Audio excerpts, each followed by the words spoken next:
Going on, family? Make sure you guys get them likes up. Get the likes up, family. Before we get the show started, shout out to the sponsor, Teej Hamley. Guys, listen up. As you get older, the best way to continue to look young, exuberant, and vibrant is to continue to take care of your skin. That's why I'm excited to have Teej Hamley as a sponsor of today's video. You heard me talk about them before, and you're going to continue to hear me talk about them because I believe in their products and the positive impact that they have on every man's life. Teej Hamley makes taking care of your skin so easy. They provide you with all the products you need and nothing that you don't. Every box comes with an instruction card that tells you when to use each product, how much to use, and in what order. Lapeef family, I must admit, skincare wasn't always something I always focused on, but since I started using this system, I've seen improvements in the way my skin look and feels. And you don't have to take my word for it. They have over 5,000 5-star reviews on their website from satisfied customers from around the world. I recommend you start with the level 1 system, which comes with all the basics: a daily face wash, an exfoliating scrub, an AM moisturizer, and a PM moisturizer. In addition to amazing skin, members of Teej Hamley get tons of benefits, including at least 20% off retail price, the ability to customize your box, pause or cancel at any time, and free US shipping. And because Teej Hamley is sponsoring today's video, they're offering my viewers a great deal. Just click that first link in the description and you'll get 30% off your first box plus the free gift. Seriously, that's an amazing deal. Even though it's too early, as I often say, it's never too late. Click that link and get started today. All right, y'all. It's game time. It's go time.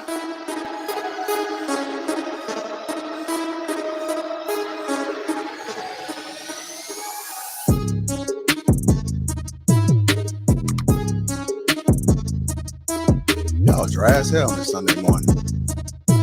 Trying to take y'all to church. Amen. What's going on, family? What up? What up? Welcome to Lapeef Sports on the Lapeef Network. Let me introduce the crew. We got Lady T. We got Miss Courtney Michelle, Amber, Hink, Kelly Kocha, Avon, me and myself. I'm Lapeef JR. Welcome to Lapeef Sports on the Lapeef Network. How y'all doing? Great. Good. Where's the energy, man? We can almost feel it was out last night. What's happening, everybody? I just took a road trip back home. It took us I've been up since 6 o'clock this morning. So So you took a road trip? Where's back home? I'm in Jersey, right outside of the city, but we went out to York, Pennsylvania. Oh, okay. I know that. Right I know outside that. of a friend of ours, he had a conversation party, and we support him all the time. So we took the drive out there, me, my cousin, and her friend. It was a good time. We were out late and we got up early. A conversation party? Oh yeah. How does that work? So pretty much, it's nice setup, food, drinks flowing, and on the way in, everyone pretty much submits a question to ask the room, to ask everyone. And throughout the night, the questions are asked and everyone gets to chime in, or as many people as possible get to chime in. And it's just a great, dialogue throughout the whole night. It was really cool. Oh, that sounds fun. Oh, that's pretty dope. Yeah, it was fun. Well, we've been missing in action the past couple weeks, but back like we never left. So I appreciate you guys' patience that you got. I know it was a heavy anticipated show. We back. We back, baby. You feel me, B? Let's go. Let's go. Get the building, baby. All right. You said y'all had a good day. I need to upload something real quick. My mic is too loud. Getting that feedback from last Saturday. Can y'all hear that feedback? No, you hear it a little bit. I heard it. No, she heard it. It's not happening now, but here, if I get too close, I guess these mics are so powerful. Maybe we should have some bullshit mics. I don't know. It's a whole nother story, man. I'm still reliving in the past. I got to look ahead, not back, right? There you go. First, say amen. Amen. Amen. Yeah. That's what I'm talking about. All right, we're gonna get the show started. I want to talk about this. The number 9 overall pick, Charles Cross, mom wants him to buy her a new home after the NFL draft pick. I got some errors in there. And when I first saw this story, it made me think about how when you reach a certain point to others, and especially your family, they tend to pocket watch. Mhm. They tend to pocket watch, and they literally think that you have it. So it's like two things that's going on with this story that I really don't like, because when you so-called made it, you ain't even got it yet. But when they watching you, and they pocket watching you, they want these homes, these cars, and stuff like that, and it don't really amount to anything. I don't think that it should be the first purchase, but our parents, it could be, maybe it's a generational thing, right? You know, once they see a little bit of money, maybe they just think that you just got it like that. Because I could think of so many decisions that my grandparents made that I don't think was the best decision, but they didn't know no better. But let's just talk about how family pocket watches. And when you do come into a lump sum of money, what should be your thought process? And the influence of family and friends and how they may push you to do certain things that you shouldn't do. So let's talk about this real quick. The number 9 overall pick, Charles Cross's mom.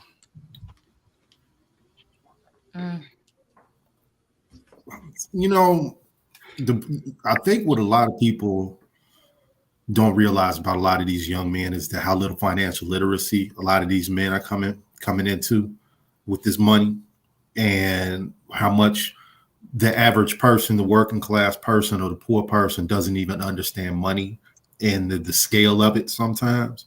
You know, I think I read somewhere that, 70% of them are broke 5 years after they leave the league. And it's primarily because of that lack of understanding of money.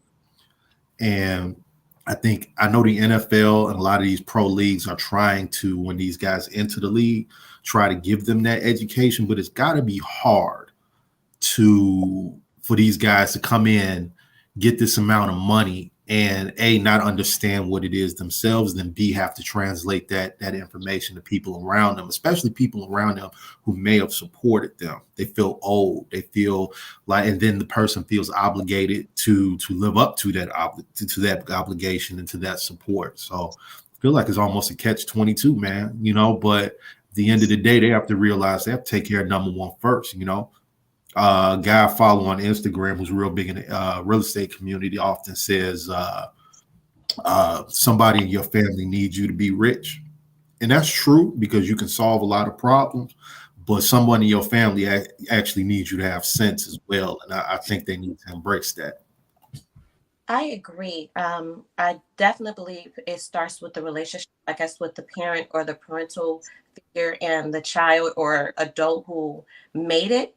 I said in a couple shows that my son's uncle is Pierre Thomas. He played for the New Orleans Saints.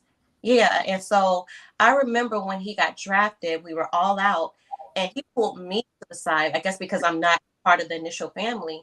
And he was overwhelmed and frustrated because his family already had their hand out. They were already, he hasn't even played yet. And they were already spending his money. But he told me that within the NFL, they actually have classes and courses to prevent this, teach them financial literacy, and actually block when family members and friends, try to count their pockets. But like you said, it goes to, do us as parents feel like our children owe us? We provide, we pour in, we sacrifice, and when our child make it, do we feel owed to? Even personally, me and my mother, be honest, just now having a better relationship. And you remember, Avon, I went viral a couple years ago, and I was on Good Morning America, E! News, the Today Show, and my mother called me before I even got my first check, was already asking for money. My story is I'm self-taught. I had to borrow money from my mother to buy my first camera. So she feels like, well, you use your rent money to buy your first camera. You had to borrow the money from me. You owe me. It gets really sensitive. and it has to do with the relationship with the parent and the young adult. Wow. Well, cats need to learn how to say no. I mean, you got to be selfish, man. You might have to tell some family members, kiss your ass, move on. I don't give a damn. You have to get over with this. Because at the end of the day, it's all about me. Now, as far as obligation, maybe in that situation, maybe you do owe your mama, your father, but those are only two people who's going to even have any say so in the situation about putting their hands out. But at the end of the day, I can still say no to you. You know, so you have to be selfish. And unfortunately, a lot of these cats, man, they buy wolf tickets, dreams, and they listen to stories from friends and family members about making investments or doing this business or doing this business, and none of it makes a amount of sense, man. They make a lot of bad investments, unfortunately, because you know, so-called family members or friends or loved ones, you know, always tell them some stories. But you got to be selfish and know how to say no. Yeah. I definitely agree. And I agree with Amber too. It does depend on the relationship you have with your family member. And to Avon's point, I feel like, you know, I feel like both Avon and Amber touched on this, because Amber touched on the fact that the NFL actually provides them with financial literacy courses, which I didn't even know, but I think that's great. Because when you come from like a working class family, like my aunties would say, like, some people not used to nothing. So like you get money and you just think that you just gotta spend it. And you're not thinking about the fact that that's going to go. So you need to spend it to make more money. Like it probably makes sense to make, you know, an investment in something that's going to bring it back, because you don't know what could happen, you know? So yeah, to that point, it does depend on like the relationship with the family, but it's also a little like disheartening, I would say. And that's why I know now why Biggie was always like, more money, more problems, or Diddy. Where was that? Am I bugging? It was Diddy, right? More money, more problems. So yeah, That like was Biggie. That was Biggie. That was Biggie. yeah, but yeah, like with more money comes more problems, and people do have to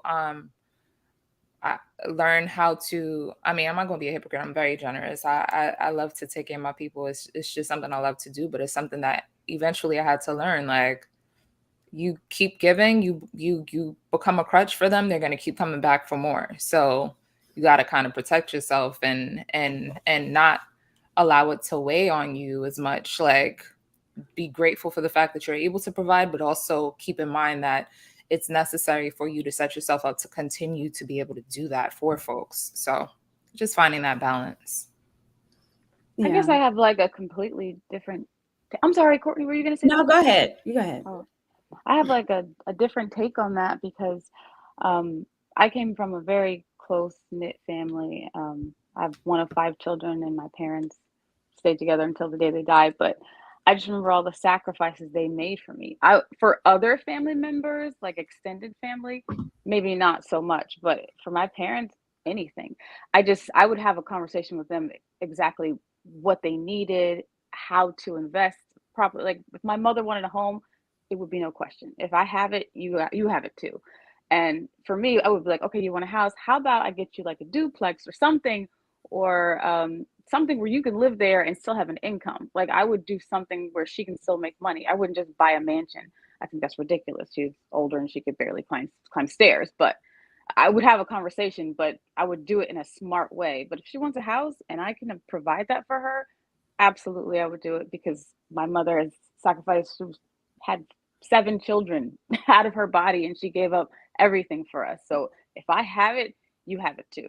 But that's just me, and I think that goes back to, you know, the relationship that you have with your parents. Yeah. Well, I understand what you're saying, but I think the difference comes when you're telling me to get it and me not offering to you. So you're not going to do a role reversal because now I'm successful and now you think that I have to take care of you because you're my parent. I'm not obligated to. You created me, you made me into the person that I am, and you didn't make me to be this way for me now to become your parent, for me to take care of you. And I think a lot of ignorance comes when we talk about NFL players and how much they make. I mean, the average NFL player stays in the league 3 years. So they don't even have a long career. And so as a parent, as a mother, she needs to educate and help her son realize this is not a forever thing. The average is 3 years. What are you investing in? What other businesses are you going to open up? Because I'm still your mom. And I care about the longevity of your future, not as a house. And I think some of these NFL players and their parents, and we talk about these son-husbands relationships. And because she didn't have a husband to get her a house and now she's banking on her son, she's looking at him as a husband. My child is not obligated to give me a house, whether she makes $1 million, $2 million, or whatever. That's my husband's job. That's our family. That's the leadership in the home. It's not my child. So I think it's a role reversal that I'm seeing with his mother, and she's wrong. He's not obligated to do anything. He can do it out of the love that he has for his mother, but to sit there and think, oh, now that you signed, now I want a house, pump the brakes. And if you love your son enough, understand the game, understand financial literacy, understand that they do go broke. And just because he made it doesn't mean that he's not going to be broke within 10 years, which they usually are. And then what? You going to take care of a grown ass man? No, you don't want to. So teach him how to be financially literate so he can, when he gets out of the league, he's still set for life for his family. He left the house. He's not obligated to you at all, lady. Not at all. You know, the Yeah, pendulum. you can't teach. Oh, go ahead. Sorry. See, football moms. So there's a lot of football moms who and you know, I'm about to say, being a football mom is not for the weak, and it's not cheap. It's time consuming. All the games, all the drills, all the practices, the fees on top of the fees. Especially if they're gifted, you got to pay for an extra trainer. And a lot of these moms too, especially for our Black boys, don't come from privileged homes. So it's also probably that pressure. Like, I sacrifice so much to get you where you're at. It's almost possibly can be that unspoken pressure and expectation, because I have friends who are football moms where they have to get up at 5:30 every morning, take them to practice, get them back, get them ready for school. Then they got practice after school, make sure they hit GPA, and it is not for the weak. And mostly it's the football moms. They're, doing the rallies, they're bringing the food, they're getting the equipment. So it's a little different for also just financial literacy and the expectation, or there's not a man in the house. It's a lot of work. And, I give them a lot of respect too as well. Yeah, but that's a choice. Well, the difference is she's not that type football mom, Amber. That's unfortunate. It's obvious because she's talking about he needs to buy me a house. Well, she's not financially literate anyway. She has Right. She don't already have a home already this late in the game. She's not investing that type money for training and all. She's not, because fortunately, you have some kids who are that gifted who get things gifted to them. So they have a coach that will come and pick him up and take him there. Only thing you need to do is just make sure he's ready. She's gonna make sure he's ready. Come out with a bond in her house. Go, bye bye, baby. She won't see her son until about 6 o'clock that afternoon. She don't care. She knows he's safe. He's taken care of. They're gonna feed him and everything. I mean, if the talent, the guy, if I think it's who it is, yeah, she's not paying for anything. She's not coming out of pocket. She might show up every other Friday, a Saturday, a Sunday, a Friday night for a game. She might not always be. More than likely, she's probably in a club. My son gonna be this, going to college someday, and go to NFL. He gonna take care of me. He been talking about this probably about the past 6 years, since he was a junior in high school, knowing he's gonna go to a big time college. You know what I'm saying? She's probably been talking like that the whole time, just banking on him. And that's just unfortunate. I don't know who the man's father is, and that's sad that he's not in his life. That's a whole different story. But he probably doesn't know how to balance a checkbook, doesn't know anything about finance and investing. He knows nothing about that. I will hope that whatever college he went to, maybe he took a couple business courses, but I doubt it. Now he's going to go to the NFL. Some of them classes, I know your man's, they're not mandatory. They're voluntary. So he doesn't have to go to them courses they offer. The only ones that's really mandatory is the ones about domestic violence, you know, and rape and other little criminal things and all of that. Those are the ones that are mandatory. But the finance, it's not mandatory. Yeah, I think as parents, I'm sorry, I didn't mean to cut you off, but I think a lot of times as parents, and I'm guilty of this, is you're wanting your child to be better, but also projecting some ideas that you wasn't able to get as a child or as an adult. So now that I have a child, I can get it right. I can do it right. And the things that I wanted to do or the things I wanted to accomplish, I'm going to put that pressure on my child. And as parents, we do that a lot. I don't think it's right, but we're still human too. Parents are still people. Parents make mistakes. Parents sometimes do things for selfish reasons, but it needs to be checked. And as a parent, I shouldn't be projecting myself and the things that I wasn't able to accomplish. I wasn't able financially to get a house, so therefore my son can. So now I can get my house. Yeah, now I can decorate it how I want to. It's selfish to me. So again, as a parent, we're raising children to be better than we are, but not to project our wants and needs on them and make them feel the pressure for them to give us something that we wasn't able to attain. We have to take that. We have to take that L.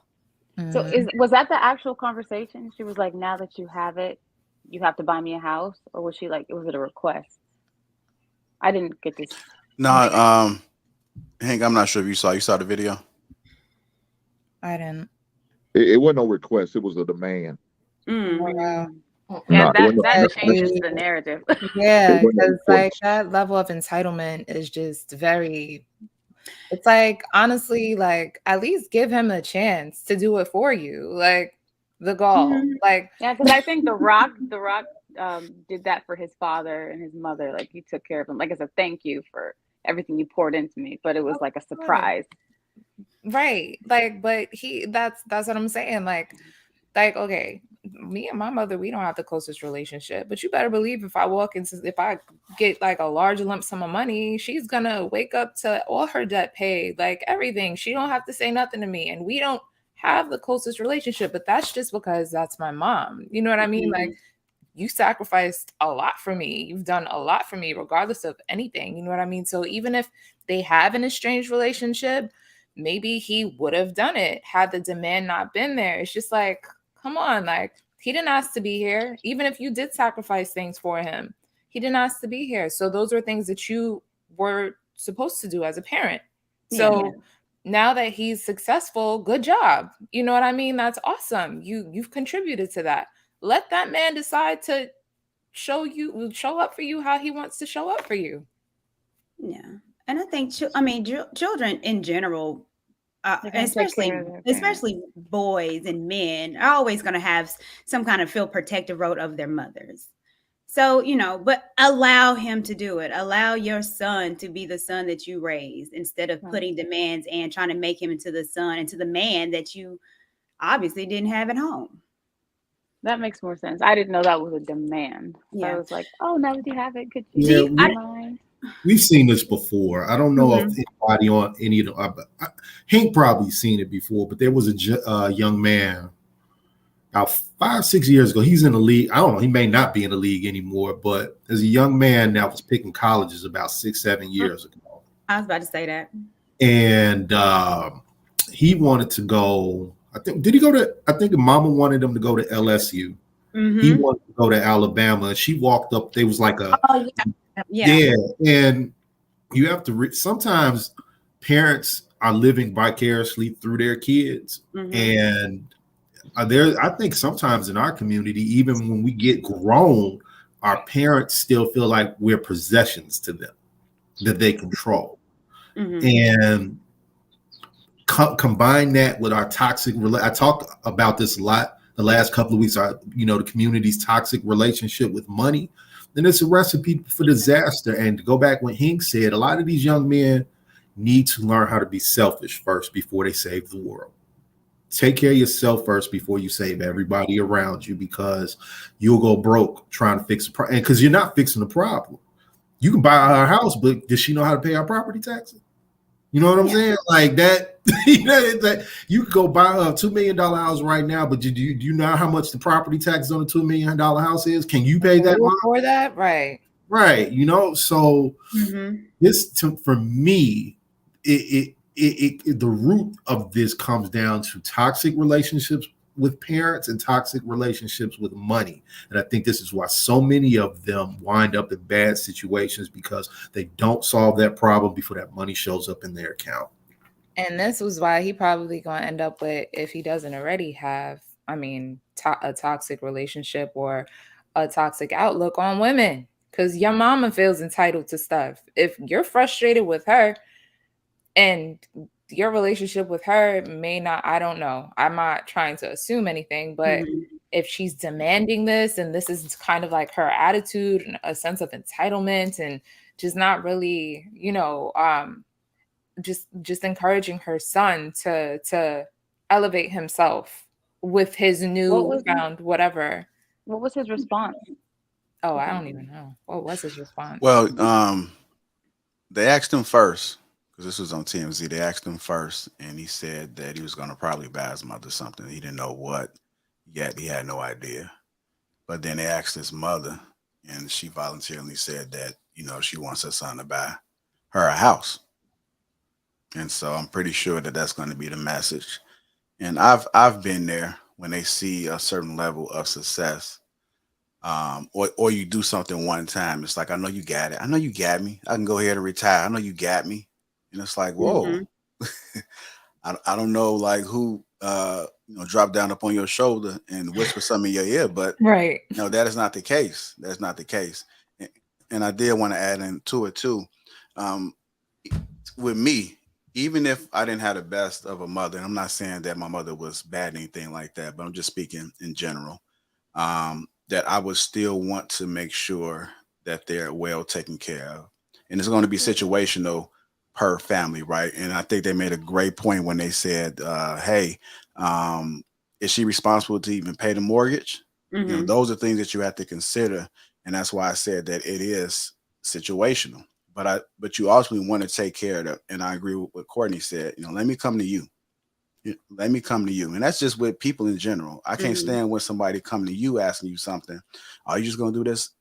So you're just going to assume I'm going to do this? It's better when you allow somebody to do it. It's better when somebody, if you want flowers, allow that man to decide if he's going to get you flowers or not. Don't come here and say, it would be nice if you give me some flowers. It'd be nice if you pay my phone bill. And you do have some men out there that probably would do it. I'm not one of those men, but I've seen them out there and I heard about them. But it's best when it comes, it's more genuine to me. If somebody just does it from the kindness of their heart, whatever that may look like. I think there's a website called Simp Nation. You can just Google who will pay your phone bill. What is there? I'm joking. We got the people on there that's gonna pay a phone bill. Right. What's The rent pay today. They pay rent. They pay mortgage. SimpNation.org. My friend did tell me there's a website, Sugar Baby Daddy something, where guys can just go and like. Man, we got to stop this, man. Protect yourself at all costs, man. And she's married, and she was like, I was thinking about doing it. I know she is. Let me create a username. She's a fan. I'll be ashamed of them guys. I got a bill to send off. I get so many of those requests, like, oh, do you want to be my sugar baby? But they're just scamming. Like they ask you like if like I have like this Telegram profile and they send like questions anonymously, and every so often I'll get like one of those people that'll be like, oh, I'll pay you $3,500 a week to, you know, just be my companion, nothing sexual, right? Lady Mocha, let me find out. I'm serious. They do. Listen, I was intrigued the first time because I had no idea, but they just scam you. They scam you. Yes, I bit the bait. I was like, oh, nothing sexual, just to speak. Okay, let's see what this is about. But then they try to pay your bill with like fake information. You thought they were gonna get you a new pair of headphones? You thought what? Thought you were gonna get you a new pair of headphones out of the I'm gonna need you to leave my studio headphones alone, okay? I enjoy my headphones. Thank you very much. I know that's right, guys. Yeah, man. I know they got a powerful noise cancellation on them. Yeah. They do actually. Yeah. Yeah. Out of sight, out of mind. Yep. Snap, When I want snap. to be in the zone. It's all good. It's all good. Yeah. But I'm gonna just I'm gonna go ahead and just kind of put a bow on this one. And this is just one of those life lessons that I've learned is that, and you guys, I've talked to some of you guys individually, and you heard me say this. You have to slow everything down. Everything doesn't require an immediate response. You have to do it on your terms. So just because you may be looking at somebody in their face and you may get that itch, like, oh, they want to answer now, do it on your terms. But that's the best thing for you to do, because that way you're not making an emotional decision. You know, sometimes you may need a night to sleep or something, or you can tell them like, look, I honestly don't have an answer right now, but I'll reach back out to you, or I'll let you know. You know, give me a call tomorrow. I'll see if things change. Those little small things is like you are communicating to them that I hear what you're saying. I just don't have an answer right now. And they have to respect that. They just got to respect it. So slow everything down to your terms and then make that decision whenever you get ready, whatever that decision may be. That's the best life lesson that I've learned. So I don't have nobody pressuring me to make no decision. I don't know. I don't know. That. Lapeef, the life coach. What the future holds, man. All right. Anyhow, appreciate you guys tuning in. Hit that like button. Also subscribe to this channel. I do want to put it out there right now. I was trying to wait till we got a good amount of people in there, but you know, Anton, my bro, his channel got trolled last night, similar to how it happened here. I know I know that it is temporarily, but stay tuned until we roll out a plan to be able to push out there as far as what to do and how you can support. So just make sure you guys are following everybody on all social media platforms. Stay tuned. I know a lot of people are looking for ways to be able to support, and there will be a plan that will be rolled out shortly. Just stand by, and appreciate all the support from you guys that have reached out and wanted to know what happened. So thank you guys. What do you mean got trolled? Got trolled how? Like I'll tell you in the back chat. We don't want to spend too much time on it. I just want to let the people know that, you know, everybody's aware. I did talk to Anton. Wants everybody to stand by. There will be a plan similar to how it happened here. And we're gonna go ahead and when that plan rolls out, is make sure we support with full force. All right. All right. All right. Let's keep the show moving. Again, thank you guys. Make sure you fill the teach. That link is pinned in the chat. It's pinned right there in the chat. Get 30% off along with a free gift, man. It works. The shit works. I got a box. Actually, I might want to send it out to somebody, man. You know, you guys. Yeah. I might send it out to somebody, man. Just go ahead and shoot me a DM with your email, and I'll just randomly pick somebody and I'll send them this box. Teach men. But if you do have an aggressive face, I'll send it to you as well. You know, an aggressive face. What's an aggressive face, a face that only a mother can love. Is that what that is? Well, I have an aggressive face. You know, I can. I don't have any like sensitive skin, so you know, I can actually, I can actually roll that blade all the way down. You know how black folks like to do it, man. I don't know if you guys line yourselves up, and like y'all might be bougie and go to the salon, not even the barbershop, the salon, to get your shit done. We not I. We men in here. Yeah, I'm cheap, man. We don't go no salon. Okay, I'm just trying to make sure. You know, I didn't know if you're trying to get that Bruno Mars on the beard or not. Oh, don't do that. Yeah. Don't church say amen. Amen. Amen. All right, we're gonna move on, y'all. It's getting close again. It's too early. All right. Anyhow, moving on to our next topic that I want to ask: the importance of the father's role. The importance of the father's role. And I know before this broadcast started, we was briefly discussing, just having our talk, and some came up about the importance of the father's role, which I think is an important way to start off before we lead into the Dwyane Wade situation, which is a unique situation, but we'll talk about that later. The importance of the father's role. Go ahead and lead us in this, Ava. What are your thoughts? Okay, so like just to give everyone who wasn't in back channel. So my son had a very, very hard disappointment over going into the weekend. He's in 6th grade here in Chicago. They have what they call academic centers where you get to go to high school early for 7th and 8th grade. He was not selected. He was more than qualified. He had the test scores, the grades, all that. But here in Chicago, it is a political thing. It is a numbers game, and he came out on the wrong side of it, and it hurt. And it was disturbing to me because my son is not a very emotional person. He's not, he doesn't overreact, which is a good thing, which will carry him over as he gets older. That will be something that will be a positive, but he's very emotional about it. And, you know, I had to have that father to son talk to kind of pick him up off the ground, dust him up, punch him in the chest a little bit, you know what I'm saying? And, you know, get him walking path right down the right, you know, down the right path or whatever. And something hit me after it occurred about how important it is for a father to be able to be there to manage your emotion, help you manage your emotions, help you manage your expectations, and get you back on the path when you're not walking the right direction. And you know, for me, it did get a little emotional because there's the added layer of he's not in my household, number one. Which complicates things sometimes because you don't know what's been said to him prior, and you don't know what's going to be said after. That's going to either contradict or support your message. And, you know, thinking about this Dwayne Wade thing, it's like what I'm really starting to understand as I get older and I'm navigating this parenting thing is that the example as a man that you have to set for your son is extremely important.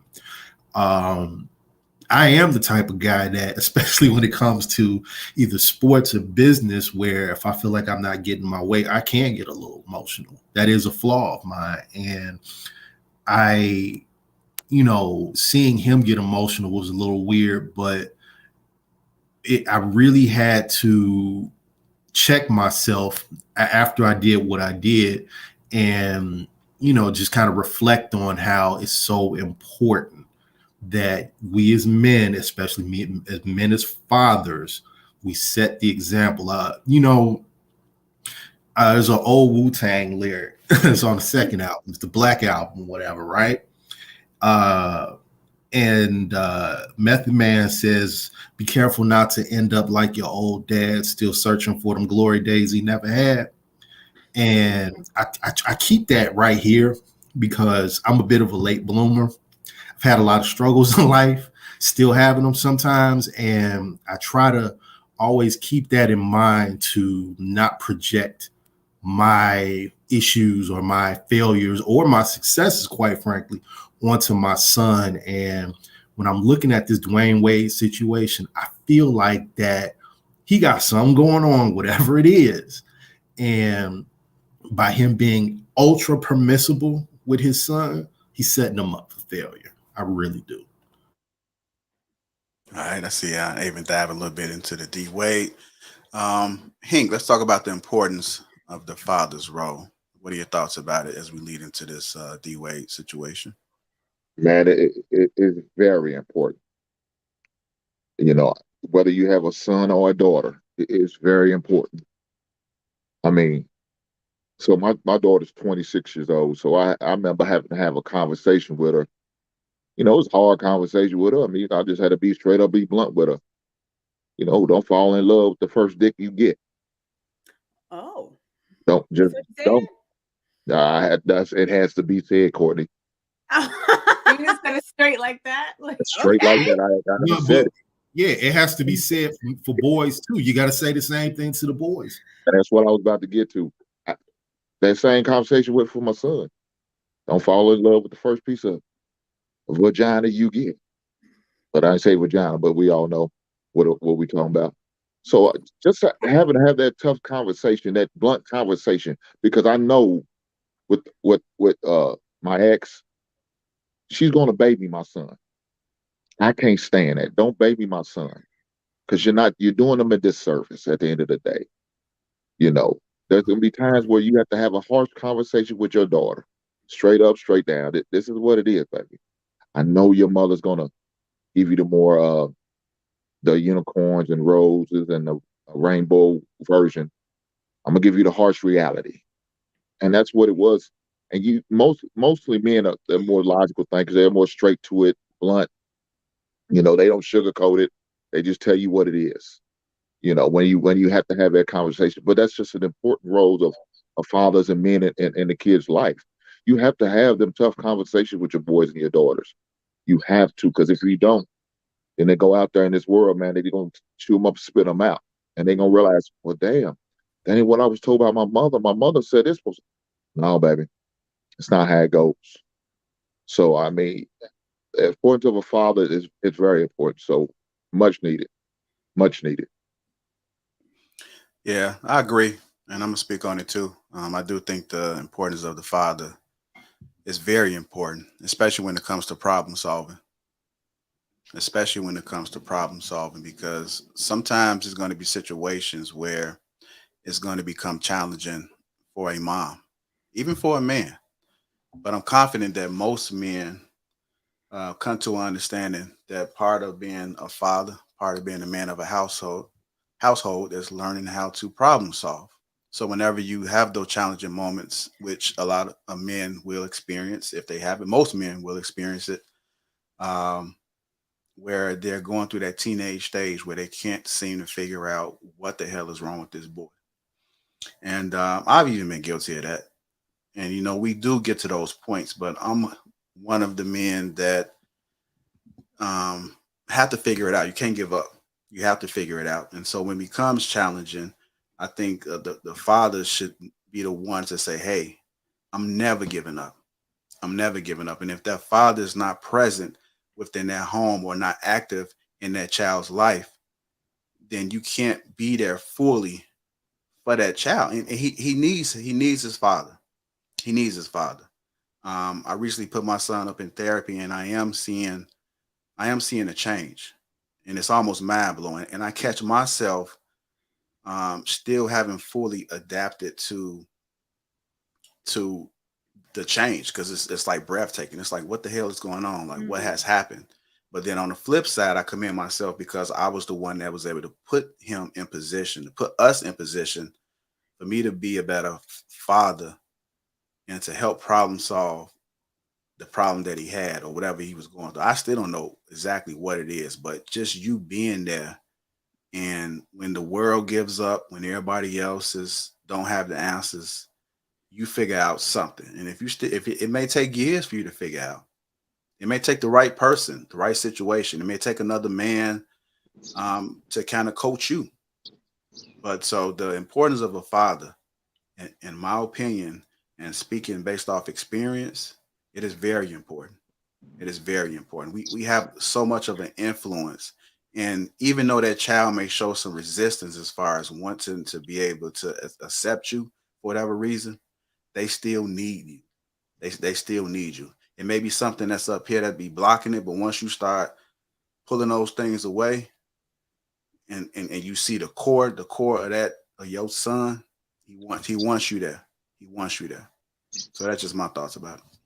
Yeah, I fully agree. I think dads are um like great, like it's so necessary, especially when it comes to teaching children about conflict resolution. um my father was murdered when I was a toddler, but my mom had a village, and I had a few father figures.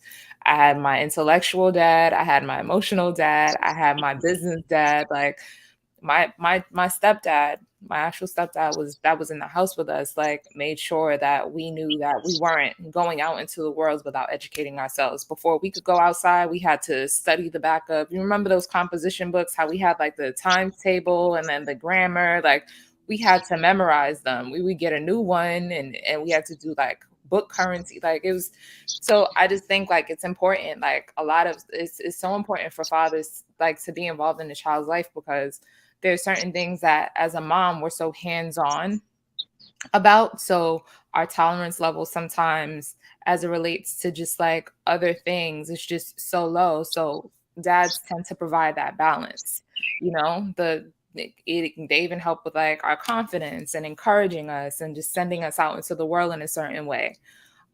So I think it's definitely important in the household. Yeah, I can piggyback off that too, because I totally agree.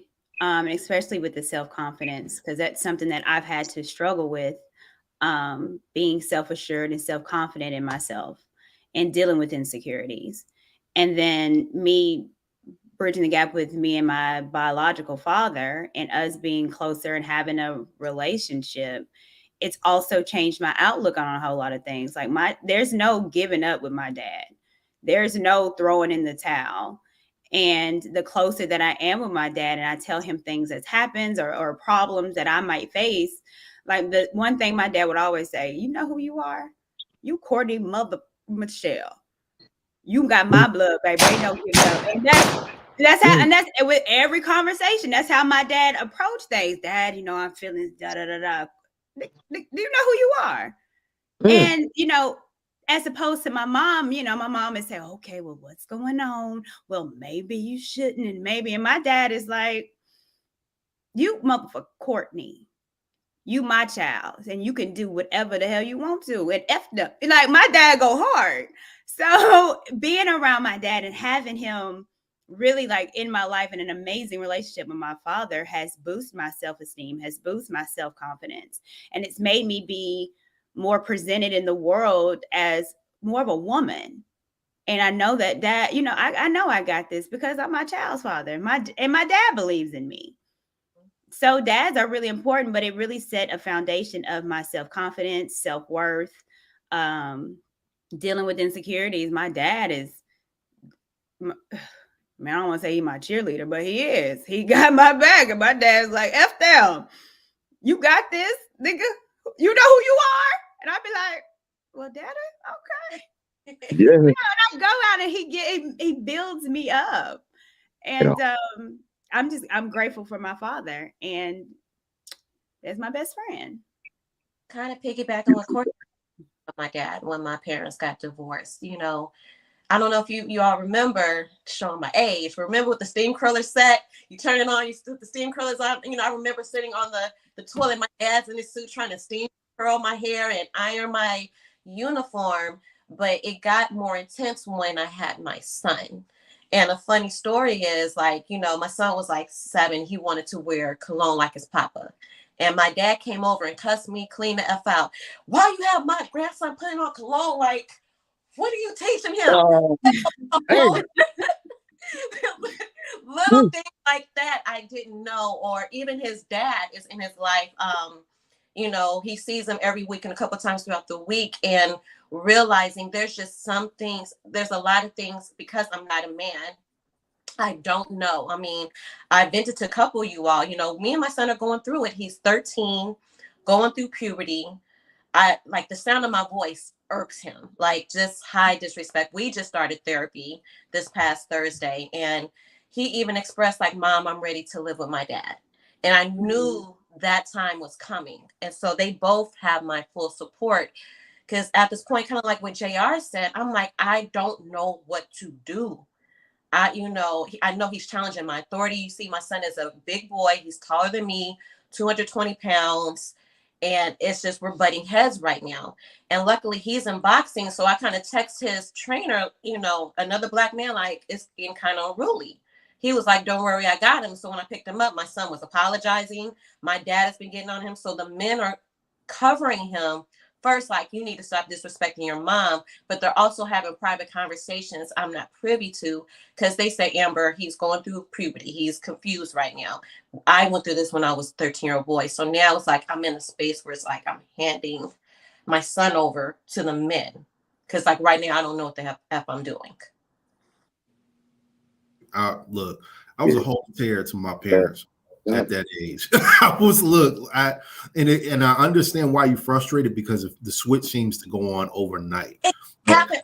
I was like, I want my mommy. I want to be with my mom. It's just like, now, good morning. What is it, Mom? Who the F you talking to, bro? Like, what? Why? How are you waking up with an attitude? Like you paying bills? Like I'm about to take this door. Like Listen, It's just if it was a getting started. preteen girl, It's just getting started. Hey, wait till he has his first wet dream. Oh God. Yeah. Huh? Wait till he has to deal with that. oh my It's god, coming. okay, you I know what? promise you, it's coming. I'm not Boy, I tell you. ready. Now, look here. I'm telling you. Hey, Like, this is why a man. I'm sorry. Go ahead, man. Go You ahead. need to message in the back chat like how to handle that. Well, no, I want to share. I'm kind of like Lady Mowgli. I'm blessed to have like male mentorship. And a year ago, I caught him on Pornhub. Yeah. Hey. What? Shout out to I hope you didn't shame him. the How'd you handle it? Okay. yeah. Mentorship because I was freaking out. But I called my mentor. I'm in the closet. I'm like, oh my God, he was watching anime porn. And he was like, Yeah. Anime porn. Oh. like he likes all things anime. So he was straight Shout to out to Haiti. Yeah. he said, calm down. He said, Chef first, animation. The proper term for that, is called hentai. I just want to put it out there. Yes. So instructions. He said, all right, first of all, calm down. He asked me specifically what type of porn he was watching, and I told him, but he was like, good. He said, go in the room, hand him his phone back, tell him whatever he's feeling is normal, and leave the room. Don't. And I'm like, but he was like, listen to me, because you will give him a complex. He was like, because at that age, he's older. He was like, we were still in the Playboys and the VHS. He said it's normal. Give him the phone back. Tell him whatever he's feeling, experience is normal, and leave the room. And I did just that. I got questions. Shout out Wait a minute. Used to be covered by paper brown bags. Yeah. Okay, so wait a minute. So the advice was give his phone back so he can continue to pleasure himself. Jergens. He said. Are we? He said. Wait a minute. Look here, man. Hey, look. Courtney, Let that train has left the station. me teach you something. So Y'all gotta educate me on this. Oh my God.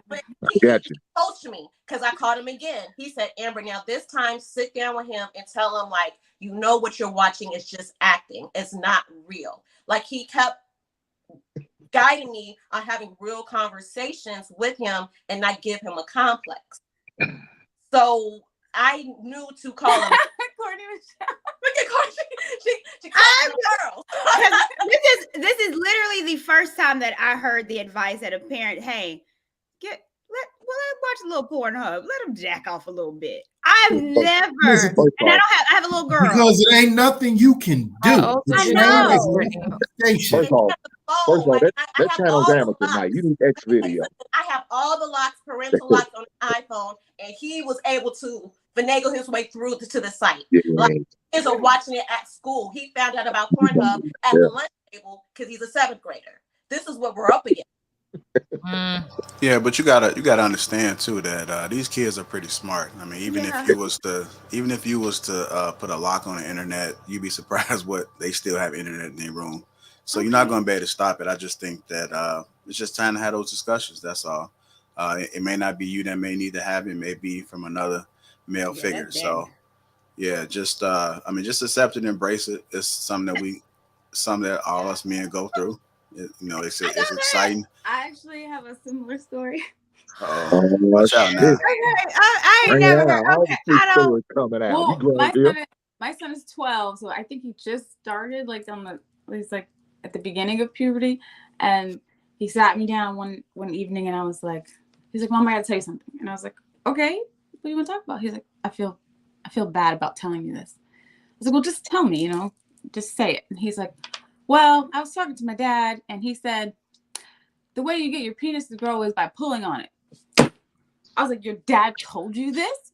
I was like, why would he? And he was like, see, I knew I shouldn't have told you. And I was like, it's okay. Go ahead and tell me. He's like, well, I did it, and it kind of felt nice. He said, so I feel bad about that. And I was like, oh my God.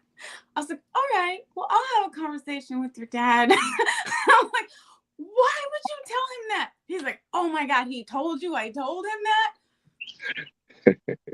What in the world? Listen, I don't know what. I was like, so I called usually I would talk to my father about things like this, and my father was he was very active in my son's life because his father lives in another state.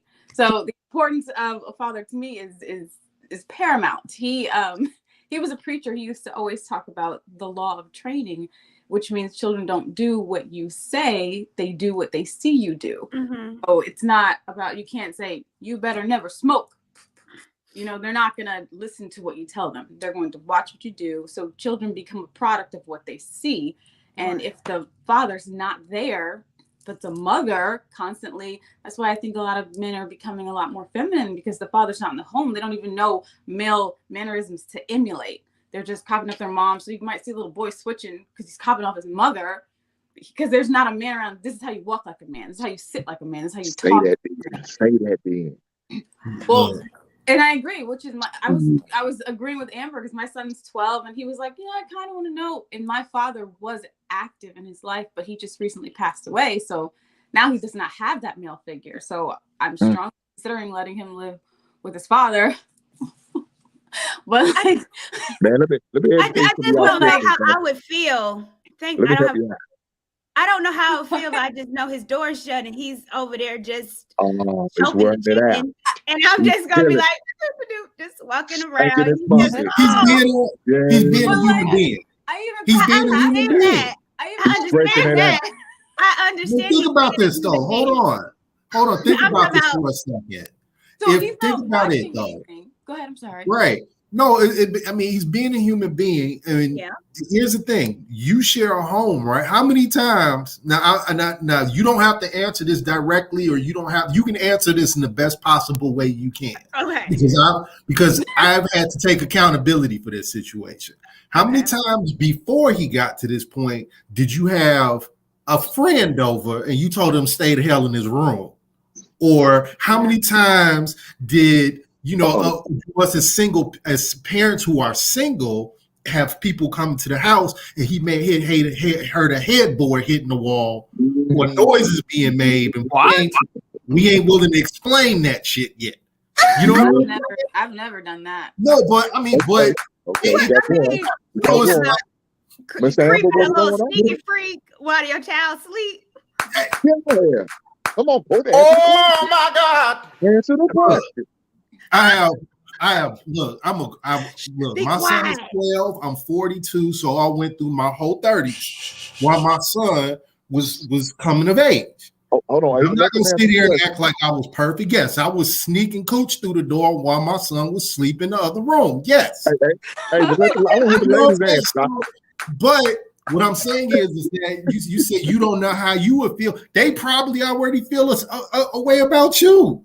You know what I mean? Like, all right, but ladies answer this question. Okay, but we're grown, right? So that's grown activities. Yeah, but you're two human beings occupying a living space. And you didn't give him a choice whether or not that person was coming in and out of the house, or what he may or may not heard at 2 o'clock in the morning when he got up to go to the bathroom. All of a sudden, he hear a head hitting the headboard or something. You know what I mean? Like, he ain't had no choice in that. Amber, so when you gave him back the phone and you shut the door, you go back and had a cocktail? I called my dad, I called his dad, I called another male friend, and they was like, you did right. Like, it was the consensus, you did the right thing. Yes, sir. That's what I called my brother. My brother said the same thing. He was like, I know that ain't answer the question. No, we didn't. Yeah. It feels weird because it's like, oh my God, our little people are growing up. My daughter, she's gone through puberty at 11. She was early. Like, yeah. And I have like the child lock on her phone, and I have like the parental monitoring. Like, if she gets pictures to her phone, my phone gets alerted. Anything that's like, new contacts, I get alerted, like all that stuff. They got ways around that, baby. You said what? They got ways around. They got that WhatsApp. Oh yeah. Oh yeah, they got ways around that. I'm sorry, I didn't mean to tell all my speakers, but they got ways around that. It's Roblox back chat, Xbox back chat. Yeah, all that. Yeah, they have all PlayStation 5. They got it. take it with, like I play Roblox though with her, so every day. I play even Roblox with daughters. with my kids, Even with daughters, I think the fatherly role is important. I don't think it's just there for sons. Yeah, so I feel like my father taught me how to be a lady. He taught me how a man should treat me. Like when I turned 21, he took me on my first real date out to dinner. He made me sit down. He opened my door. He brought me he bought me my food. He was like, this is how a man should treat you. If he's not treating you like this, then you do not need to even deal with him. Mm-hmm. Right. So I think it's important too. They give you confidence, like Courtney Michelle was saying, like they teach you this is who I am as a woman and it's okay to be this way. And your mother has roles and she teaches certain things, but fathers are imperative in a child's life, which is why I think both parents should be actively involved, whether you're together or not. They should both play a part in your children. Yeah. That's a beautiful thing, Kelly, but I know y'all ladies still didn't answer the question. What question? What was the question? Nothing. Moving on. Bruh. Yeah, but yeah, so so fathers do teach their young daughters how they're our first love. They teach us how to be loved, and then in the little boys, they're supposed to be their first role model. Well, so the thing is, my experience, even though I was raised by my dad, my experience was a little different because I'm an Air Force brat. My dad was very strict, very militant, and a chauvinist. Let's be real. Like my dad believed when he's seen and not heard. So growing up, I grew up, in Hyde Park, which is a, really predominantly well neighborhood. Went to the private schools and he sent me to an all-girl high school. I couldn't do anything. I couldn't have friends. I couldn't do, I guess, what girls do as far as fingernails or, just stay away from boys. Boys are the devil. They just want one thing from you.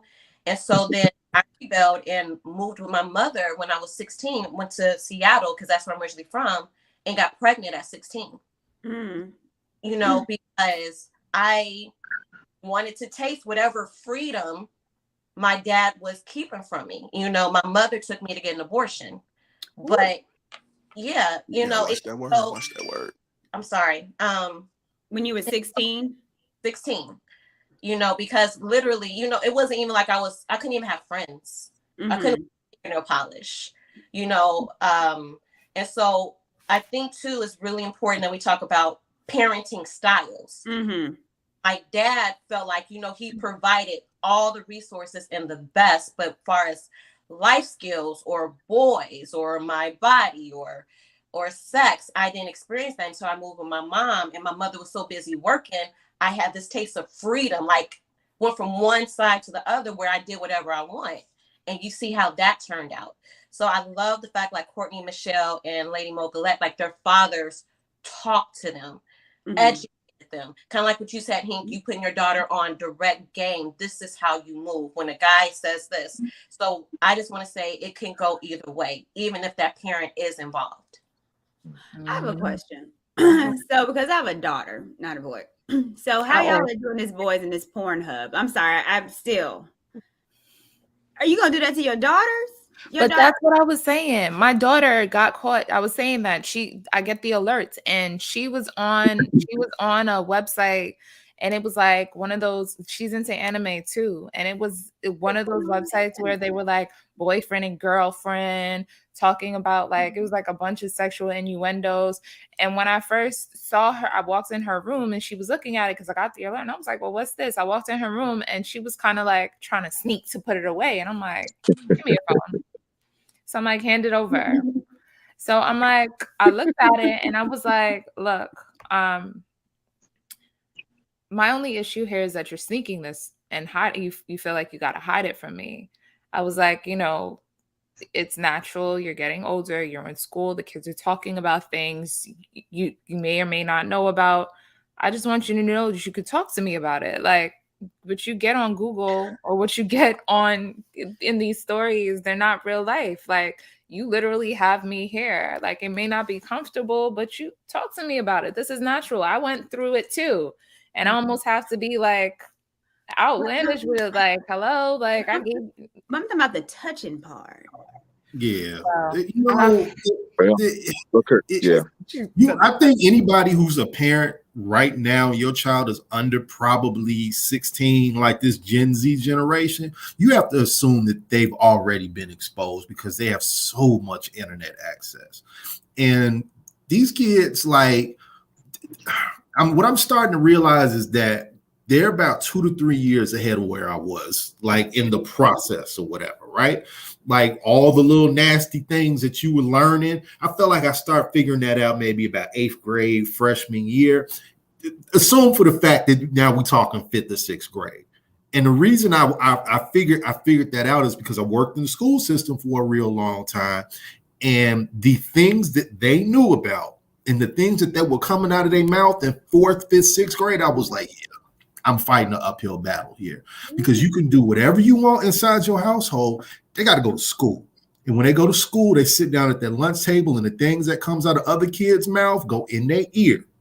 So, and they're going to be naturally, interested, naturally trying to figure, because they, quite frankly, a lot of us just trying to figure out what it is for them. They're trying to get their footing so they don't look like a fool in front of their friends.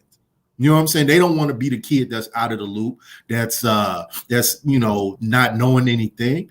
So they're at least going to want to have the information. I think it's our job to, as they get the information, whether it comes from us or it comes from the nasty ass lunchroom table, that they have some perspective on it. You know what I mean? If you get it from your peers, do you think it should be introduced to you as a parent from your parent, so you can kind of get the proper perspective on it? Because my dad sat me and my sisters down when we were under 10 just to tell us what sex was, when you're supposed to do it, who it's for.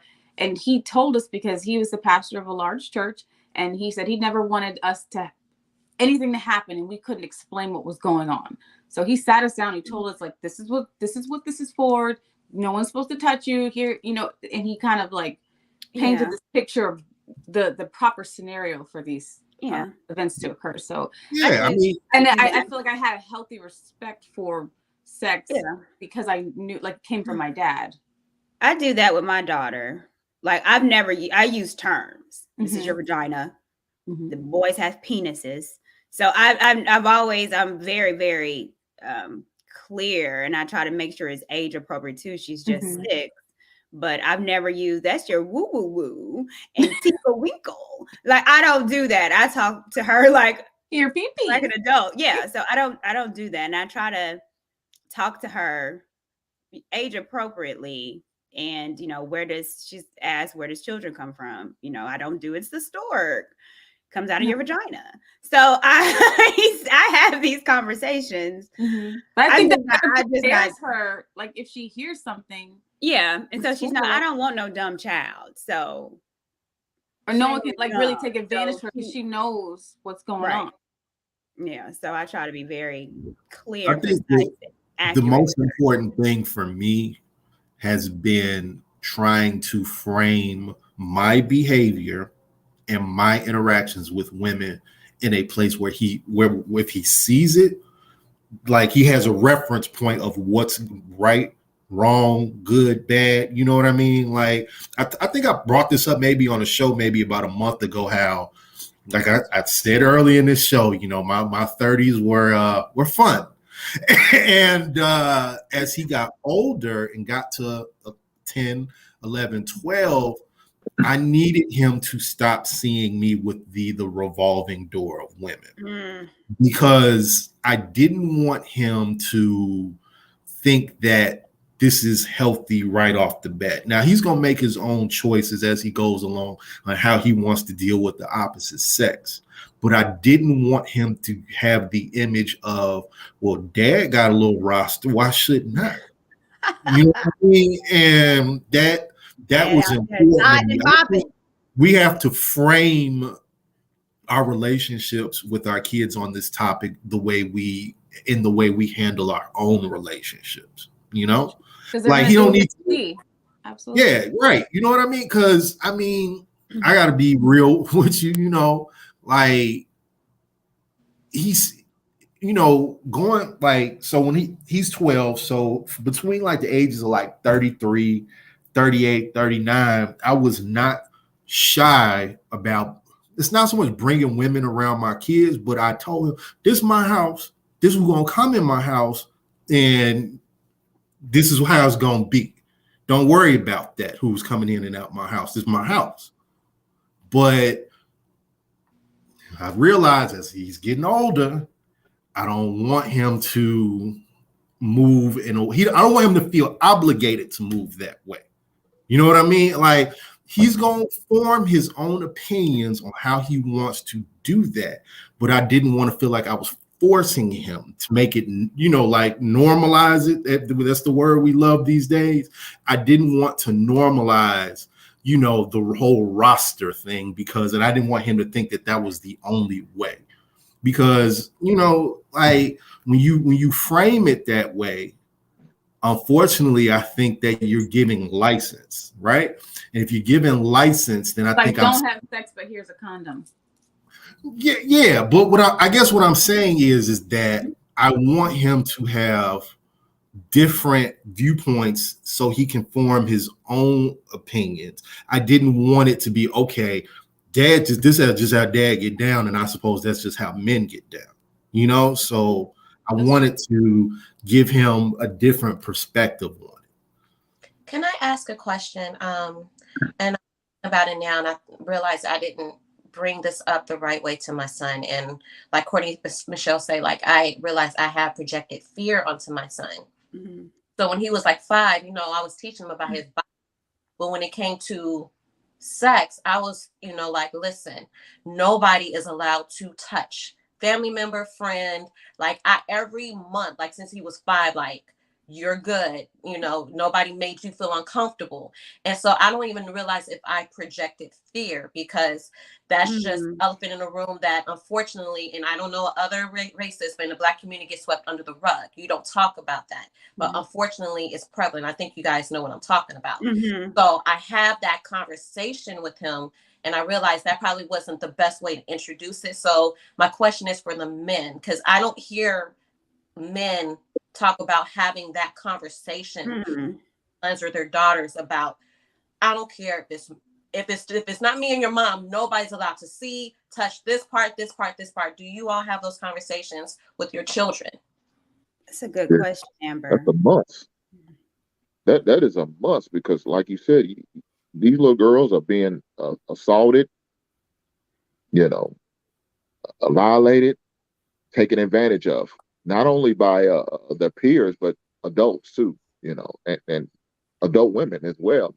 It's not only just men that take advantage of some of these girls, adult women are taking advantage of some of these girls too. So yeah, that's definitely a must for my daughter. And for my son, we had them conversations before, like you said, when he was younger, and as he got older, make sure nobody's violating you or taking advantage of you or doing anything they're not supposed to, and I tied all that up with in the aspect of bullying too, so that was all up under that same umbrella. Should nobody touch you regardless? They don't have the right to put their hands on you regardless of what, in a sexual way or just straight up, so you have to have them conversations with them. So, with that hard conversation with my daughter, I told her, make sure you protect yourself. And, of course, I don't want her to have premarital sex, but it's going to happen because of curiosity. So I had to have that conversation when she got to a certain age, and it was beyond, somebody touch you inappropriate. I know you're going through changes in your life and your body, and I know you're going to be tempted and hearing things about, other girls doing certain things. And if, you ever get curious and want to do that, could you have a conversation with either me or her mother, before you make that happen? So we could take the proper steps of possibly getting her some birth control, or getting her some things where she can, protect herself from getting pregnant. So those are the conversations I have to have with her. And with my son, I taught him how to put a rub on. We using a banana to demonstrate how you put a rub on. And I'm not gonna go into details how I told him, but that's what I had to do. That conversation had to be had. And I told him this when he was 12. He was still in middle school. He was in 7th grade when I taught him this, because these kids are doing a lot more things like early. I used to substitute teach, and man, we caught kids having sex in a bathrooms, elementary, fifth grade. All right, let's make sure we keep it PG. I'm sorry. Keep it PG. Having relations. Jeez. Oh yeah, yeah, Fifth grade. yeah. So my first day. My first day on the so I worked in the Chicago public school system for a long time as a dean of students. My second day on the job, an 8th grade teacher pulls me aside and says, I think you should talk to some of the young men. I think they're having, relations in the building. And I'm like, oh, come on, man. That's dramatic. In elementary school? Oh, look, hear me out. So I'd already, after one day, kind of developed a relationship with one of the young men who was in 8th grade. I pulled him aside. I said, look, man, one of the teachers said this is happening. This ain't really happening. And he looked me dead in the eye and very confidently said, come on, Mr. D, I don't do that here. I was like, what you mean here? He said it so casually, But then as I got to know him, he had an older brother who was 16 years old with 2 kids. You know what I'm saying? So their normal is often not your normal. If they are exposed to things a lot earlier these days, they're comfortable about. That's the thing. A lot of people don't want to talk to their kids. You'd be surprised how comfortable they will be talking to you because they've been exposed to it a lot earlier than we were in our generation. I mean, and it didn't hit me really hard until about maybe 3 months down, and like one of the kids' parents that helped out at the school, you know what I mean? Like, I'm like, man, she's young to have an 8th grader, and I'm walking down the halls, where they got the trophies in the case and all that. This girl had the boy that was in the school that she was volunteering at her son's school. She was pregnant with this boy in 7th grade. In 7th grade. You know what I mean? That's because you do the math in your head. You're like, wait. Oh, and then the little sister. So she had an 8th grade boy and a 7th grade girl. The little sister. I'm not sure I'm liking the way this conversation going. Yeah, the little sister followed right in mom's footsteps and got knocked up the summer between 7th and 8th grade. Yeah, we can say that one. And yeah, so you better talk to them because the world is talking to them. Yeah, you got to have them conversation. You definitely got to have them conversation, and as early as you can. I mean, like I said, I did it in middle school with both my kids. So with my daughter, I had it in middle school, and my son, who was in 7th grade, that's when I felt like he was more emotionally and mentally prepared for that conversation. But it had to happen because I know in a couple of years you about to be in high school, and in 8th grade he was going to high school, playing with high school, and that's why I was worried about him playing up in high school. Because not just the game was too physical for him, it's the emotional. It's the conversation that's going to be having in the locker room that I can't control, that he's going to hear and be exposed to. So I had to make sure he was prepared way before then. Yeah. I was just going to say it's important to have those conversations, but also to be mindful of the fact that it's important not to shame them for it or make them uncomfortable speaking to us about it. Because of course they're kids, they're probably going to feel uncomfortable anyway, but just to make them realize that it's normal, and it's going to happen. And they're going to feel what they're feeling, and that's okay. But, just to create that safe space for them to be able to speak to their parents versus turn into their friends who may be misguided, so. Yeah, I'm going to go ahead and button this up, but I do, to answer Amber's question, yes, we are having those conversations. You should be having those conversations. And if you are an active father, you definitely should have a conversation early on. I think one of the biggest reasons why we don't have these conversations is because we fear. We fear of the unknown, the possibility that these things can very well be happening with our children or may happen. But there's like so much. I think one of my biggest fear is when I look and I see people who have gone through things and we know what those things are, they never tend to recover. And then as a parent, I don't think you can fully understand what they go through. So I don't want any of my children to experience that type of trauma. I don't want anybody to experience that type of trauma. So I think it's important for us to have those conversations early on and just, tackle it head on, start to prepare our children of understanding of what should be and what should not be. So we'll just leave it at that. Let's get the likes up, family. Also subscribe to the channel. Feel a teach, y'all. I got that link pinned to the top of the chat right there. Go ahead and get that uncomplicated skincare for men. Get your skin on point because we in summer, right? Is it officially summer? No, not yet. We're still in spring. I think it's still spring. Still spring. I think it's summer till after Memorial Weekend. I mean, nevertheless, it shouldn't be a spring or summer thing. So my bad. It should just be a all year thing. Let's get our pores cleared up. Let's get that oily skin reduced, them oily noses reduced. And I'm here to tell you that teas work. That teas work, man. Go ahead and start that process. Huh? Yeah, some of them starts like June. June the 21st, I think. Okay. Something like it's the first official day. Well, we're right around the corner. Right so, on. As we build up this conversation about the importance of a father's role, we are about to have a tough conversation, but I believe that we can have this conversation respectfully. I don't know which direction it may go, but I'll make sure I try to maintain complete control of the unknown. But we have our perspectives as well, and I think this is an honest conversation. And it's going to be more from the standpoint of trying to problem solve in the beginning or trying to prevent things from happening. Maybe we can shed some understanding as to how things should be. I am confused about some things. It's not that I want to be disrespectful or I intend to be disrespectful. It's just really understanding. So let's have an honest conversation. Let's bring it to the table.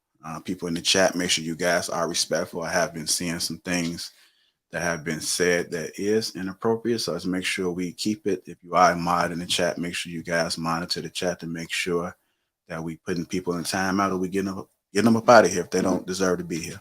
So with that being said, hit that like button, hit that super chat, subscribe to the channel. Let's get this conversation started. I'm going to start off by playing this video.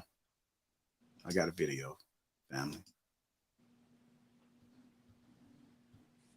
At 3 years old, like I said, when me and my wife looked at each other, right? And the reason we looked at each other is because of this, you know, as kids, I used to put on heels. I used to do all those things. I try to put on whatever my sisters wear. When one of my sisters did, I try to do those things.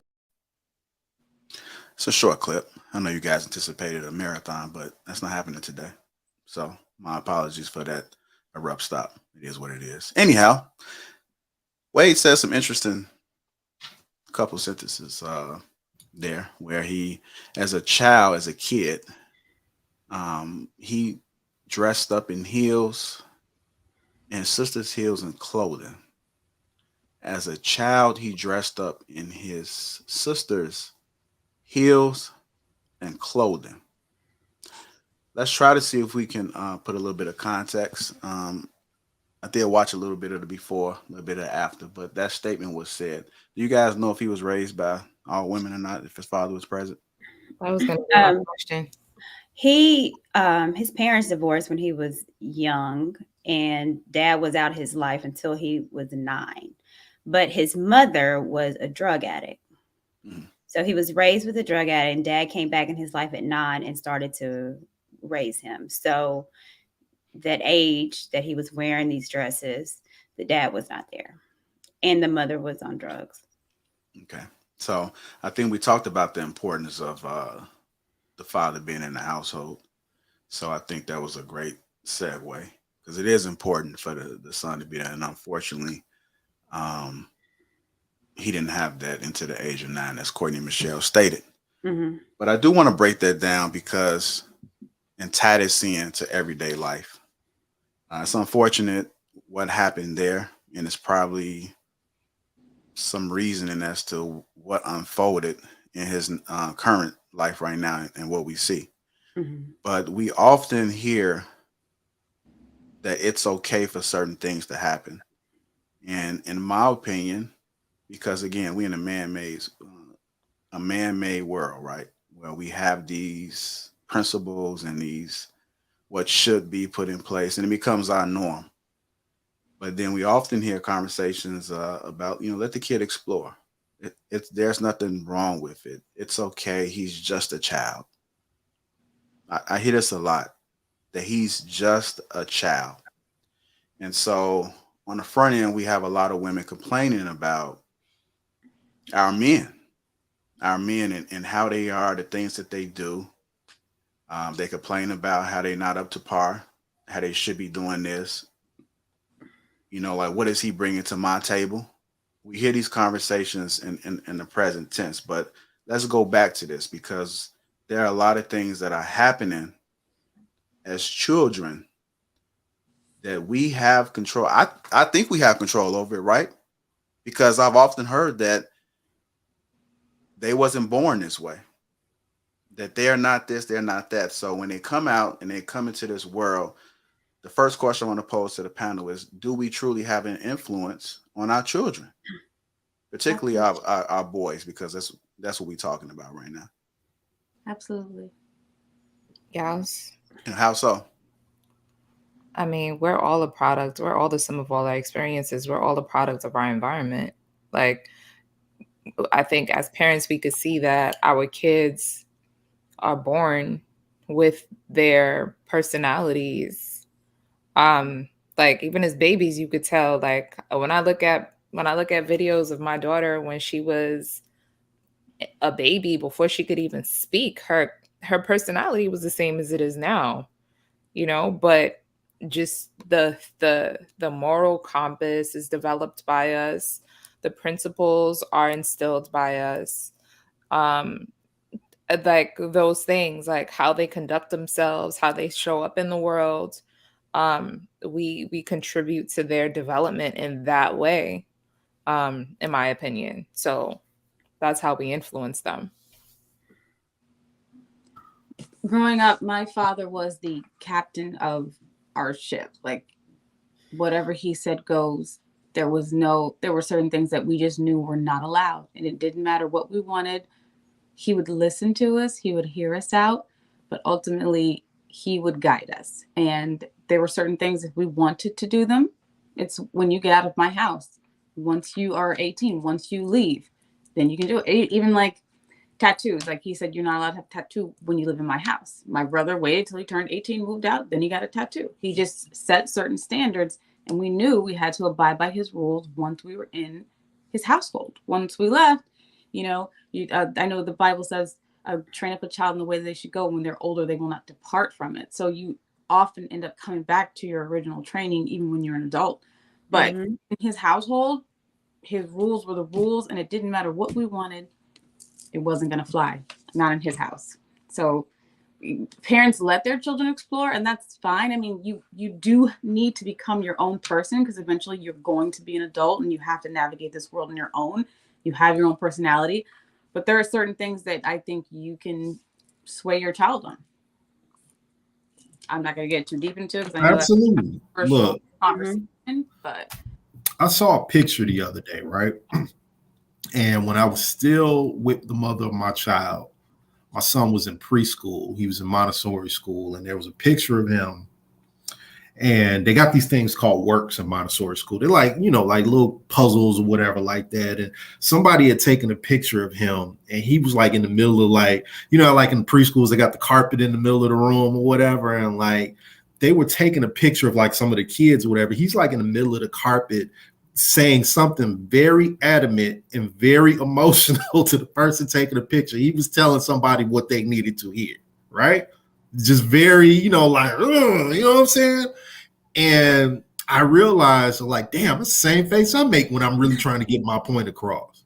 But as my son has gotten older and he's grown up in my child's mother's household, my child's mother is very quiet. She's introverted.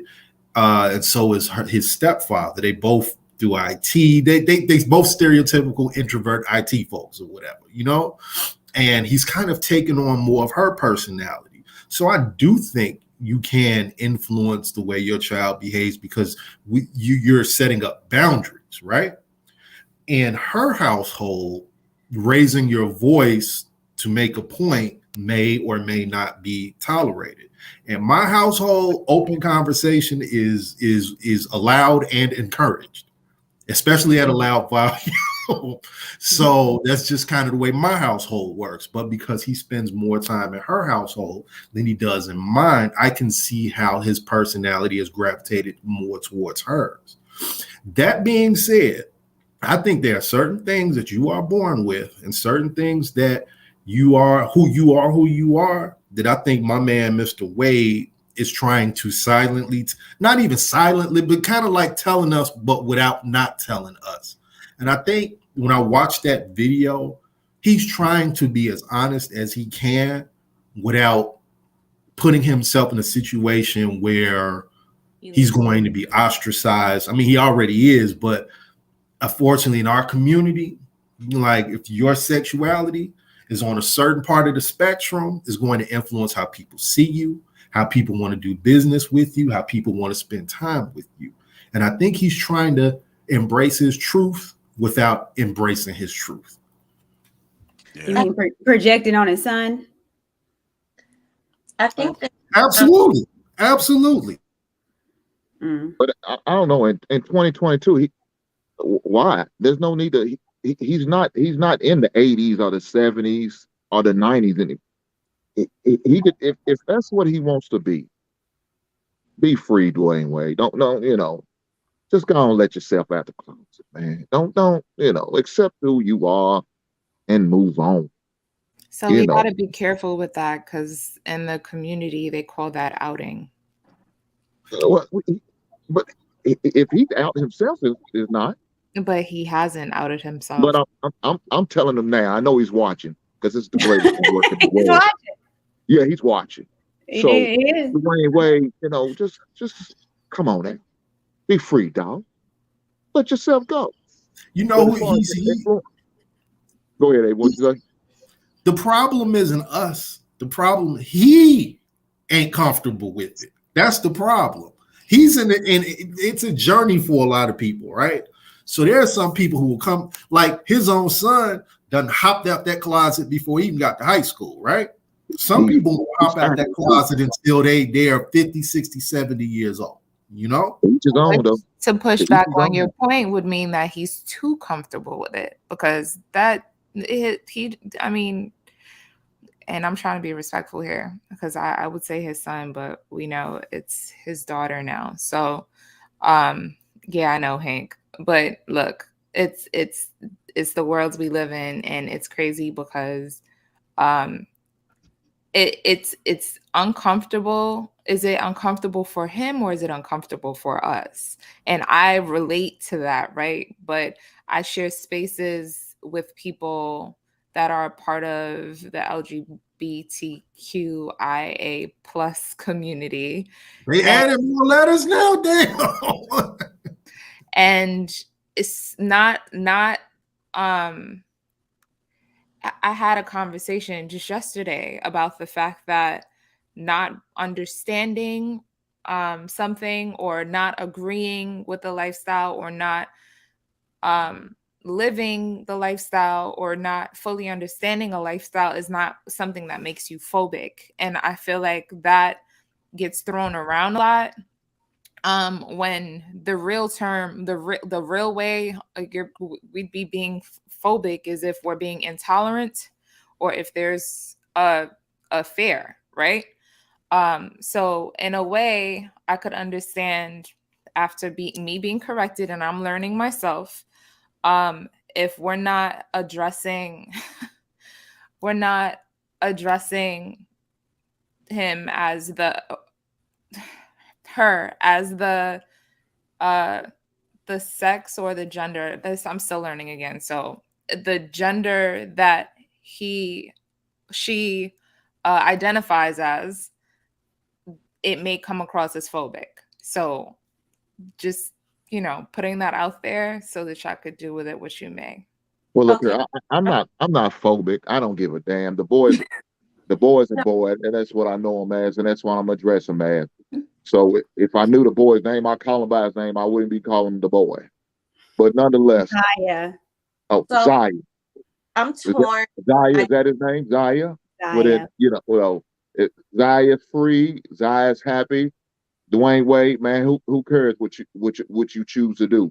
let it be known. And if that's what you want to do, let it be known. If not, then stay where you are. But don't be scared. It is what it is. Look I here, think man. I got as family members that's part of the community. My daughter is a lesbian. She was worried about telling me. I said, why? I don't care. I ain't gonna not love you no less. Now you was straight enough to give me a grandbaby.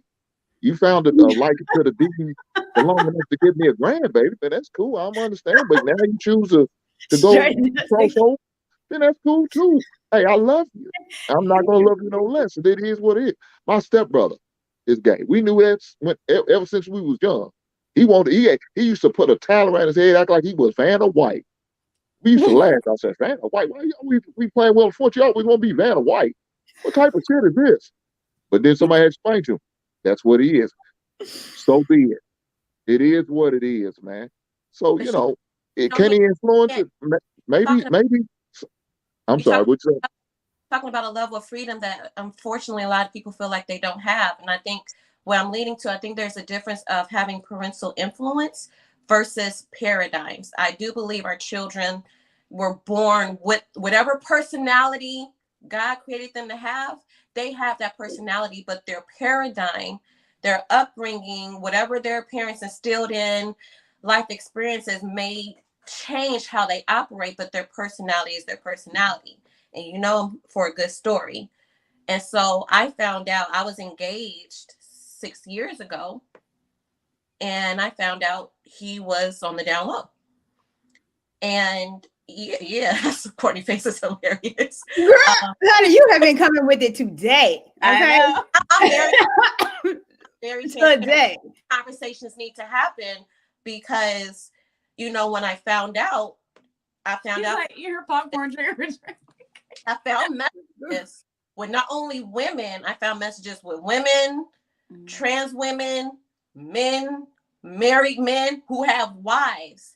And when I found out, of course, I was in shock. He slipped up and said that there was some form of, should I say SB? I don't want to get flagged, but there was some form of abuse when he was a kid. Mm-hmm. But because of that, we was going to church, marriage counseling, but he obviously could not escape these urges that he was introduced to due to abuse. And so, when we had the conversation, he was like, it's just talk. It's not who I am. I was hoping that by the time we get married, it would be out of my system. And obviously it didn't work out. And then he went on social media talking about he's looking for a wife. There's some form, like a beard, like there's some form of guilt. There's some form of shame. I mean, at one point he told me he tried to take his life. So it's very sensitive. As you know, social media, we're making fun and it's all fun and games when it's really deep, especially I think for Black men and their masculinity being challenged. And our boys, like we talked about, our boys are being preyed on too. Our young boys are being preyed on by men and women in churches, coaches, but we don't talk about that as much. So then these boys become men who possibly be confused. Yeah. Well, this is what I don't understand is he encouraged his son Zay, or he encouraged Zay to come out and be free and all that. But if that's what you are, then why not you do the same? Lead by example. Because he's probably not like. Oh, okay, but if that's it, it's cool. Right. So we can't just say that. My real issue with that, right, is the fact that my niece actually just left, and I wish I could have had this conversation while she was here. It's prepubescent. Like you're who, I don't know if she's gone through puberty or any of those things, but the reason why I was saying that is because my niece she went through a stage where she thought she was a lesbian. She was dating a little girl, and the little girl transitioned to a little boy, and now wants to transition back to a little girl because they're just it's almost like it's like they feel like they have a right to it now, so it's like they want to exercise that right. But I think that's where the guidance comes in. Like parents should sit down and be like, what are you thinking? What are you going through? What's going on? Like Let's talk about 18, this. Like 21, it needs to be a conversation. And that definitely, I think, can shift the confusion that children are having. Because yes, when you're a child, you're curious. A little boy might see heels. He sees his mother or all his sisters walking around. He's like, oh, what are these heels? Oh, this must be the thing to do. If he has no man around, then he's going to think, oh, this might be the right thing to do. But if you have your father there and he sees you and he's like, hold on, let's sit down. So this is for women, you know, like, and they have that conversation. I think that's the guidance. Yeah. I think Dwayne Wade was very permissible with his child. Like, he's like, oh, to be free, be you. But he could have swayed him, I think, either way if he wanted to have that conversation. But he was just like, oh, I used to do it. This is normal because I did it. Instead of sitting him down, like, what's going on? Let's talk about this. How are you feeling? Yeah. Like, he could have, like, inundated some thoughts in him if he wanted to. But he was like, I'll just let him be. Wait until your brain is fully developed before you make a decision, which a permanent decision. 25. Like, they still need to be guided. They're children. They're not adults. They don't know what's going on. They don't know what they're thinking. That is why God gave children parents, because they don't know. And it's the cognitive dissonance we're literally going through having a conversation. Like, and it's like, it's difficult because for me, I know I want to be respectful, but at the same time, it's very uncomfortable because it's like, this is a little boy that was born a little boy, but now we're calling, or we're, you know, in order to be respectful and not be insensitive and not offend anyone, we're being told to call the little boy a little girl. And it's like, it's the same thing with my daughter. She came home from school one day and was having a conversation with me, like, oh, like talking to me about it. It's like confusing because, you know, it's not, I mean, I'm gonna just say it. It's not natural, you know, like that's not the natural order of things. I think we're in a phase right now where it's being praised to be a woke parent. So the old school parenting of you not doing that in my house. If I catch you, find you, you out. Like the standards, the strictness, the boundaries that parents had back in the day. Now it's as if you feel how you want to feel. You're a flower, I'll call you flower. It's the age of wokeness and not wanting to always be PC. And I'm pretty sure, even going back to Dwayne, where he was having these shoes on and dresses on when he was with his mother, there's no telling what happened to him as a child, knowing that his mother was highly addicted. There's no telling what kind of man came in that house. There's no telling if that man, if he was even touched. And to Amber's point, I think you hit it on the absolute nail, is that we have to start telling our boys that this can happen to them at an early age. Absolutely. And we haven't. We've dropped the ball as parents, telling our daughters, but not our sons. Absolutely. The statistic actually is 1 in every 4 women get some type of abuse in their lifetime. And it happens more with boys, but boys don't talk about it. Boys will just keep it within, it's embarrassing, or they look at it as a trophy. Like, oh yeah, older woman, I smashed her. But you're 13 and she's 19. But that's cool. But it's not okay. Well, let me take it back to know something. One of the biggest fears for a father is when you're a man, if he would have had a conversation and his son would tell him he's gay. That is the word. I'm sorry. If your son is an alternative lifestyler. Different. No, that's probably wrong too. But see, but that's even the society that we're in. I can call you nigga. But if I use the G word, then we don't have a platform. So isn't that the G in LG? Am I bugging? I don't know what it is. But look, if he chooses to do something different than what I do, that's the biggest fear for a man. You can accept that from your daughter, but to have that conversation with your son and listen to the stories and the feelings he's having, that's tough. I'm just being straight up honest. I'm just being right up honest. That's a tough conversation for a father, a man to have. Well, I remember when my son was younger, and you know, that was one of our biggest fears. And he said he liked somebody, and my big fear, like, man, please don't say you like a little boy. Please don't say you like a little boy. and he came and told us he likes little white girls. His mother was so pissed. Why does he like white girls? I said, man, I don't give a damn. He don't like white girls. I said, as long as he like girls, I'm okay. Yeah. I ain't got to have that other conversation. Let I'm me okay with this. let me throw this in about D Wade, because this was also said in that interview too, is that once Zaya started telling him and Gabrielle Union about his feelings, his teacher was also a part of the community.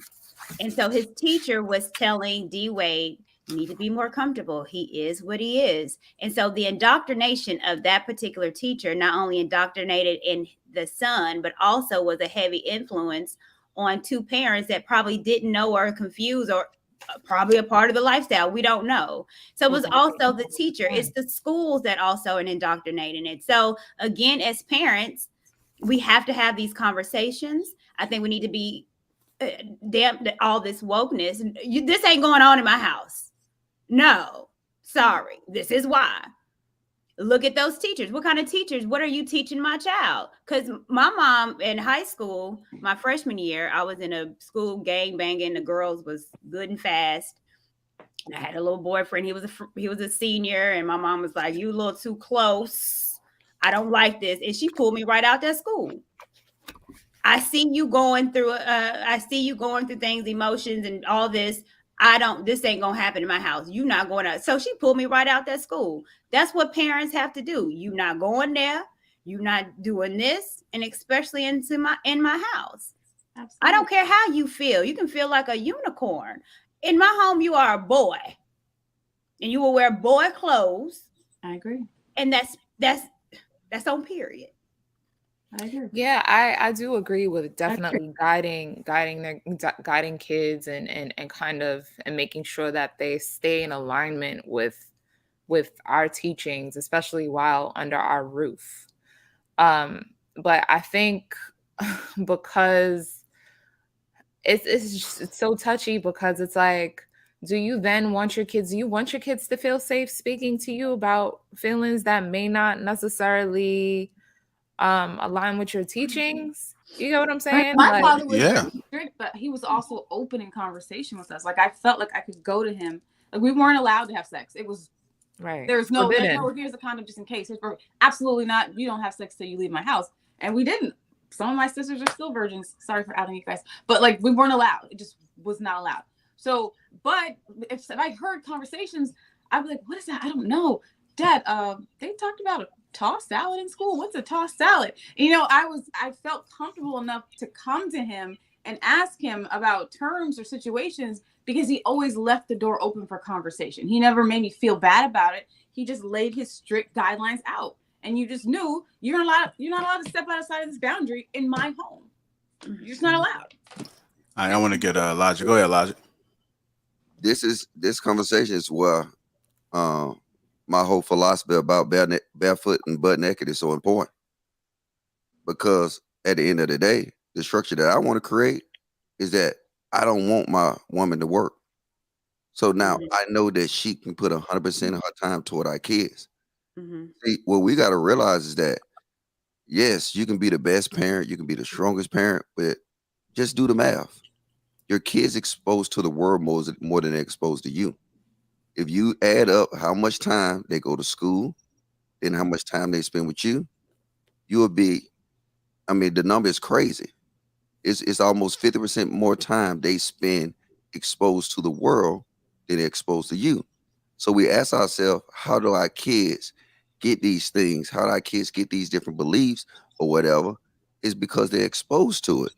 And now we sit back and we let our society, you know what I'm saying, we let our government come with all these different things that really don't have no value to us, and we don't say nothing to it. We say, that's not me, that's them. We have no true culture. We have no true community. So we really don't care until it come knocking at our door, and then we'll start crying. Just like Chicago. You got everybody in Chicago and in Atlanta and every major city that say, I'm not going to snitch until they baby get killed. And then now they crying on the news telling somebody to tell. It's our fault. We do it. I'm just saying, we do it. Our women want to work. But then if our kids come out like a little like that, then we want to sit here and we can't cry. If our women need to be in our kids' life, that's it. That's the only way it's going to work. That's the only way it have been working. But our women want to have careers. Our women want to do this. And our women just need to be some simple as mothers. That's Yeah, but Lodge, you don't think this still can happen even if they are at home? Looking at society now. See, that's a problem. You keep asking questions when we can look at when the woman left the household and look at what started happening to our families. When a woman left the household to start working after World War II, look what started happening to our family. It's easy because now that kids spend more time in schools than they do with your people. Let's do the math. School is a full-time job. Yeah, but they was doing that in the 60s and the 70s, though, Roger. They was spending more time in school then. One at a time. To this extreme, like it's getting worse, and worse. It has never been like this before. Hold on, what are we talking about then? Are we still talking about? Let's take it back to D. Wade and the freeness that his father, Desir's father, is giving him. I'm going to allow you to do whatever and be whatever you feel. And he can do whatever you want. Now he's, how old is he, 14 or something? Kissing on some, I wish I would be kissing on somebody at 14, 15, 17 years old. My mama see me kissing. And that's only acceptable because he's part of the community. You know that, because it's not about like, what? I have a friend that's inappropriate. And they said in school, if they see a boy and a girl holding hands, they have to stop them and break them up. You're not allowed to kiss them. But if they see a girl and a girl or a boy and a boy, they're not allowed to say anything. That's weird. And is correct as far as being a woke parent. It ties into this fear of cancel culture. Right. It ties into the fear of, like she's mentioned, the teacher was advocating way and how he should parent his child, because if we don't, and we don't know what system is supporting that teacher, if we're not supportive, we don't know if they're going to call CPS because we're not supporting that child's identity. So it's that fear of being canceled in every aspect.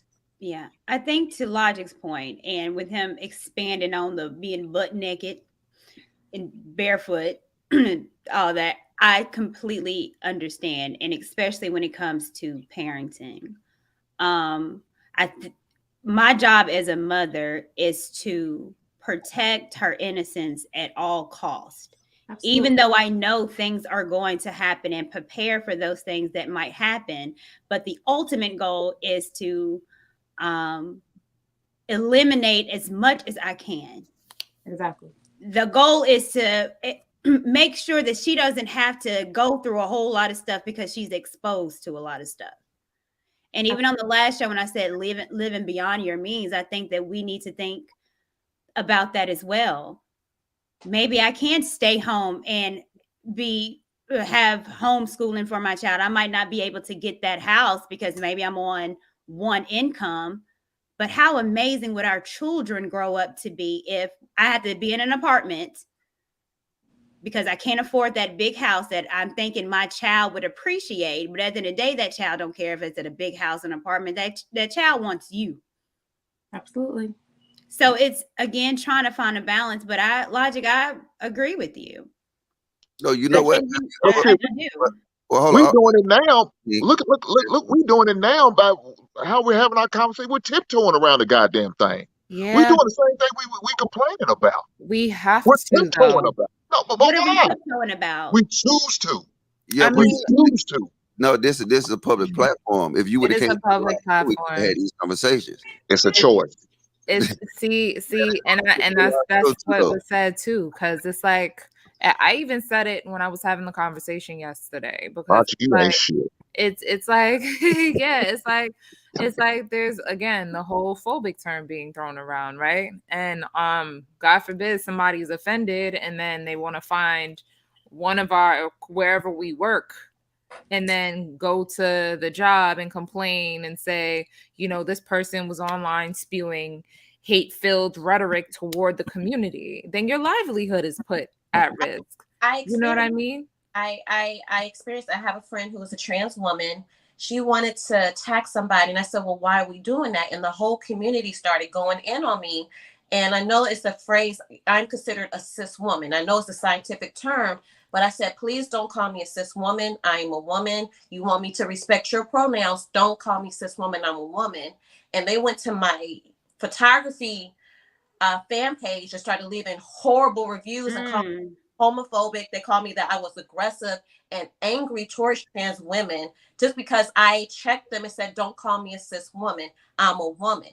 So even now I am tiptoeing to make sure I don't even engage, because this is my livelihood. This is my business. So it's almost like we don't have a choice. Yeah, we don't. Well, can I add this though? And I'm gonna show you how it's us. And I That's said, a problem. I'm talking about myself too, because I mean we got 4 ladies on this panel, and I'm assuming that everybody have kids. Can you remember the first time that you tried to take your kid to daycare? I never took mine to daycare. Yeah. Right. So you had to rip that kid off of your side, and you had to force them in these environments. Because, and it's something we don't think of, and I'm sorry for bringing this up, but like I said, I just got to keep it funky. We force our kids in these situations, and then later on we complain about the outcomes. Like I said, hey, that's why, I mean, all these stuff is pickling my head and rushing. I look at all this different stuff that I see in this environment, and that's why I say, you know what, I just need a woman that's on my team, and then now this will be our structure. This will be our structure of instruction. Order. Thing. And until we get to that point, we got to deal with taking a risk. It's just like exposing the kids to the ghetto. You know what? It might be good. It might not. You're taking a risk because you're putting your child in that environment. And then you really, once you put them in that environment, you have no control. But Logic, my thing is, this is not, we're not just now having our kids go to school 8 hours a day. They've been doing this, been doing that. Now I understand these women are starting to work more.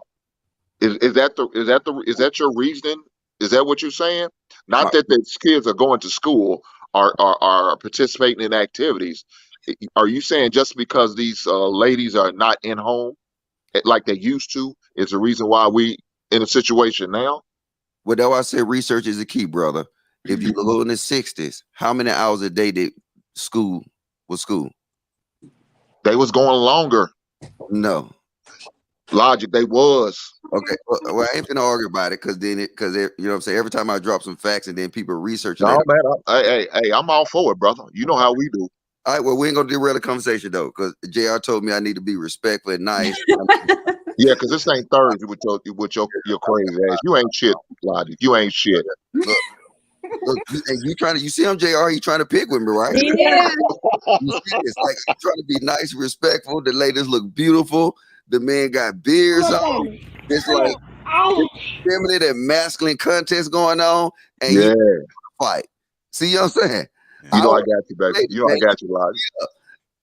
But I do agree with Mr. Logic as well, because my father worked, even though he had 5 children. My mom stayed home, and we never went to daycare. She raised all of us. She never went to, until we were all in school. And even now, my son, I put him in daycare. I put him in a private school that my godmother raised and had 100 children. And I put him in public school for 1 week. And then I took him out and I started homeschooling him because I didn't like the influence of some of the teachers and the lifestyle he's exposed to. I'm not in agreement with. So I can't put him in that environment and be okay with it. So I just decided to homeschool. And yes, I work full time, but I still, I give him his assignments. And then when I get home at night, we'll sit down, we'll go through them. And if he has any questions, I'll test him, whatever. But I do sacrifice to make sure he's not in that environment because I don't agree with it at all. I even saw a teacher in this video went viral on social media about this teacher that used to be a woman, was now a man. He was teaching his kindergartners what transgender was. And I just don't think that that's their right. You know, that's something that should come from the parents. But and that's like you said right there. It should come from the parents. Only thing our schools need to be teaching our kids is math, science, and English. Those are the important subjects that the school needs to teach. That's it. Everything else should be taught by us. History, that should be taught by us. Our history, not their history. Our history. That should all be taught by us. We need to reinforce some of our educations on what we need to teach our kids. Now, I mean, I understand if you can afford to homeschool, then do it. But not everybody has that option. Not everybody can afford to do something like that. So then what do you do, Logic? So to Logic's point, back from 1869 to 1970, school days was 132 days compared to today, which is 180. So kids are in school longer. And it says, but most students only went about 78 days a year. So kids are in these schools a lot longer. The teachers are a lot different. The curriculum is a lot different. It's different. But the reason why they're in school more because of money, taxes. Well, but regardless, you can't keep because it is. It is what it is. Our kids are learning something completely different for a longer amount of time, and they're away from home. They're away from mama and daddy that should be teaching them right from wrong instead of being in around a whole lot of kids for a lot longer. You don't know whose mama is raising who daddy is who, what kind of household that they're in. So again, to Logic's point, I completely understand. And when they're home, so how are you going to teach your kids about social interaction? When is that part going to come in? Okay, you definitely got to teach them that. I think the most important thing that I want to add. Hold on, Avon. Let's go to Logic, then we go to Avon. The only caveat I want to add is that the kids who had problems with reading stayed longer. You can do your research. That you had it was like the early kids, they got out at 12. The kids that parents did work with them, they got out at 12. The kids who parents didn't do work with them, they stayed longer. So this is basic research that you can do. And if you want me, I can send you some reports so you can know before you derail a conversation. But I'll fade the black on you, Hink. Yeah. And hold on, Courtney. That's what I was going to Avon. You're not allowed to fade the black on Sunday. Hey, go ahead, Avon. Don't do it on Thursday. I'm listening to this conversation, and I didn't think there's a level of cognitive dissonance, or we do realize that our kids have to go out into the world, and this is the world they're gonna have to go out into. Yeah. I think the most important thing is they have to know how we feel about it, and that's the most important thing. Perfect example of this, right? About a month ago, my son was at my house, and we were in the car, and we were listening to the sports talk radio, and there was a commercial about medical marijuana. My son looked at me and he said, "Medical marijuana, isn't that a bit of a contradiction?" And I looked at him. I said, "What you mean?" He was like, "Well, at school they say weed is bad." And I thought about it for a second. I was like, you know what? He probably feels that way because ain't nobody said nothing to him about it. I've concealed up to this point that I smoke weed. Nobody in his mama house smokes weed. So the only conclusions he can draw about weed is from what they telling him at school. And I had to have a sit-down conversation with him about what weed was, how it affects your body, how it can be negative, how it can be positive. But somebody had to say it because he's going to go out into the world with that attitude and be completely uneducated about it. Did I freeze? Yeah. Okay. So I think that's the most important thing. Because on this topic, we can feel how we want to feel, but when they go out into the world, they're going to be held accountable to a world that feels differently than us. You know what I'm saying? You can say, okay, I feel that a marriage should be between a man and a woman. But if he says that first day at the job, he going to have to go talk to HR. You know what I'm saying? So I think we have to, establish how we feel about it, and then tell them how the world feels about it and let them draw their own conclusions about how to behave when we have that information. Mm-hmm. It's very important we do that because they're going to have to go out here and live in a world that feels a lot differently than we do. And their financial survival is based on it. And I think it's very important that we establish how we feel and we give them the truth and the facts about the situation and let them go out there and determine how they're going to deal with it. Because you go out there, you send them out into the world on some, it was I can't even say that. Do you remember Tim Hardaway went out there and said what he said, and that man wasn't allowed in the NBA arena for about 5-6 years? He was probably in a household where that was normal, what he said. He didn't think he even said anything crazy. But when he got out into the world and he said what he said, he was ostracized and he was cut out of the NBA and media period for a very long time. We have to be able to tell them how we feel, but we have to be able to tell them how the world feels so they can navigate it safely. Well, even I don't think anyone's negating that. Right. And I don't think that anyone is saying that homeschool means that your kids are just going to be an absolute square. If you've done any research on it, there's a lot of different types of homeschools. There's a lot of different things that you can put your children in as well to do extra to get that one-on-one connection. But let's just keep it funky. These children are, even though they're going to these schools, they don't know how to interact with folks. These kids are on everything, internet, PS5s. They don't know how to connect with people, period. So it's not that they're going to schools and learning how to communicate. They're not. My nephews, we have barbecues and they just and I'm like, snap out of it. Well, yeah, we know that kids can't even look at you eye to eye. They can't. They can't look you eye to eye. They can't hold a conversation unless they texting it to you. I mean, we understand that, but that's just what it is. But my concern is I'm not willing. I'm not willing to put my child out there to experience stuff that I know that she doesn't have to just because she needs to learn the world anyway. Well, I'm not willing to do that. There's a lot of experience that I didn't have to. I hear you, but what I'm saying is one at a time. There's a lot of things that I did not have to go through or experience as a child if I had mom there, but my mom had to work 2 jobs and go to school and left me open for the world. And then those questions I had unfortunately happened after the fact. Right. And I'm not willing to put my child through that. I want to talk to her, let her know how the world is, how she's going to be, but yet still preserve her innocence as long as possible. So that's how I want to raise my daughter. I hear you. But what I'm getting the vibe is from the conversation is that we want to, the difference between indoctrination and education, right? I think we have to be careful about saying, this is how I feel. And if you don't feel this way, it's a problem between me and you. Whereas you can say to the child, this is how I feel about it. This is how the world feels about it. And then draw your own conclusions, because what's going to come out of your mouth is going to be your responsibility of how you deal with it out there. Mm-hmm. And I think that's the most important thing. Because quite frankly, I'm going to be real with you.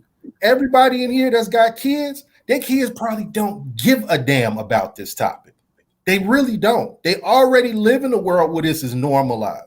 Like my son has a trans person in his classroom, and I wasn't aware of this until a couple of weeks ago. And I asked somebody, he was like, I don't care.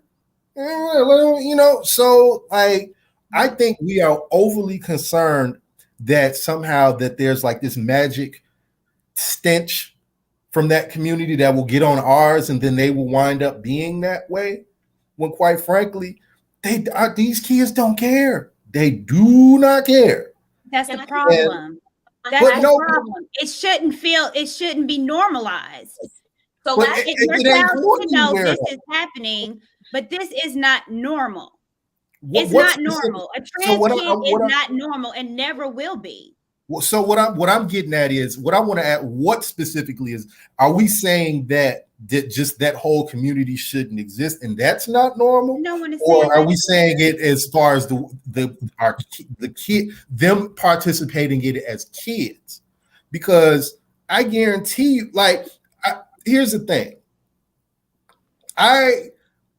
you know, I'm not naive enough to be sitting here and say that I'm going to be able to control my child's sexuality. And I feel like a lot of people feel like they can, right? And when we have these discussions, if we say, well, I'm not going to allow this and I'm not going to tolerate that, them kids is really sitting there looking at y'all like, all right, bro. You know what I mean? Like, you know, they're giving you the side eye, like, sure, right. You know, I mean, really think about it right now. Like, think about, you know, the people who are in that community. Can you bop them upside the head and make them not that way? I guess it comes down, you know what I'm saying, to the fundamental thing of, are they born that way? And do we have any control over that? And I don't feel like we have control over that. Can I say something, please? What you feel. Last year, my son, we were sitting on the couch. My son was 12. He sat up and looked at me. He said, Mom, do you want to know what my sexual orientation is? And I closed my eyes and took a deep breath. I'm like, here we go. I said, you know, because I want to make sure my response was supportive, where he felt comfortable to tell me. So I said, well, what's your sexual orientation? He said, Mom, I think I'm bisexual. I said, do you know what it means to be bisexual? He said, yes. He said, you like girls and boys. I said, okay. I said, I've always heard about the little girls you like. I said, is there any boys at school you think is cute or you like? He was just like, no. I said, well, how do you know you're bisexual? He was just like, I don't know. I know my friend Ari. She's now bisexual. She has a girlfriend and a boyfriend. I said, okay. I said, so, you know, is there any boys you like? He was like, no, but he's like, I'm not sure yet, but I'll let you know. And like, he literally just walked away, like and I took a deep breath because I was proud of myself, but I handled the situation properly. I called his dad. I called my dad. I told him the conversation. They both was like, who are straight men. Like, it sounded like he's just saying it because he's seen his friend do it. And the conversation never came up again. He's talking about girls he liked and stuff like that. But when that conversation happened, you know, I hear what you're saying. Hold on before you respond, because there was a super chat that's in relation to this question, and I want to ask you guys this. Where is it? JR, can you ask the panel, would they let their kids befriend Dwayne Wade's son? For me, I would not. I feel like alphabet people are contagious to kids if hang around with. Contagious. Okay, contagious. Yeah. That's what he meant.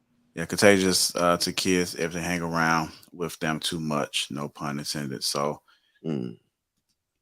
it's all about that influence. Something similar to what Amber said. So Amber, well, I'm not asking you in particular, but just asking the panel, if we find out that our children are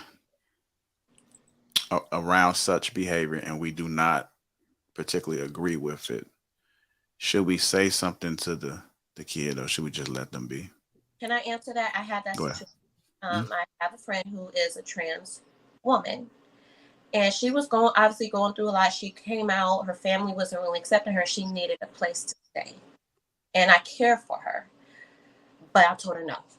I said, I love you. I said, but I have a very impressionable son. And I don't want to confuse him. We're not ready for the conversation, because, you know, you can clearly see she's still transitioning. She still has the deep voice. She still see the Adam's apple. And she was, you know, she was overly dressing, scantily clad to exert her new femininity. It was really, you could tell she was still transitioning. And I didn't want that in my house around my son a couple years ago. And definitely did, you know, cost our friendship, but I would do it again. You know, I don't want to like throw shade on nobody parade, but you do everybody know what's going on recently in politics that's directly affect this conversation? Yeah, what's going down in Florida? No. Oh. The Minister of Truth. Nobody heard of that? Oh. Can you explain it? Well, they started up something called the Ministry of Truth. The Ministry of Truth. The Ministry of Truth.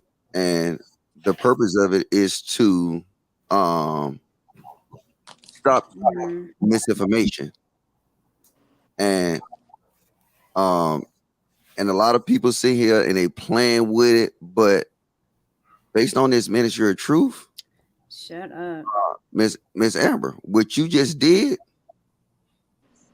will be considered teaching your son misinformation, because it's not what we know being factual truth, is not what we know to be biological truth, is what they deem as the truth. And then we're sitting back because, I mean, if y'all want my letter, I already wrote my local and I wrote my congressman in my state about this.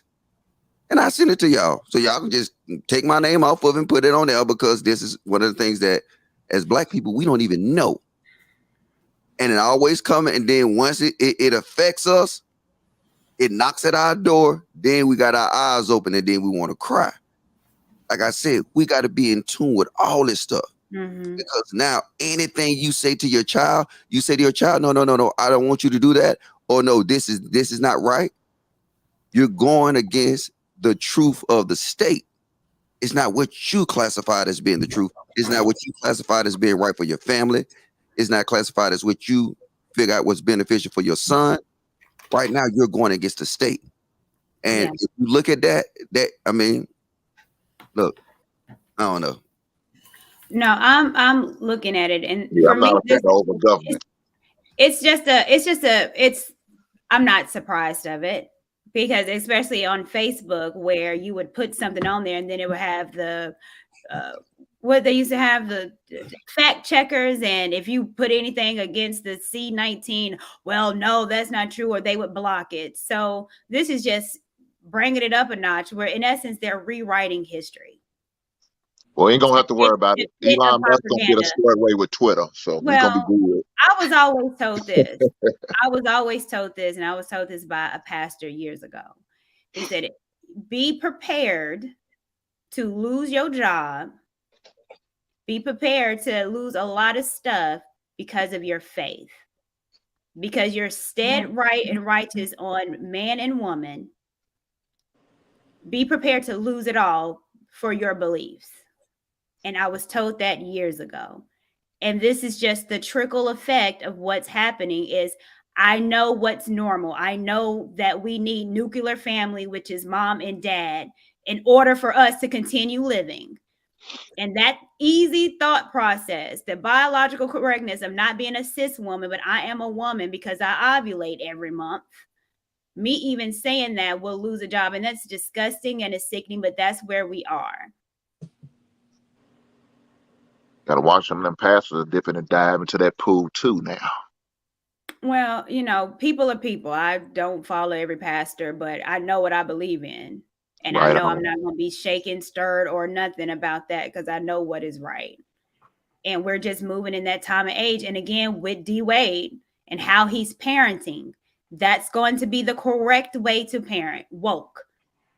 And if you don't parent that way, then it's going to be deemed as abuse.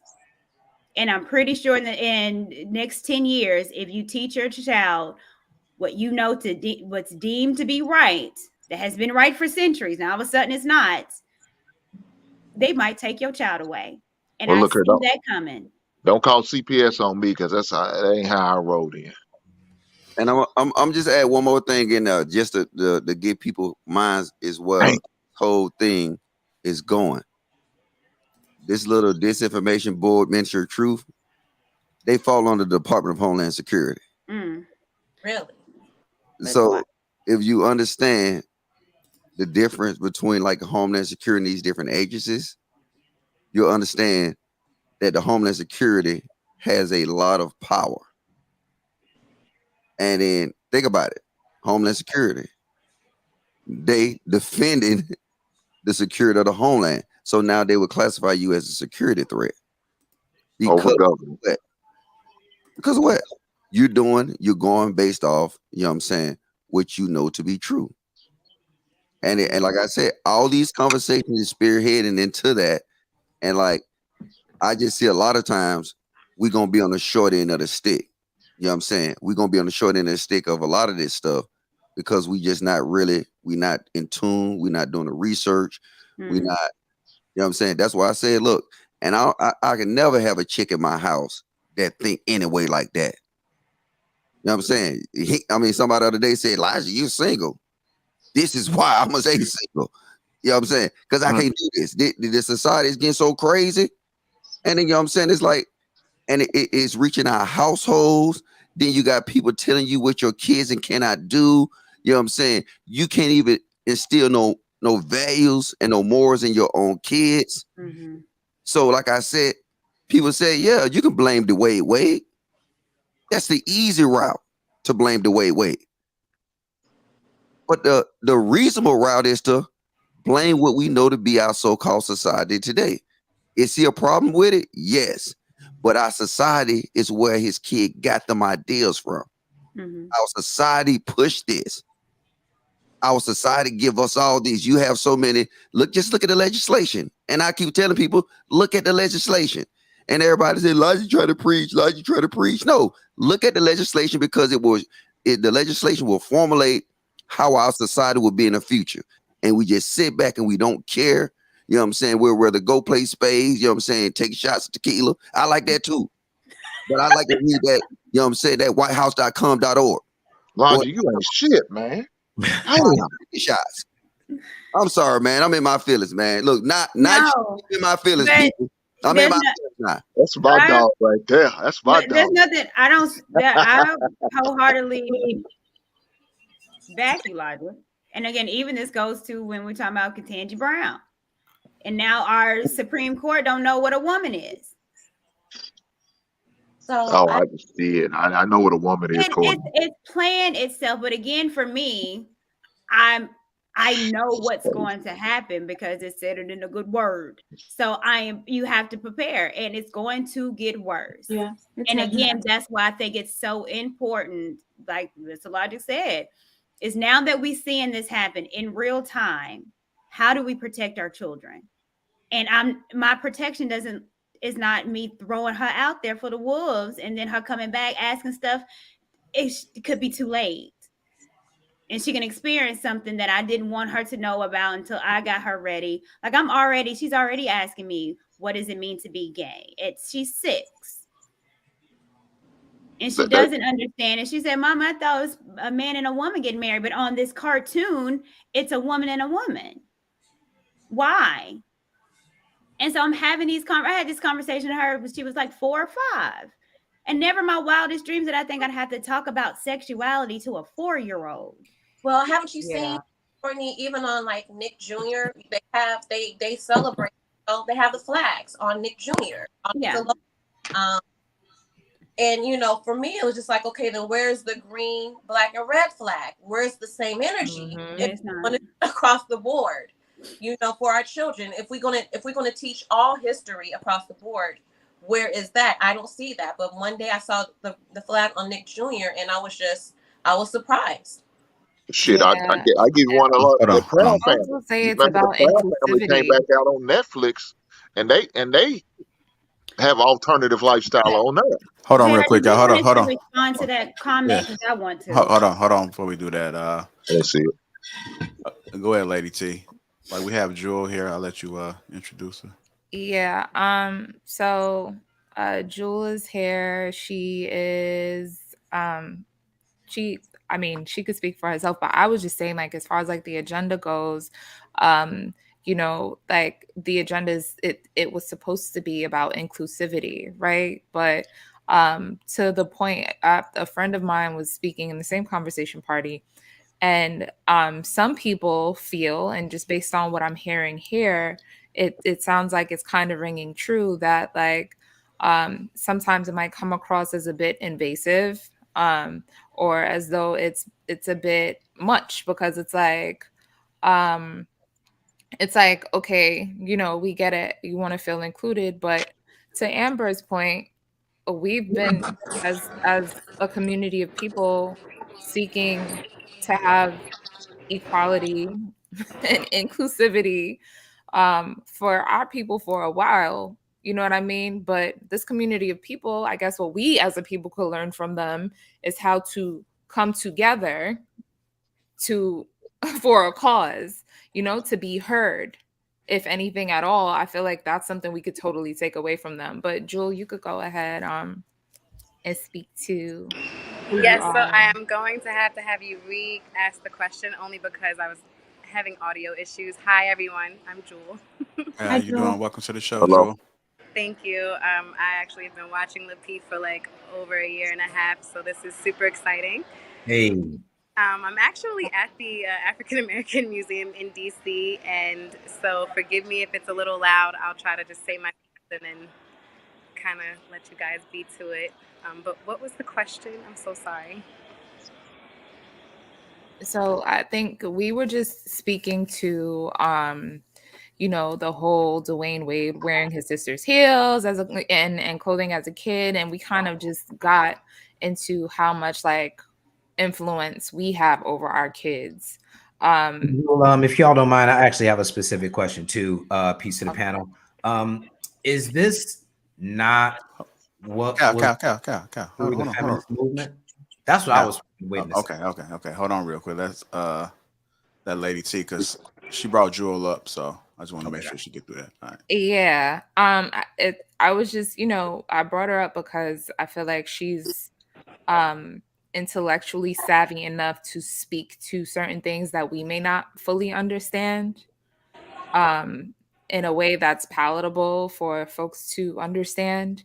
So yeah, we were pretty much just speaking to that aspect of things, and what could come across as maybe offensive or intolerant if we're used to being raised a certain way, growing up a certain way, wanting to teach our kids in a certain way, but now essentially being forced. That's what we feel like, to teach our children about things that we weren't aware of, that are new to us. And if we are uncomfortable expressing certain things, it comes across as though you're being phobic, or it's almost like a pushback there, and it's uncomfortable because you say the wrong thing and your livelihood is at risk. So definitely. Hi, Courtney. I see she just came on. I've been definitely watching and witnessing your evolution over the last year and a half. Just wanted to say hello to everyone. And Lady T, you bring up a very, very relevant topic, and it's funny because I had recently posted on my Facebook that it's quite offensive to me as I don't have any children, but I am the oldest of 5, and I have many, many, many, many kids in my family. And we have literally watched the generations change as far as their involvement with LGBTQ. So I'll say that the younger generations, it's easier for them to live their lives as they choose. It's easier for them to feel comfortable being who they are. And it's definitely uncomfortable for some of the older generation to evolve. That's one of the words that I kind of use heavily. And so what I put on my Facebook was that it's kind of embarrassing when I hear cisgendered males downgrade or degrade, I should say, children that are playing with toys that might not be gender specific. So if you have like little boys who are maybe playing with dolls, but they're not playing with dolls like, let me dress her up and let me make her pretty. They're playing with dolls like they're still being rough with the dolls, as if they might be rough and playful in life. And some men might say, oh, that's sissy. That's he's gay. They might say things that could come off offensive. And the one thing that I was saying is that we should be careful with how we label these children, because number one, what if the child does end up being gay? What if, as a child, they might not know a sexual preference. Like, hopefully they don't know that. But if they end up evolving into that, I think it's just, you have to be careful of what you say, how you label these kids, because they will always do what they want to do. They'll just become really good liars or they'll be shady people. And that's with anything. There's some really toxic, masculine people out here who might be super aggressive, and they all have a secret. But we don't really find that out till we're mid-30s, 40s. I have quite a few people in my life that, you know, we might have been like, oh, we knew he was funny from day one. In my generation, we weren't really accepting of it. We weren't really nice. We weren't really gentle. But now my sister, who's like 15 years younger than me, she would say that I am being offensive and that I am, you know, she called me homophobic one time because I didn't understand, at the time I didn't understand the transphobic changes that were occurring. This was a few years ago. I had to do some evolving. But the way she labeled me made me realize, like, I'm the outlier when it comes to her generation. She was born in 2001, 2002, something like that. They don't judge people off of their sexual preference. And honestly, like, from a psychological point of view, I don't think that we should be judging children on that either, because we are the ones that would seem a little perverted, I would think. Like, I don't think children are thinking about sex and whatever, like, just the labels that come with it. Now, for Dwayne Wade's situation, yes, he to me is on the extreme side, but he also has way more money than I have, and so I can't judge the freedoms that they have in their life. For my tax bracket, my kids, my future children, I don't care how you feel. If you're a boy, you dressing like a boy. And a part of me feels bad saying that, because, like, I can't afford my child the freedom that he really would want in that case. But I do think that your environment matters, and for the environment that I live in, which is Baltimore City, I don't know if you guys are familiar with Baltimore, but some things are acceptable, some things aren't. And if I'm not able to facilitate his lifestyle, if he wants to change his gender or live a different whatever, okay, good for you, Dwayne Wade, but not everybody can do that and be okay in their everyday life. Okay, I don't want to be rude to you, but you're part of the problem. And everyone is entitled to their opinion. Everything. Well, hold on, wait. Please tell me what side of the problem. We let you go. Hold on, y'all. One at a time. I'm just saying, everything you just displayed. Everything. Okay. Everything you just said. Okay. And I'm gonna say it again. Everything. Okay. You are the problem, sis. How so? What you're saying is like you saying men telling young boys not to do this thing or that sissy and stuff like that. That's what we don't have no more. And we got women like you saying that. Hold on, sorry, I have to pause you. That's when what doesn't happen anymore? Men don't do that no more. Men don't get these boys in check. What you just said is what you did is you demonized a man and said, hey, look, you know what? That's not what a man do. I demonized him. I think that's a bit of a strong word. But no, okay. It's not a strong word. Actually, I got stronger words that I can use, but I'm trying to be respectful. I'll rock with it. Please, okay. Yes, I mean, so let's just stick with demonized. I don't think we need to try to be respectful. Okay, ma'am, can I finish though? I know you've been on the web page. Let me break down this conversation, what you just said. Okay. Ma'am, the what you're bringing is part of the problem. I heard you say that. Here, no, a man's job is to lead young boys to be men. Okay, now when you say a man, can we specify? No, please. I'm listening with you. No. You know, if y'all will allow me. I know how you do things. I want to say this very clearly. I am with you, and I want to hear what you have to say. I'm very interested. Please don't think I'm not interested. I'm not arguing with you. I just want to clarify so that I can, if there's a way for me to learn or grow, I would want to know how to do so. So is it okay if I ask you, with me being part of the problem, which I'm okay with that, that's okay, the men that you are referring to, what age are we what generations are we looking at? Because men are men at what age? See, men carry the mores and the values of men. Men are men at what age? God damn, lady, you want me to answer? I'm gonna answer, but you can't keep cutting me off. I'm trying to answer you. Okay. So even at a young age, men used to call out other young men for doing female stuff. Okay. Agreed. So we always did it. Okay. We don't do it no more. And because of, like I said, I got love for you, sis, but what you just said is the problem, because now you're telling people that they can't do that. Men teach men how to be men. Men guide men to be men. Women guide women to be women. Nobody step on y'all foot about that. And Okay. if you really want to be funky, wait. You really want to be funky? Is why we got this problem in our community is because our women allowed this in. I don't see no men running around here with all these LGBT friends. I don't see no women running around here talking. I don't see no men running around here talking like you. What is the definition of a man? Because now I'm very confused, and now I feel like you are the problem. Okay, well, hold on. What a man is? Damn. A man is an adult boy. What? That's what a man is, an adult boy. Science says I rock with that boy. answer. I just don't know if that's what the men would agree with. I agree with you, but Oh boy. That's what is a woman? It's adult girl. I mean, biologically, he was born a boy. Balls, penis. He was born as a boy. He becomes an adolescent. Through that adolescent, he becomes a man. I don't know. There's nothing woo about it. It's you're born. You're born this way. I think she's looking for the woke version of a I don't man. know, but it's so not. okay. Hold it's on, not- if I may, because I'm on limited time, and I really do.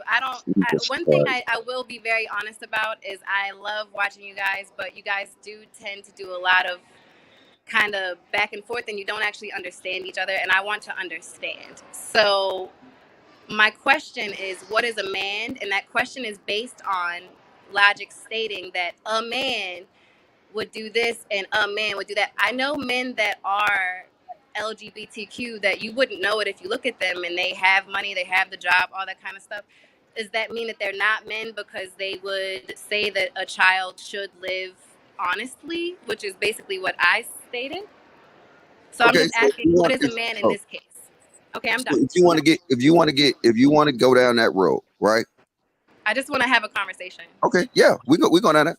So what makes a man is not only the ability to reproduce, but the willingness to reproduce. Can we say that's fair? Oh, yes, most definitely. Okay, so now anything LGBTQ, right? They don't have the willingness to reproduce. They have the organs, but they don't have. Who said who? I know plenty of people that have reproduced that are maybe not straight or heterosexual. So what are we talking about? Is this a good time to say that I might be younger than all of you, and perhaps that actually alludes to what I'm saying, that different generations feel differently about things, and we can choose to evolve. And just to clarify, I didn't tell this man that he couldn't or that he wasn't right because he says how he has his opinions about kids. What I stated was that I like to put out a thought that people can grab onto or they cannot grab onto. Honestly, I don't care what anybody does. I'm going to be happy regardless. That's my Anton energy. But anyway, sorry, I'm being a bit of a fan. Sorry. I was stating that we should at least consider what our words that really aren't necessary to say all the time, our words could be negatively harming children or younger people. Now, again, I'll relate it back to D. Wade. D. Wade can do what he wants with his son. I don't necessarily agree with it. Logic, we might actually agree that to me is a circus, not my monkey, not my circus. So I don't really judge him because that's not my life. But if I had a child, we wouldn't be doing that. We would be very much not. You sound like you talking out on both sides of your neck. Hold on, y'all. Hold on. Elijah, hold on real quick. Let me get to Amber real quick and then come back to you. I know Amber been trying to get in. Go ahead, Amber. I don't know if it's about, but you're on a panel of parents, and so I'm not minimizing you that you have children, but you're speaking of sexuality with a child. That's the problem we're having. We want our kids to be kids. Agreed. We want to enjoy adolescence, learn, playing. Yes. Education and things like that. So when we are seeing without our permission on TV, the teachers promoting something that we didn't agree or want our child to see, I agree. The media has taken it way too far, and they're literally putting it on us, whether we want it or not. I 100% agree with you, and it does make me a bit like, why does this have to be forced? Why is this about the LGBTQA+ community? than, you know, via social media in the world versus his blackness. Obviously, that's my responsibility to teach, but if we leave it up to society, he knows way more about that than what he knows about his history as a black man. And we're a problem. We didn't I agree. You know, for that. We're talking about sexuality for a child that's 5, 6, 7, 8, 9, 10 years old that shouldn't even be discussed. We not allow for our children to be children. Yes. Yeah. Now, and again, this is why I said the whole, I don't judge. It's hard for me to think of how people that live in the 1% or whatever, people with money, they can do different things. But I agree with you, sister, 100%. We should not be having this stuff thrown in our faces. I agree. And I would say that that's been happening on the TV for the last 15 years. It's probably been gradually getting more and more ridiculous, especially in the last 5 years. You can't watch a show without there being at least a few people, you know, from the minority on the show. I'll say it that way. But I think that might be what is pushing. And my question to you guys, because I hear everyone's opinions and I agree with you all, but in the interest of trying to connect and still be able to move forward with everyone, how do we keep our old traditions and also allow people to be who they are without making them be mentally, just because there's a lot of mental issues that come from not being yourself. Like, we can all feel like logic and say, no, in my house I'm not allowing that, but okay, what is the result of that, and what are we going to do? Do we just disregard those people? Because you cannot live your life off your feelings. Feelings they change. But when you're biologically a woman, that's going to stand the test of time. It has nothing to do with generation. So with you saying, I want them to feel the way that they feel. My daughter felt like Superwoman one day. She wanted to be Wonder Woman and jump off something. Am I going to allow her because that's how she feels? No. Hold on, Joel. We have to get out the mind frame of allowing someone's feeling to be true. What's true is your chromosomes. What's true is that I'm a woman made to be a mother. Your experience. Hold on, Joel. Are you finished, Courtney? Well, yeah. So that's what truism is. The truth is, I'm a woman. That body was made sexually for a man. That was made to be a mother. What's true is men were made with semen to create babies. So what about the woman that can't reproduce?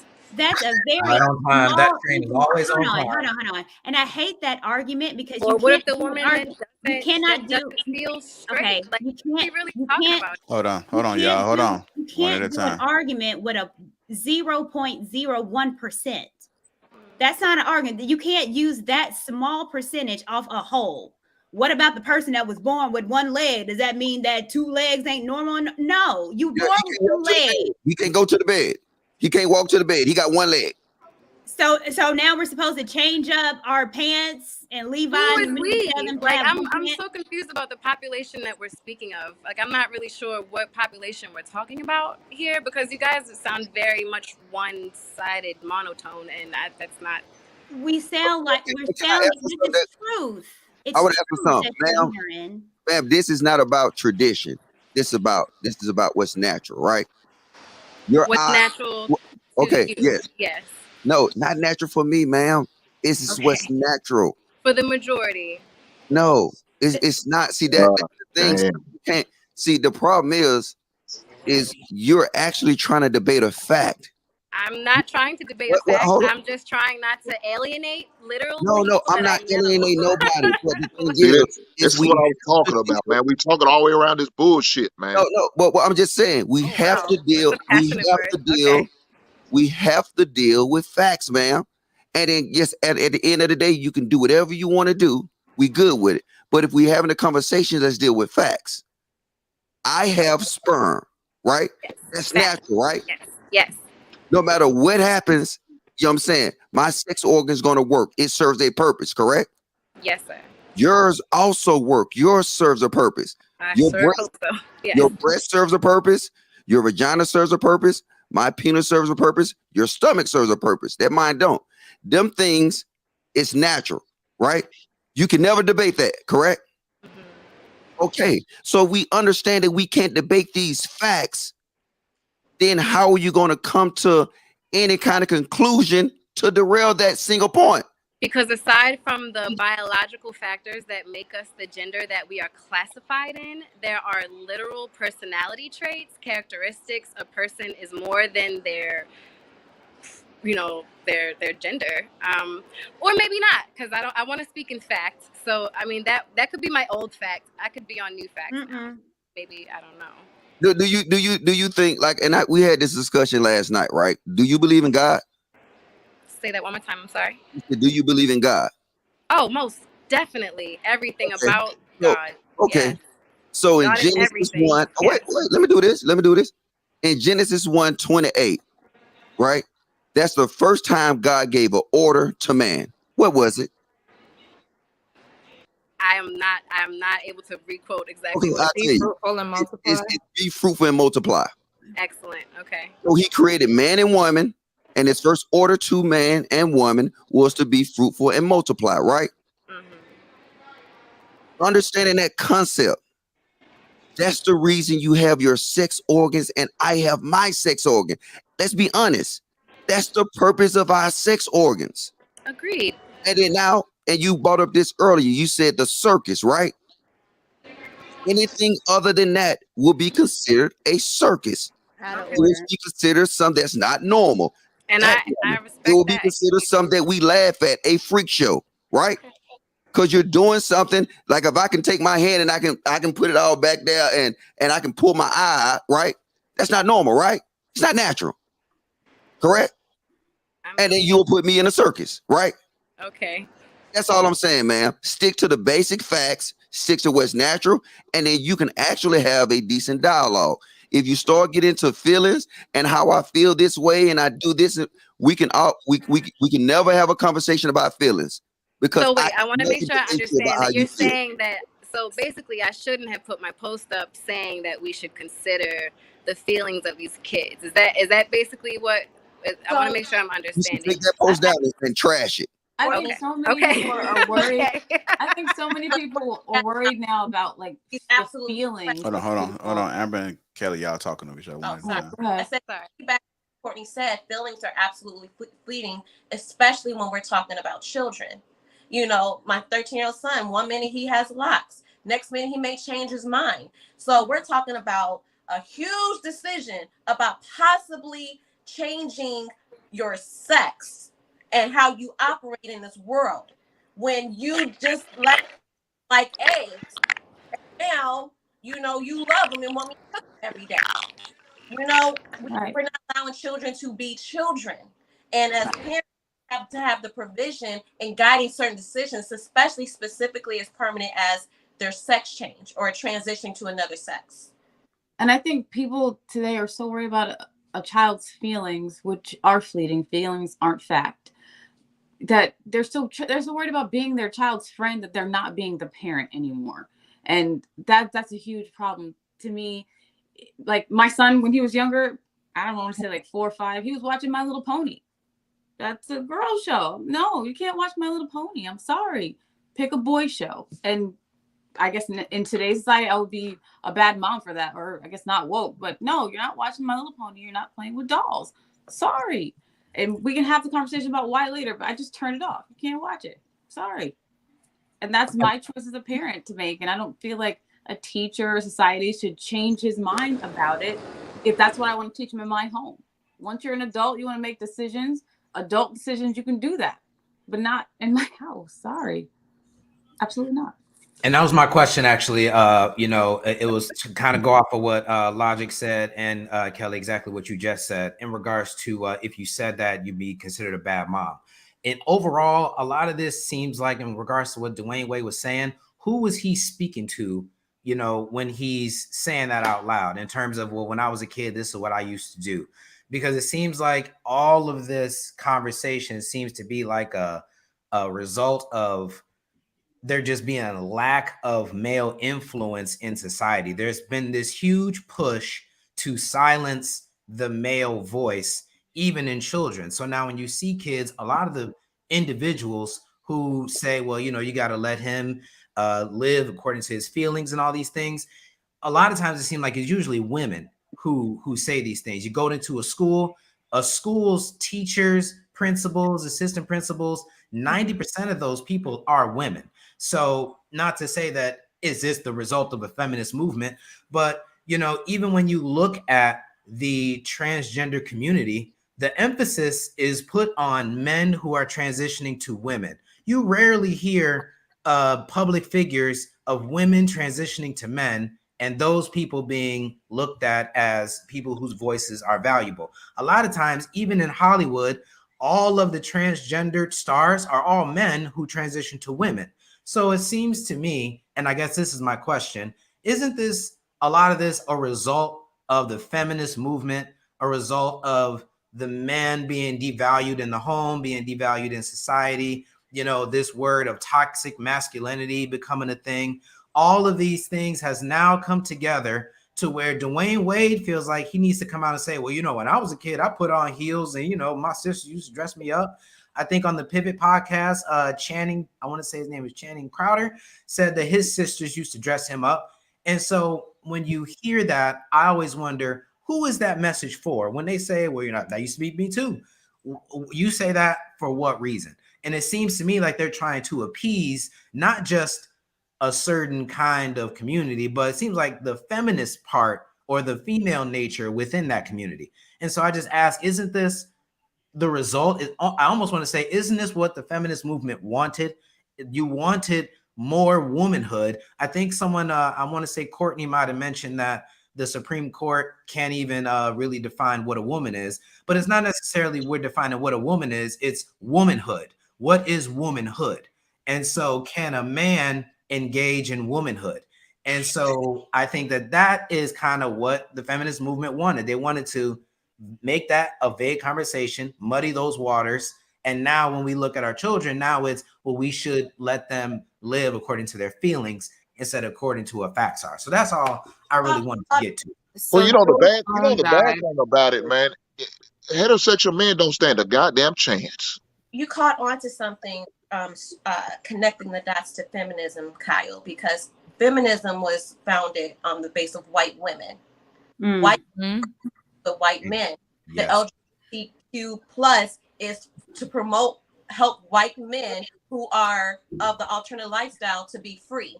So white women started competing with white men, and then us sisters got duped, and we created our own womanism, but we still got played. So you are connecting the dots where it all leads back to white men and their freedom to be. So you are absolutely correct with feminism. Mm-hmm. Hey, can I add something though? I'm gonna share some experience though, right? I'm gonna share some experience. If y'all looked at Anton's show last night before it went down, it's an old fella that I call him my OG, and my experience, and then I have a conversation with a lot of older guys, and believe it or not, a lot of older women, and then the older women tell me this. They said, "Oh, hold on, what? All right, can you hear me?" Mm-hmm. Yeah, they said, "Mr. Logic, you're a man, right?" And you know what women my age and younger say? "Mr. Logic, you're toxic." Mm-hmm. Let that sink in. See, the thing is that anybody with standards today, anybody who gonna hold these morals and values and traditions, the older generation will call you a man. The newer generation will call you toxic. Yeah. Let me do this real quick, because I guess I'm passionate about this because I have a 6-year-old. So me too. I'm gonna ask, you scared? Okay, so tell mommy, what colors do boys wear? Blue and black. What colors do girls wear? Pink and purple. Yeah, and when you become an adult, what is your purpose?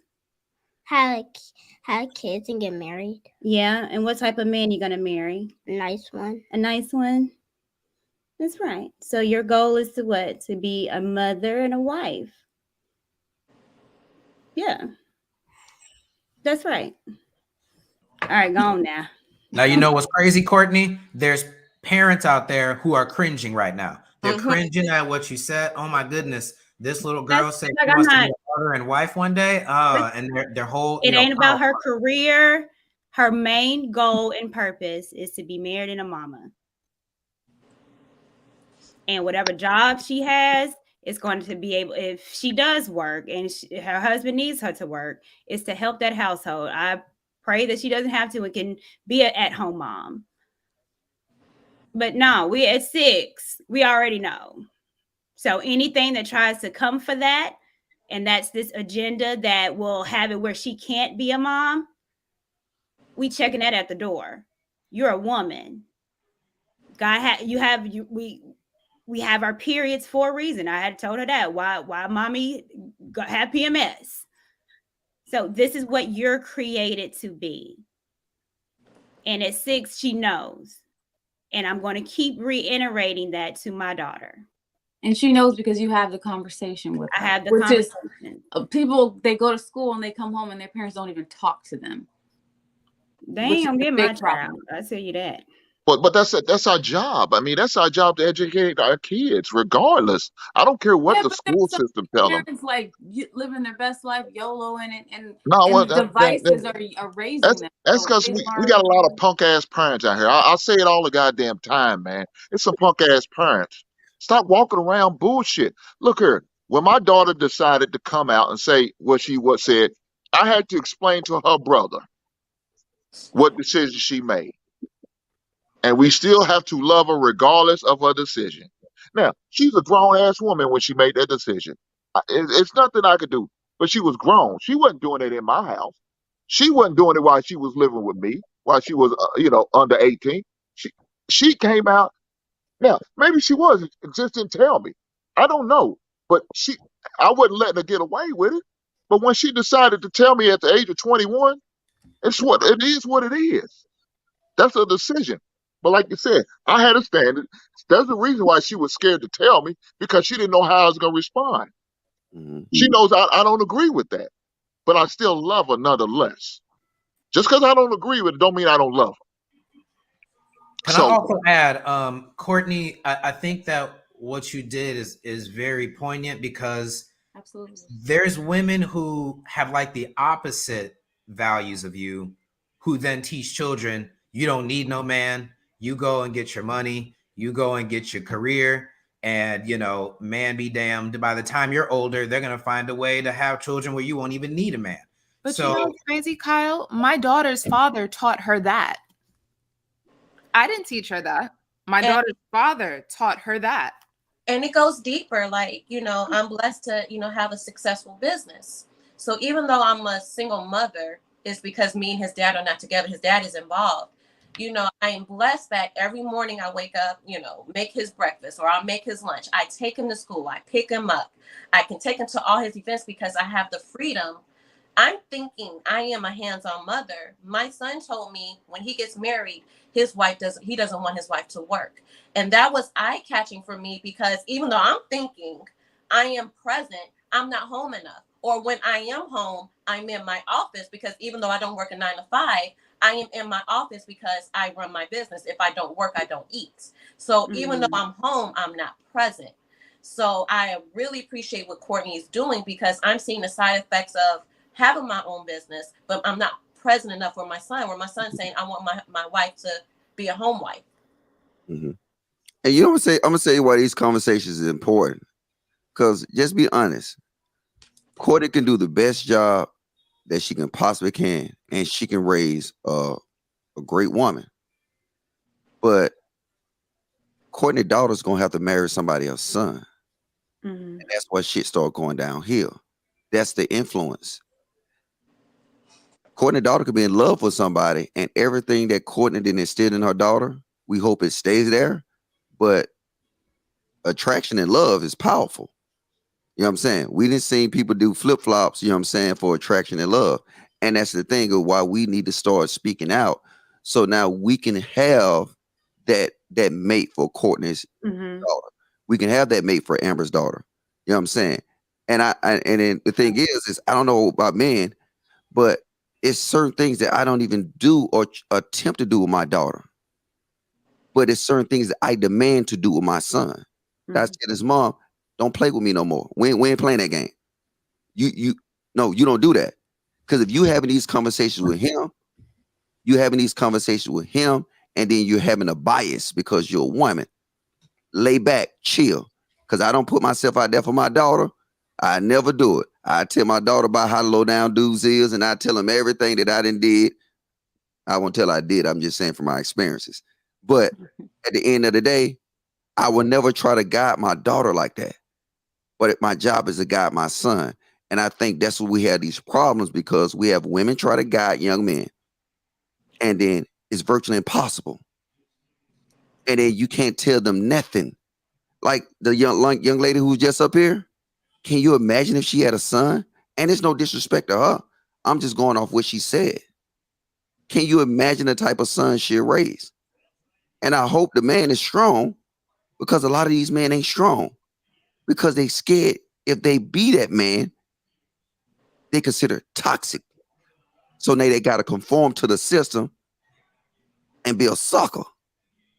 And now, so often people are looking for the approval of society instead of their own household. You know what I mean? People will, because that's my major issue with Dwayne Wade and Gabriel Union and their entire situation, is they can do whatever they need to do within their own homes and, you know, go through their children's journeys. You rarely hear about Zaire Wade and his girlfriend and his, you know, aspirations, but it seems like the other Wade child is constantly in the news.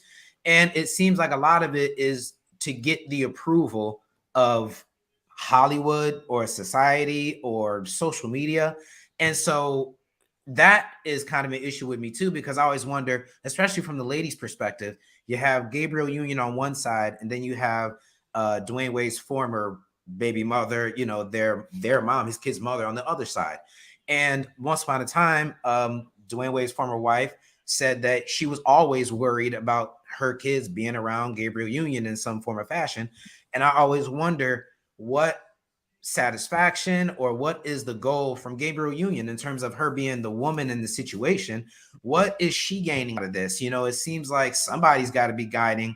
I want to say her name, Zaya. I always forget what Dwayne Wade's child's name is. But I just was wondering, what is she getting out of this? Is there some kind of, I'm gonna project my own, you know, goals onto this boy, or, you know, and the boy has a photo shoot and he's all done up, and it's like, okay, for who is this for?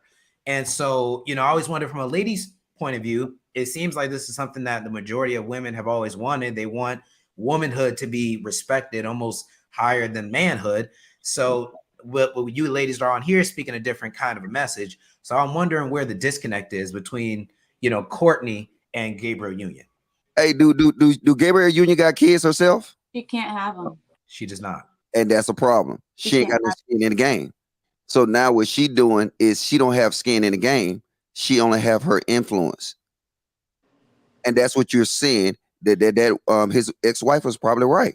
Wait, because didn't she have a surrogate or something? I don't know. I just know that she can't talk about how she couldn't have kids, and that was I want to respond to a comment. There was one lady that said, "You're not married, so aren't you a hypocrite?" What my daughter sees is how I have to live because I don't have a husband. What I teach my daughter is you wouldn't have to go through this if you had a husband, if you did it the right way. So it's conversations. We are still human, like I said, even as parents. And your daughter, your son is going to see you make mistakes. The idea is don't continue to live in your mistakes. Absolutely. The idea is tell your child how you got it wrong and the correct way to live. So it's not hypocritical, because I have conversations with her at 6. This is what your husband should do. I shouldn't be out here paying money for landscaping. I shouldn't have to work so much. I shouldn't have to do all this as a woman. Don't you want to live better than me? Well, this is how. So you can call me a hypocrite all the hell you want to, But what my daughter knows is that life is easier when you do it the right way. And my job as a parent is to teach her how. And mama might have got it wrong, but baby girl, that doesn't mean you have to. Our children are supposed to be better than us. And this is in one aspect that my daughter will be better than me. Well, one of the best life lessons is failure is a mistake. And I'm not saying that you're a failure, Courtney, or your child's a mistake, but that's what happens in life. So people don't do that, man. Don't take a shot like that. That's real cheap, no, it's man. fine because I can address it. That's cheap, And though, the man. ignorance sometimes that we spill when we really try to teach our child to be better, what they do is look at you, and I get it, but the fruit will show. Absolutely. I wasn't told that my goal was to be a wife and a mother. My goal was to go out there and get it. Mm-hmm. Do y'all agree? And that's how you change a generational curse. Do y'all agree that what goes on with other people's children has nothing to do with you as you and your children? You know, what has happened to community? I want to say Jewel might have, when she was up here, she said, well, what they doing over there ain't got nothing to do with what I'm doing over here, which is, so I'm just curious what y'all think about that. Indirectly, it does. I don't think she said that. I think she was actually asking. It sounded like she was speaking to what sounded like alienation of one group of people versus another. But she's not here. I don't know what that is. To answer your question, she said, "Oh yeah, they can do their service. That has nothing to do with me." Oh yeah. Well, she's speaking to their family. But what they're doing is influencing, because that's what young children are seeing now. Like, oh, this is okay. This is accepted. So yes, it is influence. Right. So to answer your question, Kyle, from my point of view, yes, I absolutely do believe that what other families are doing with their children within the community that my kid is growing up in has something to do with my child. Until I could exist in a space where we own, acres of land and control the community around us, absolutely. These kids influence one another. What we put on the internet is influencing our kids. Like we're all like influencing one another. So yes, to answer your question, I do think that it does influence my kid. But I usually use those things, situations like that, as teachable moments for your child. Those are teachable moments, and they can relate with some of these Hollywood people or these superstars, these sports figures, or public figure, because they can relate to them a little bit more because they see them all the time. They right there in their face. So use those opportunities as teachable moments, situationships. That's what I mean. Not situationships like that, but situational opportunities to teach your child. Hey, man, I know what Dwayne Wade is doing and the son's doing, but I don't condone that, and this is why. And use that as an educational opportunity to teach your kids. But to Logic's earlier point, honestly, if the community was what it needed to be, our kids wouldn't be as influenced by external influences. Like our kids wouldn't be so swayed by external influences. If we had solid familial structure, like if we still had like way more nuclear families, like we had order in the household, we had like a strong like village around our children, then I mean, I agree, but how do we deal with it now? That's the question. Now we got to figure out what we got to deal with now. Unfortunately, we don't have that. Now we got to make some adjustments. And also, how do we bring them back? How do we reel them in? Family, even if you have a strong nuclear family, they're still exposed to a lot more now. They can just pick up their phone and just see things that didn't come on the 5 channels that we had when I didn't have cable growing up. Like you can just pull up anything now, and the agenda is being pushed. But Kelly, you were raised a certain way, and because of how strong, the morals and everything that was poured into you as a child, even as an adult, you can tell. Like I wasn't even allowed to watch television. Exactly. So, and because of that, like you go out into the world and you present to the world in a different way. And you're not just going to go and watch a TV show and be that influenced by them because you had a dominant father figure. You had your family around you showing you the way in which to go. Right. But I'm saying if I had that structure now and I could pop on the TV or pull up my phone. pull up my phone or social media, all the things that children have access to, I feel like they would still see things that we weren't even privy to as children back in my day. See, hold on. Kelly, you said that your dad, Hold on, letting you watch TV? Oh, my bad. Go ahead. I know Logic was trying to get in. Go ahead. Look, I'm telling y'all, and see, I see hope, and I have hope though, right? Like I said, when I look at women, I look in their eyes, right? And Courtney know this because the whole time in Houston, I was talking about her eyes the whole time, and Miss Amber got the same kind of eyes Courtney got, and I'm starting seeing that these women have hope, but the thing is these women got to let go, because if you want to be honest, our culture is in its ways now because our women has been leading. So it got to get to the point that we on a road to destruction. Our women got to let go. And I don't know how many times I can say it, but just you got to let go. Like I said, it all these dynamics, our nuclear family is destroyed. We got women right now saying that they don't want kids. We got men that's 36 years old that don't have no kids. So what we got to realize is, do you know that was our only power that we had? You know what I'm saying? In the 60s and the 70s, is because we had families that was the size of 8 to 10. Yeah. Now, as we accept all these different things, we start seeing our family structure decrease. And as our family structure decrease, we're easy to control. And it's starting with our kids. That's why everybody see me talk about kids. I love kids. And I love kids because kids is the only path that we can change. Everybody say, oh, well, how are we going to change this and how are we going to change that? Kids. You change it through your kids. And I agree, Logic. Logic, why is it on the women though? Aren't the men supposed to be the ones leading us? Like, why? I'll answer that. I'll answer that one. And it's the influence of men and the lack thereof within our households that we were discussing earlier. The influence of a father and how a father is supposed to lead. Yes, and impact and how influential it is. But lady T, you remember when I had stated to that lady earlier, right, about allowing boys to put on shoes and stuff like that, right? Mm-hmm. What did she say to me? Toxic masculinity. That's toxic masculinity, right? Mm-hmm. So now imagine if I was in a relationship with that woman, right? You know what I have to do? I have to fight with that woman.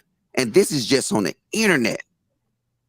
But if she was in my household, I would have to fight with that woman based on her beliefs and feelings, when we both understand that heels are made for women. But I would have to sit here and even have this conversation. But she wouldn't be in your household because you wouldn't even have a child with. Right, but he's saying there's so many women like that now. You did that? There's so many women in this world now. It's so hard to find a woman that doesn't have those split values. Mm-hmm. Like in my household, my father, he set the ground rules, even with my mother. My mother, she was like, I'm coming on board your ship and you're the captain. Mm-hmm. And my mom was not into spanking children. She absolutely refused when they got together. But he said, this is what we need to do. You had the way you were raised, and I had the way I was raised, but we need to knock all that aside. We need to decide how we're going to raise our children together. Mm-hmm. And they said, let's go by biblical principles. And if that's what your parents said, we'll knock that out. That's what my parents said. But what does God say about it? And then that's how they decided to raise us, and they came together. So it took her not wanting to spank. And he said, well, biblically, we're supposed to. She wasn't on board with it, but they had the conversation and they agreed on it together. So do you think your dad could raise you that same way today? Let's say you're 5 years old today. Now, do you think that he could get away with you not being able to go out and have friends? You can't go to the school dance. You can't watch TV. You can't get a cell. My father? Absolutely. Yes, your father today, 2022.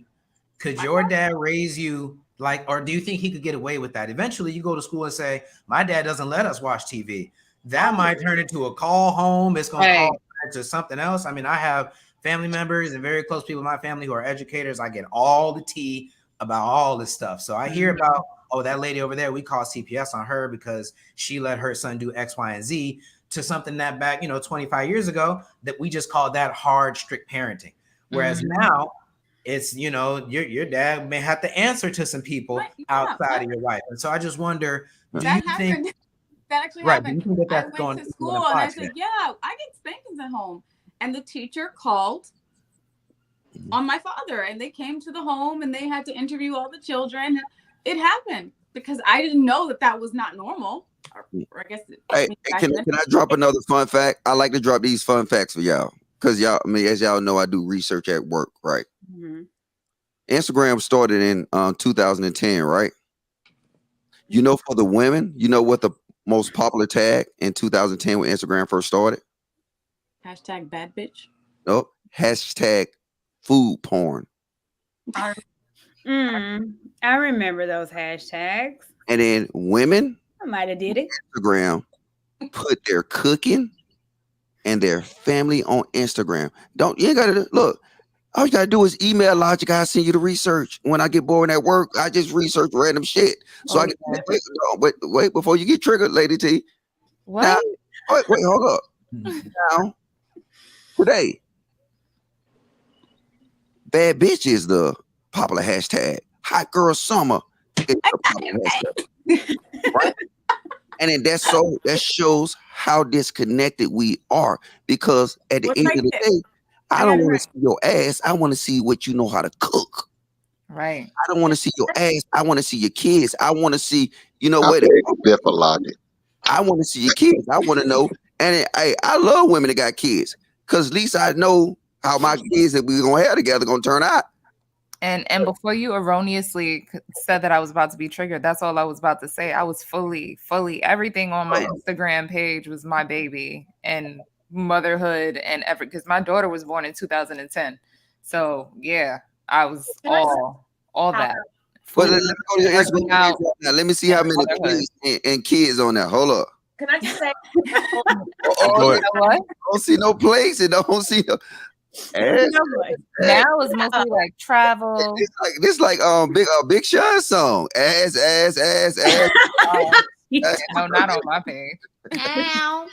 Hey, go ahead, Amber. I want to say how beautiful and necessary this conversation is happening in full circle. To answer Lady Mogul that question about where's the men to lead, it's kind of ironic, and I really appreciate Courtney doing this. And obviously, protecting her child's identity, but showing the conversation, because I'm a baby mama, because I didn't require marriage. I wasn't taught to require marriage. I was happy to have a baby. I mean, I had a lot of fertility and health issues, but I was happy to have a baby. I was okay with being a baby mama. And so I didn't choose a man and required him to marry me. I did not choose a man that was going to lead. So when a couple of days ago, and I agree with Logic about how we have to let go, I'm in my masculine bags. My son grabbed two. My neighbor, who's a cop, who I have amazing neighbors, he stopped my son. He said, "Why is your mother carrying more bags than you?" Matter of fact, grabbed all these bags. And I live on the 4th floor walk up. So that's an exercise. But it took him stopping my son and like, yo, you carry all the bags. And I stepped back and allowed it, because I'm tired of being a real nigga. I'm tired of making decisions. I don't want to be a boss bitch. I don't want to be a boss. I don't want to run. Hello. This camera. Amber. But it's not keeping me warm at night. It's not sexing me up. The money is not keeping me warm. But how many women? Logic, I love what I'm hearing right now. I feel like there's a lot of women though holding out still. Y'all time is coming. Y'all time is coming. They don't think like that. They want to be bosses. They want to be, and some of those women project that attitude onto their children in terms of, this is not my child. This is like an extension of my authority in this world. So you're not even really thinking about what is in the best interest of the child. Even when you post pictures and videos, I try to get on my own family about this kind of stuff. Are you posting a picture of your kid because for your own satisfaction or to celebrate the child? And so, it kind of all goes back to the question of, where are the men to lead? Are men allowed to lead? Can we just take over the reins without you getting into my space? You don't need to do that. That early in the conversation about being a father, being a man, it's about problem solving. right? Men are very logical. Men can separate their emotions and put out fires. I operate in masculine energy all day, every day. As a boss, as a CEO, I am putting out fires, trying to figure out, trying to look at overhead, trying to look at capital, trying to look at ROI, where my son is being babysitted by the Xbox because I got to bring the money in. Mhm. I can't be, I love to cook. I am a plat mom. I'm a camp mom. I want to take salsa class dances. I want to do a lot of stuff. I can't because I am the head of the household and I got to work, especially as an entrepreneur. If I don't work, I don't eat. And it's take them salsa classes. You're gonna find Mr. Right at the class. No? But it's costing a lot, and that's why me and my son are at Discord right now. It was not worth the cost. I'm gonna just drop some on you though. JR, can I do some shameless promotion? Shit, here we go, Logic. You trash. Nah, I'm asking for permission. Go ahead, sir. All right, no, we will come out with a barefoot and butt naked clothes. I'm telling you. Hey, you got to get that barefooted, butt naked maternity T-shirts. Listen, maternity T-shirts. But you know, it's gonna be on the Lapeef Network. You know what I'm saying? I'm Lapeefing all day, so you know what I'm saying. But like I said, that concept of it, when I present that concept, it's men having a standard and stand by it, right? I want y'all to listen to every time I say that. Look at the women cringe in the chat.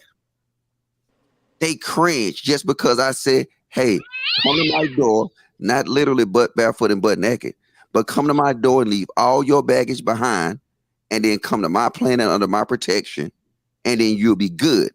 The women cringe. Well, I will. But you know what, Mr. Logic, when you first said it, I cringed too because I was like, "What does he just want? A naked thigh at the door?" I mean, hire a property. But when you explained it, it made lots of sense. I was like, okay, that makes sense. I don't think a lot of us knew where you were going with it. Right, because was like, no, I'm with that first time. I'm with that first was time. very misogynistic back in the day. Two things could be right. Two Two things could be right at the same time. So I think it was like literally, and then it was also this. So yeah, me and Logic have been working real hard with this, man. So for the ladies that's not willing, like we do have it's a whole suit. It's a whole suit that you put on that presents nudity. It's like stretchy. But honestly, then we got some little holes and never mind. Go ahead. No,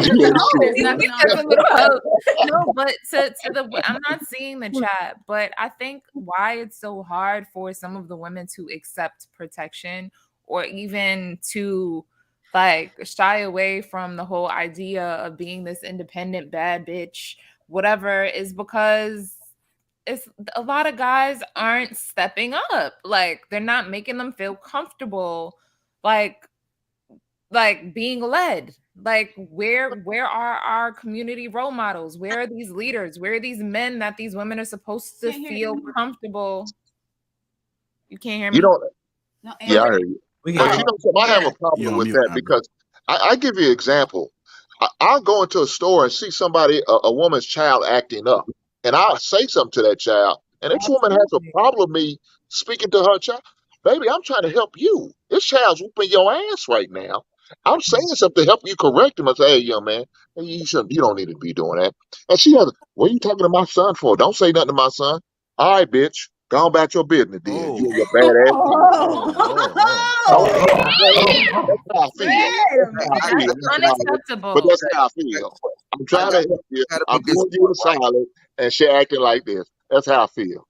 I gotta make this you point. were right until you hit the eye, bitch. But hold up, Lady T. In his mind. That's what Lady T. Hey, Lady T. I want you to do something, right? I gotta. Do you like homework assignments? No, I'm done with college. But what's up? Okay, I want you to read it, Logic. These replays, right, of these live streams, and then you don't got to look at all of them. You can just look at the clips, right? Of which one? They put out a lot of clips, right? Okay. Look at when a solution is presented, right? Men normally concede. Yes, sir.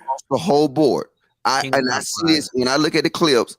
When somebody presents something, men concede, right? What women normally do is come up with excuses why not to concede.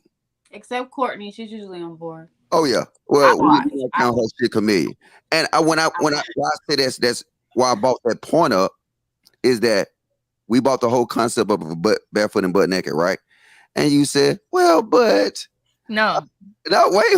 No, because we know that I agree with your idea of it, but you were speaking to the women in the chat. So if we are going to, everyone here seems to be on one accord, right? But if we're going to like represent like all voices, sometimes it's necessary to play devil's advocate. So you can like speak, if I'm saying playing devil's advocate, maybe you can speak to the people that think like that to give them a solution as to why they think the way they think.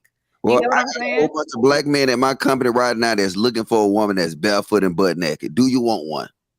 Oh my God! Don't tell it, Logic. Don't tell it. Now look, she can't even answer. Out there. Were you asking me that question? Logic, I'm scared to fly. Logic, I'm allergic to sushi. She gonna have some type of excuse. What? Sushi's my fave, actually. She gonna have some type of excuse. Do y'all see this? Lady T's talking to you. I'm saying, of course, I want my husband.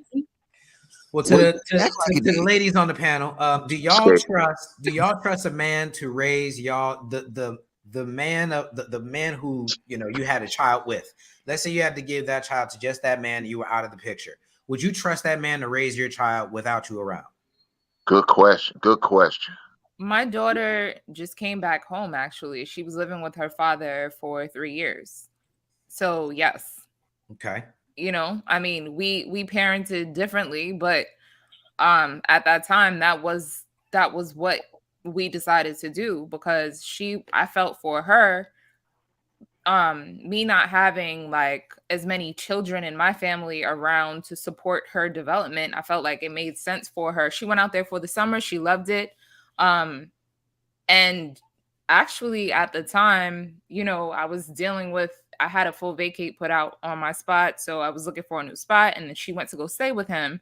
So we decided that it made sense for her to stay with him, and she ended up staying there for 3 years, but then she wasn't doing very well in school. So I decided it was time for her to come back home.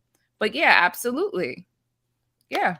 And Courtney, Amber, what y'all think? Just in terms of the trust, when it comes to allowing a man to lead, it seems like there's an overall lack of trust. So when it comes to your own children, do you trust that man to be able to make good decisions that's in the best interest of the kids? Because a lot of times, if you ask Logic, he'll say, well, the data will show that, single mothers who are raising boys, they always, the boy always ends up, in a not ideal type of lifestyle. But then there's no trust to allow the man to lead and take over that kid's life or whatever it is. So, how do you square trying to allow a man to lead, but you don't allow the man in your life to lead his child? At first, I didn't. And that was because I was operating on a low vibrational level of anger, of bitterness, childhood issues with my dad. Obviously, I kind of, opened up about, our relationship. So I already had a disdain for men, feeling like, overpowered, controlled, didn't have a voice. And the irony is my son's father is an Army veteran.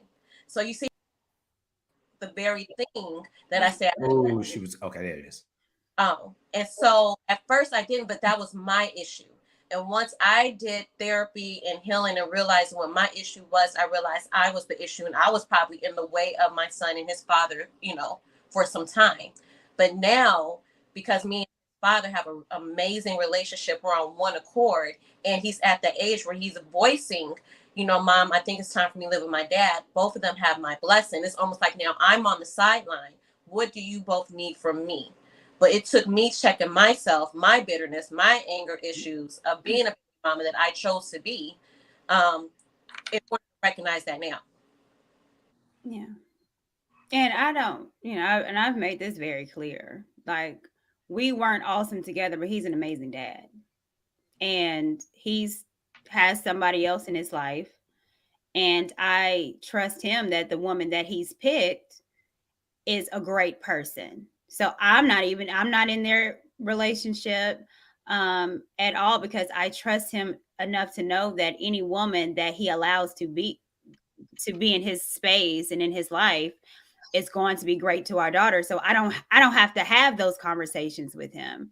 She comes home happy and smiling because she has a dad that loves her. And if anybody that's in his life that would do anything wrong, I mean, I feel sorry for that person. So I trust him completely. That's her dad.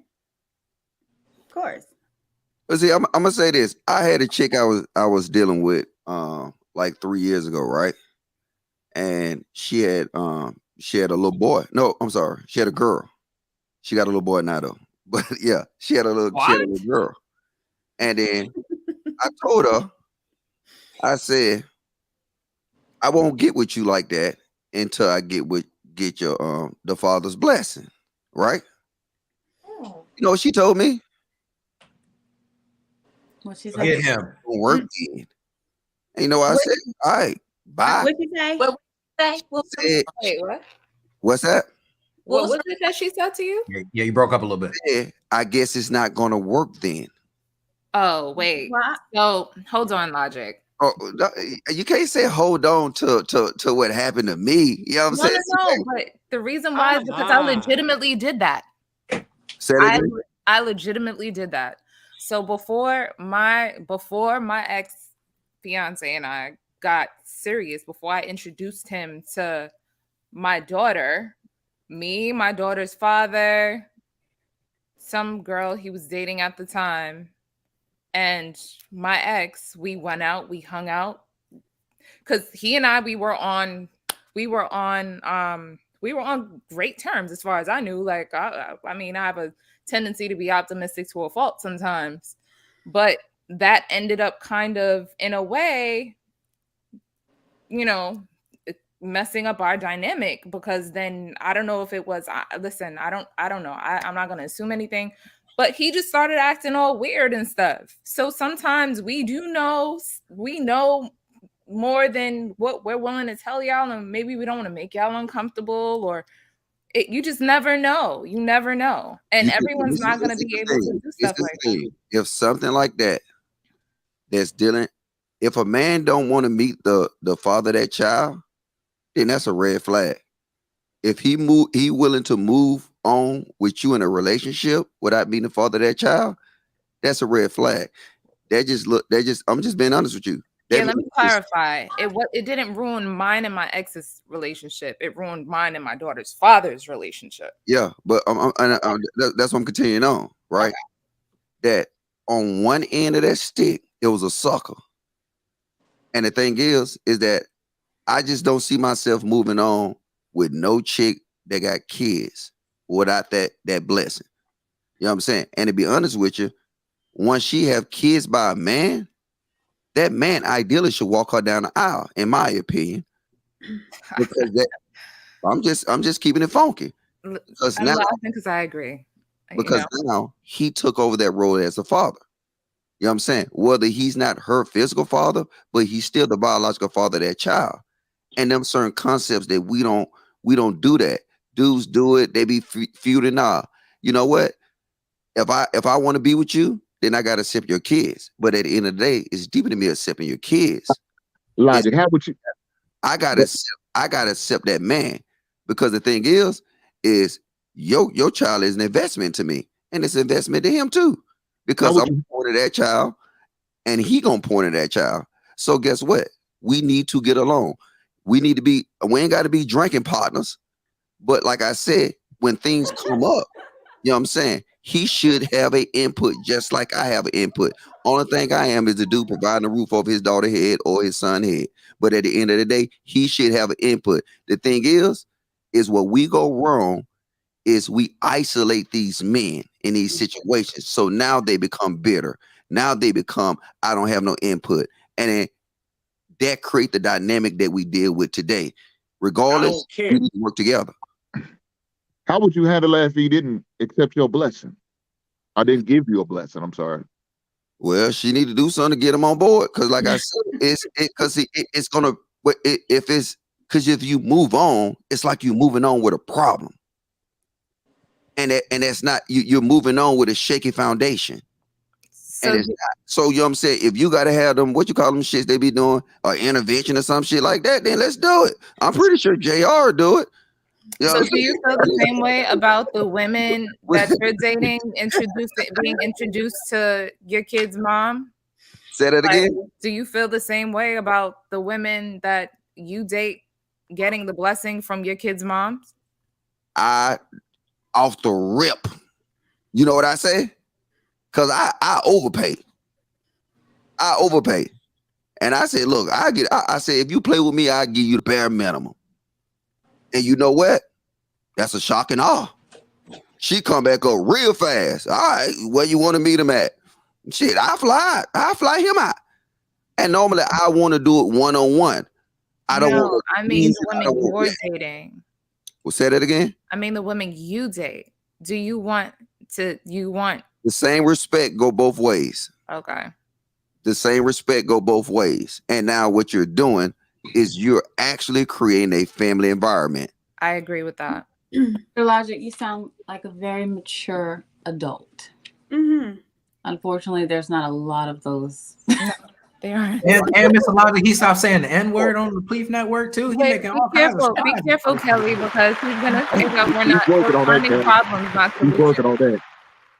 No, it's true. There's very few adults that will be okay with that. They make it seem like it's an issue, which I think if your child is going to be in the home of another person, you need to have communication. They're going to be influenced by whoever that other adult is that your ex was dealing with now. So I want to be able to communicate. It doesn't have to fight. We don't have to fight, but there needs to be an open communication just in case anything happens. If you need to reach out to me, if there's an emergency or allergic reaction, like you should be able to contact me. Yeah. Yep. And at that time, my daughter was, like I said, at that time, she was actually living with her dad. But it was just the thought of me, like after my last relationship, he and I agreed, you know, when I move forward, if I decide to introduce my child to someone, I would, you know, introduce him to her first, or introduce them first, so he would know who he was. Because at the end of the day, I have a little girl, so it's a little different. You know what I mean? So it was just like, okay. But let's be honest. Before you have sex with that man, that man should meet that father. Off rip. Today, I wouldn't agree with you. Hold on. Back then, I wouldn't agree with you. The reason why is because back then I wasn't dating the way I am now. Now I'm not having sex with a man that I'm not in I don't want to engage sexually with someone that I'm not in a committed relationship with. Back then, so that's what I'm saying. Back then, this is not the space that I was in. But you was wilding though, so you know what I'm saying, you wilding. But no, I wasn't wilding. I was just having having sex with him. The reason why I was only wilding because when I first started dating him,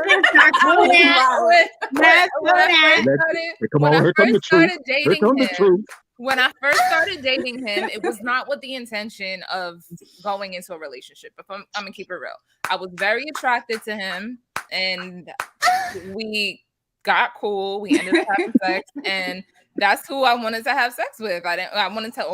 We were exclusively having sex. Then it evolved to something, and then I was like, all right, now, hello, motherfucker. Now, you know, since there's a chance that this could be more, now let me see, me introduce you to. But so today, it was a one night stand, huh?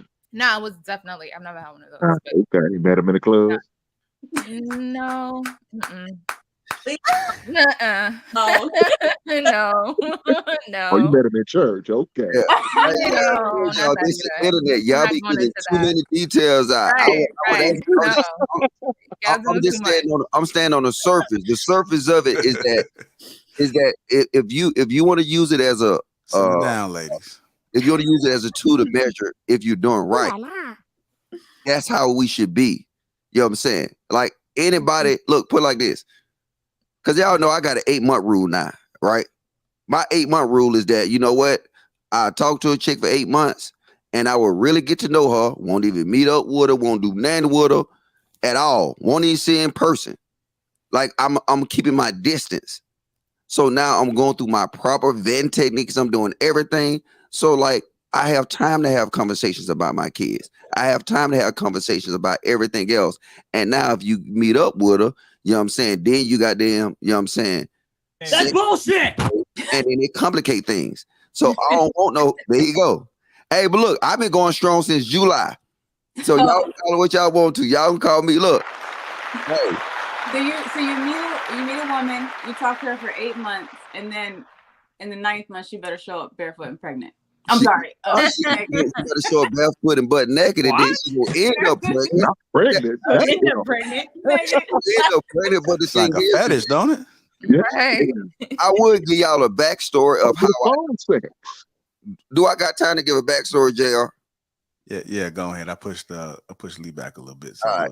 This is the backstory of how I know it worked, right? There was a woman that I was with, and did everybody know I was in the military? So I met this woman right before I was going to Afghanistan. I went to Afghanistan for 8 months, and I talked to her every day on the phone. We was constantly communicating. It was back when we had Skype, you know what I'm saying? All that kind of stuff like that. We were Skyping and communicating.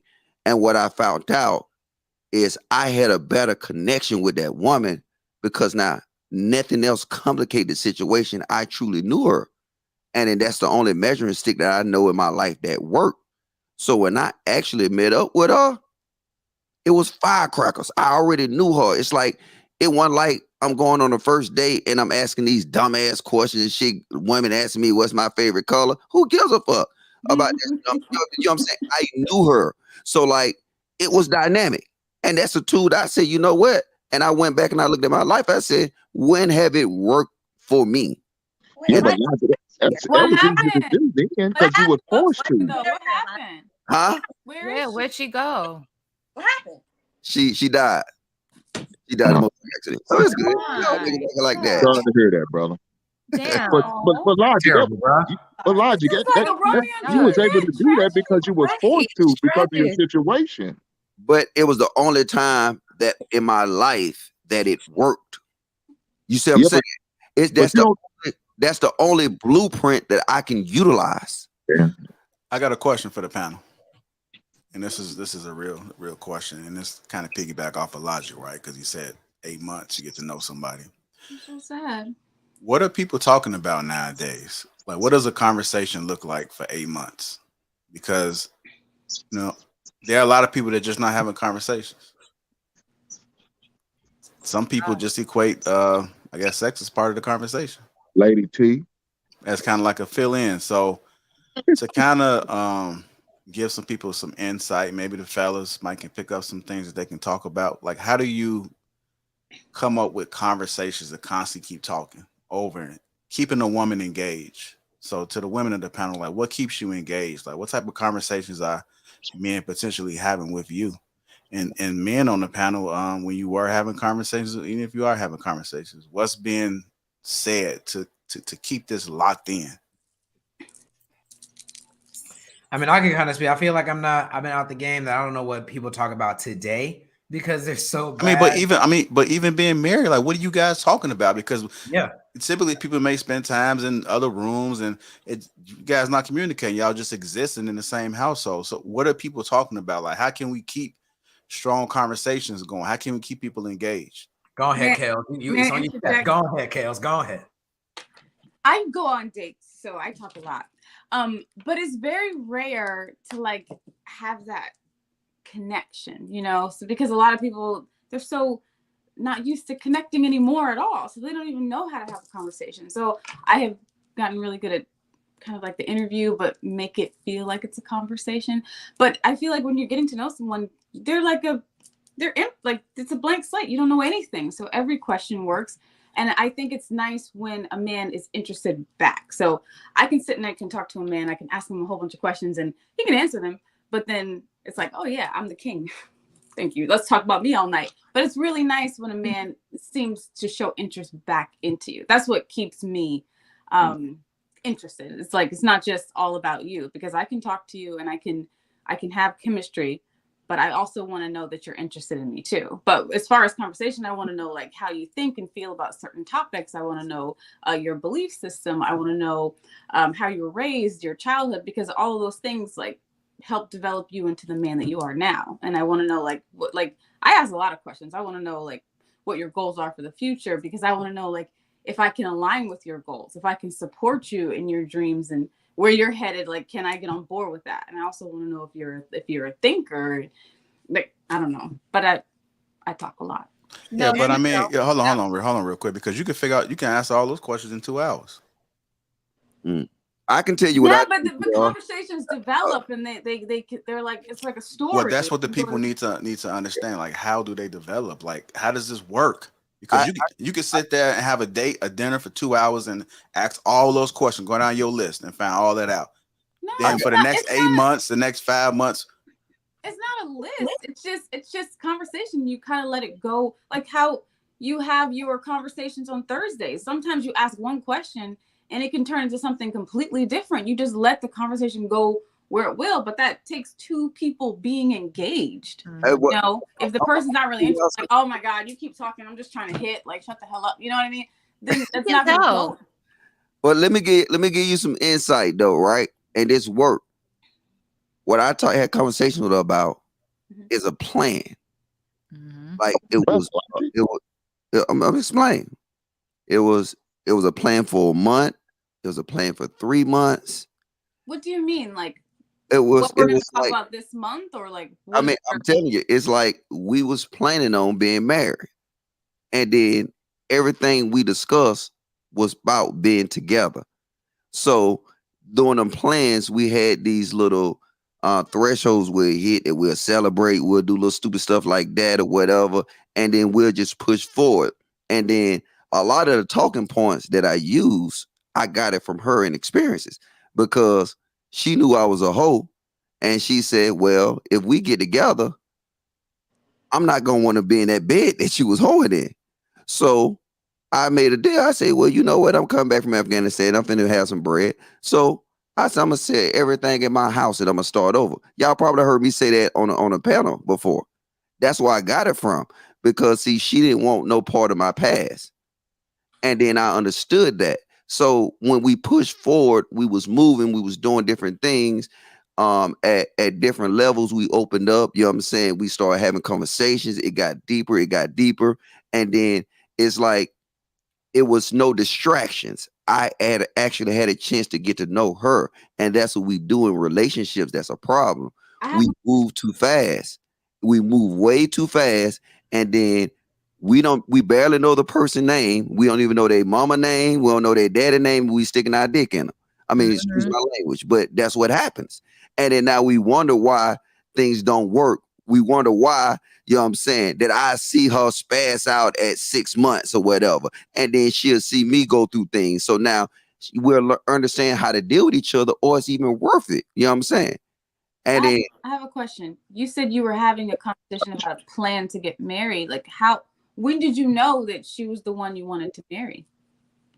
The thing is that was both of our end goals. We wanted to be married.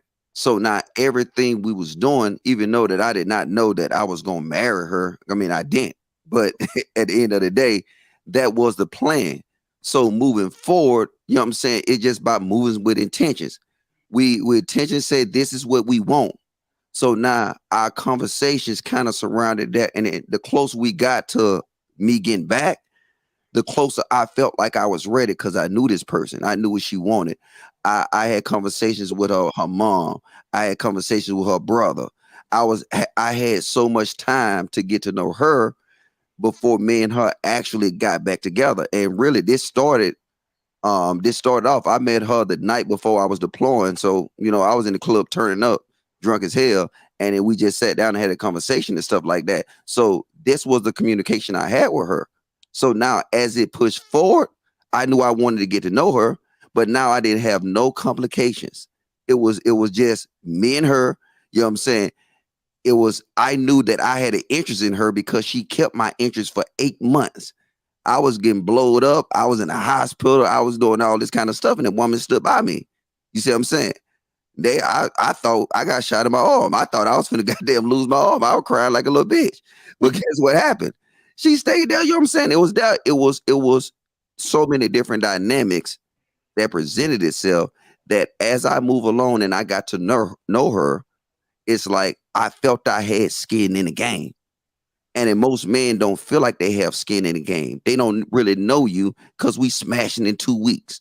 We smashing in 3 months. So now all that shit fuzz our whole memory or whatever. And now we choose to say, hey, look, you know what? He got a nice car. He got this and he can fuck. I'ma stay with him. But I don't like shit this nigga do. You know what I'm saying? Hey, but we got to know each other. So it changed the whole dynamic. That's all I'm saying. Hey, Lodge, I do want to say this too, because like the fact that you was in the military, you had something to talk about. You had something to talk about. You know, if you a man out here and you ain't doing shit, you ain't got no experiences, you ain't traveled, you ain't got no extravagant job where things are going on, then you're not gonna have no conversation, talking points. But you know what, JR? We didn't even talk about the military. Okay, what y'all talk about then? My bad. I guess I'm wrong. No, let me fade the black. I was gonna say the same thing, that you know, sometimes you talk about nothing. I mean, when you're getting to know somebody over that much time, you're talking to them every day. Fuck my point up. I thought I was on the point. That was a good point, JR. I like that. I tried. It was But good. y'all stay on talk. I tried to say some shit and then blew it right in my face. I'm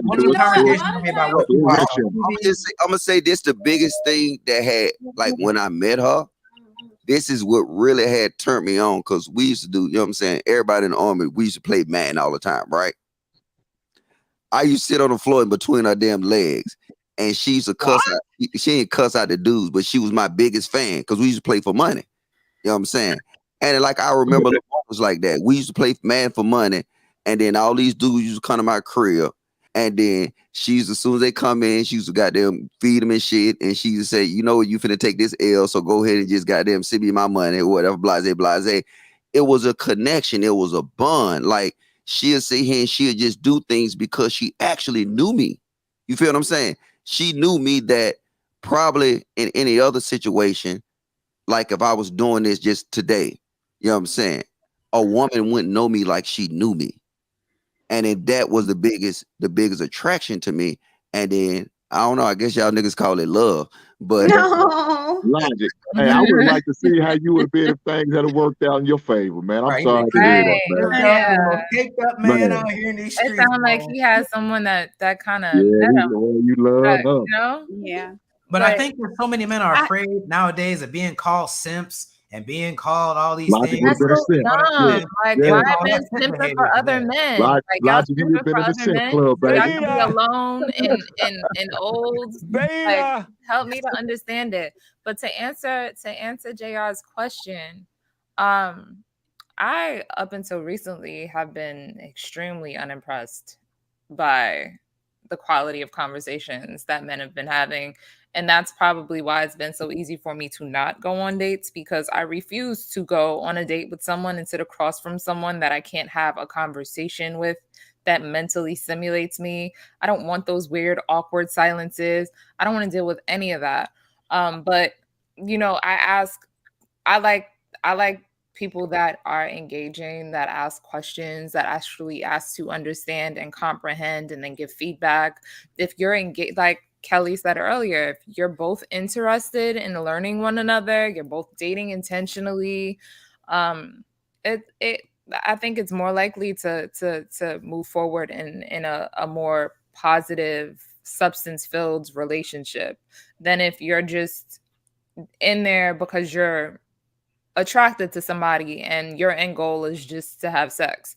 I think good questions to ask would be, you know, things like, you know, what's your truth? Where do you see yourself in a year? Where do you see yourself in 5 years? What's your family structure like? How are you family oriented? You know, try to understand the person and see whether or not their values align with yours. Figure out if you guys like doing the same things for fun. Figure out whether or not maybe there are differences or what you can learn from that person.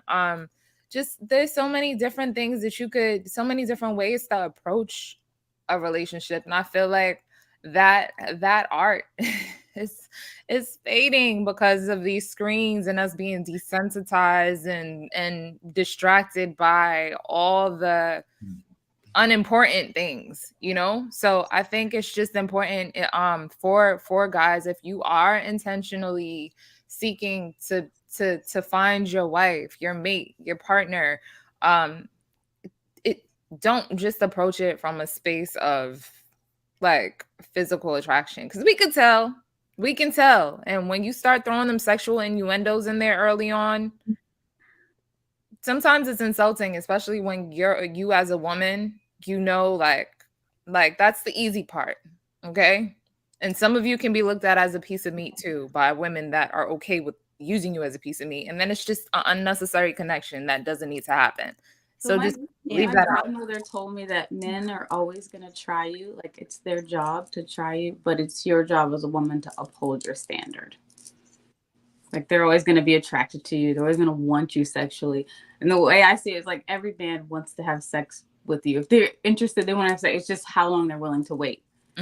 Date till you get married, like it's just, and that's like a standard you have. I mean, well, not every interaction should be an interview. You know what I'm saying? Like sometimes, you know, sometimes we just got to think like when you're talking about maintaining and developing a relationship, it is a lot of downtime. You know what I mean? What'd you do today? What you watching on TV right now? What? Just tell me about your day. So I imagine, because I had a very similar experience to Logic.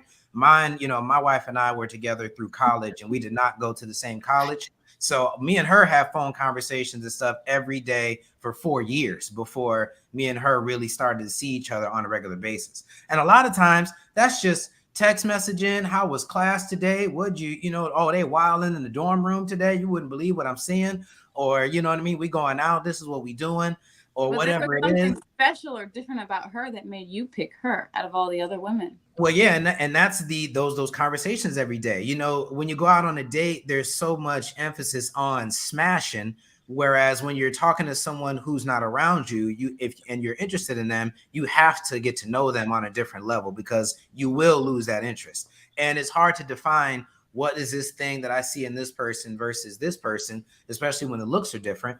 But I mean, we got to think of it differently in terms of, you know, how to get to know someone. A lot of times it is those, you know, seemingly meaningless conversations that you get to know someone the best. You know what I mean? Where it's those little quirks and those little, you know, innocuous things, yeah, that make you love that person that much more, to where when you finally do meet them in person, oh man, it's not a downtime. So that way, when that awkward silence comes at dinner, it's really not awkward. Y'all just, y'all not saying nothing right now. You're comfortable and happy just being around each other and being quiet. So we got to think of it in terms of, you know, I feel like simp culture has killed a lot of that, because everyone's so afraid of being called this and that, or getting hurt. They got trust issues. They done heard so much stuff on the media, to where now all you want to do is smash. And if I don't smash, then that's the thing that bothers me. I really don't even care to hear your story.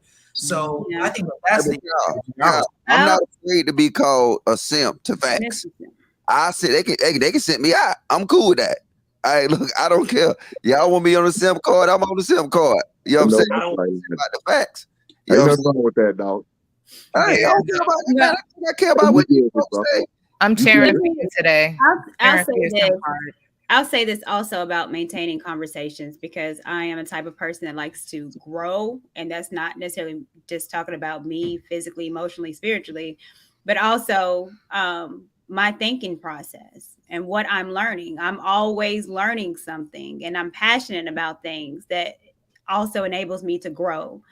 So me learning, me reading, me watching a whole lot of documentaries, like I have so much that I want to talk about. And even when I'm dating someone, I think it's important, and this is just a sidebar for women, learn something that he's passionate about and interested in. Learning more about that, and then having those conversations, man, have putty in your hands. What you know about that? What you know, that's a turn on. Yes. And so again, it's learning, but not only learning yourself, but being able to bring in conversations that other person is interested in, and they will appreciate you taking the time out to learn something that they love themselves. Let's say they're into photography, Amber, and then it's like, oh, well, let me tell you who I learned about and this, da, da, da. And it's like, you took the time out that shows you care. And it's the little things that I think it shows appreciation. So those are kind of things that I do to always try to maintain a conversation. Is always thinking it's not just about me and what I want to talk about and what I want to know about you. It's learning who you are and taking that time to learn those things, and even asking, can you teach me how to do this? I want to learn this. You like this? Oh, you like the 79ers. Well, can you tell me a little bit about that too? Why do you like them? But let's go to a game. So those always help within relationships.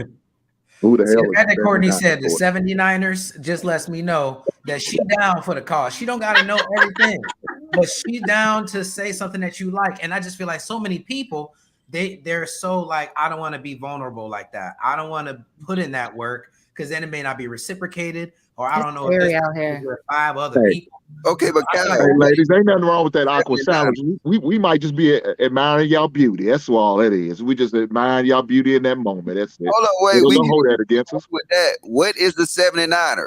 The 49ers? The I don't. 76ers? That's why I need a man to teach me. Maybe it's a little bit of both, Logic. I thought it A was good, strong, It's a healthy new man. team. a whole new team. I know it. Don't make me have to come to Nashville, Courtney. See? And Miss ladies, Courtney has mastered the damsel in distress. thank you very much. You see, ladies, see how that worked? But are we talking about the Give me 49ers? game.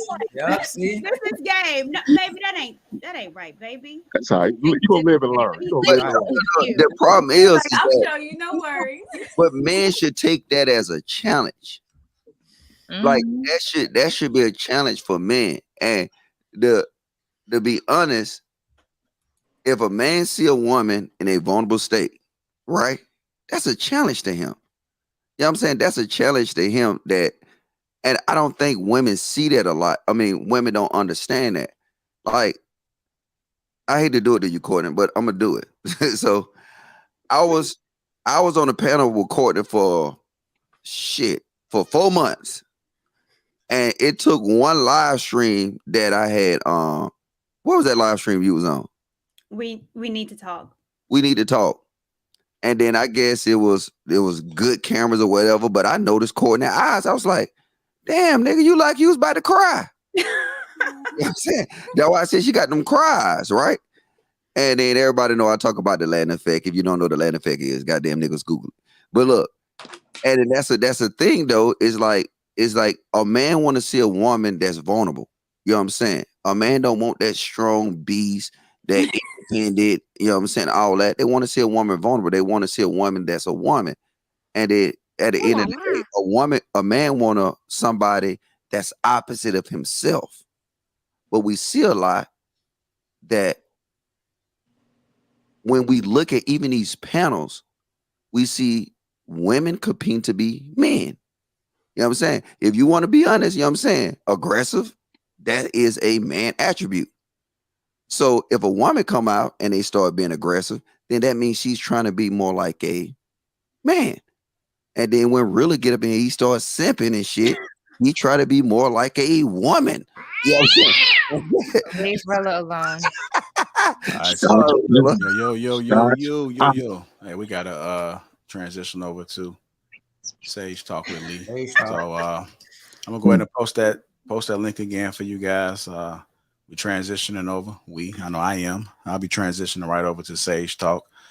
Sorry for the late start, but the conversation was good. We definitely appreciate you guys for tuning in. Hey, Logic, real quick. Whenever you want that smoke on Madden, you just send me your gamer tag. Hello, motherfucker. Y'all want this work on the Madden? We can bet $5. Okay, I don't Polo, got that. I'll play for $5. We play $100 game. Polo. Oh, there you go. There you go. Yeah. Anyhow, I appreciate you. Make sure you guys transition right over to Sage Talk. That's about to ready to happen. In a hot skip in a second. I think I said that right. Hit the like button. Also subscribe to the channel if you guys coming in late. Catch it on the replay. We love you over here at the Lapeef family. Stay tuned for the steps to how to support Anton with the whole troll thing in the channel. Again, we love y'all. Thank y'all for tuning in. Thank you guys. I thought it was gonna be a short show, but it wound up being epic. You know, sometimes you gotta let greatness thrive, right? Sometimes you gotta step out of the way. You gotta let go and let God, right? I'm gonna try to be on did. time. Before we leave, yeah. I can't get no man. Keep us in the chat, man. Happy Sunday. Hey, thank you, ladies, for being on the show, man. Absolutely. Thank you Y'all for having us. y'all didn't bring that bad Thursday attitude. I appreciate that. I love it. Hold on. Let me go ahead and put it in. We just react. Hopefully I can see you guys next Sunday. You mean who? I said next Same Sunday. time, same team, same time. I said, hey, I'm in I here. can see you guys next Sunday. I know you that Hink, but it's the ladies that be iffy, you know. They tell them what they got going on. Brunch, I mean, you know, it's football season. No, it's tough. See, Saturday, Sunday morning. Tea parties and stuff they be having and all type of stuff. Hey, y'all ladies should be here every Sunday until y'all men and y'all ass say y'all can't. I'm not mad at that, but you know, unless I gotta get a check on Sunday or a spa day. My spa days are typically I have on to get Sunday. a guy in the Lapeef Network that's cool with me supporting.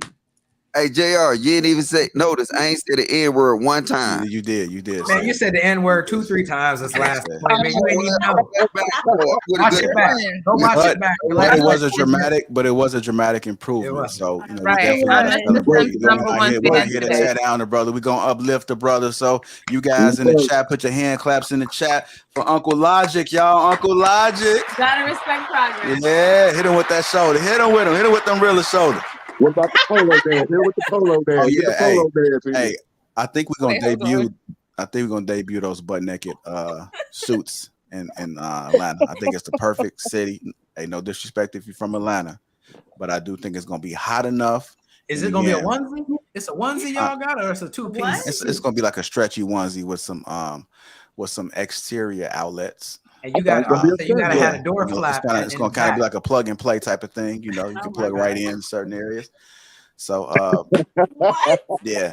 You need to get the door flap. Hey, get y'all mind out the gut. I'm really talking about some real shit. Oh, my bad. Yeah, man, hey, look, if the women wear them, they get a free drink. If you post a picture of it on IG, we're gonna give you a free. Matter of fact, we're gonna give you 5 free drinks in Atlanta. Hey, 5. On stage, we're gonna have a blow up pool, so we're gonna have a way for you guys. It's Mother's Day coming up to really see what the suit does, because you know the suit is waterproof. There you go. Am I going too far? I see the ladies got okay. Anyhow, you never know what you're gonna get, man. Latex suit. Hit that like button and meet us over there. Meet us over there on Sage Talk, y'all. Appreciate the support. Thank you guys for rocking out with us, and I know the ladies have already confirmed already. I see you guys in the back chat. Oh yeah, y'all confirmed for next Sunday, official. Thank you. Look like the Black Brady Bunch. Yeah, we do. I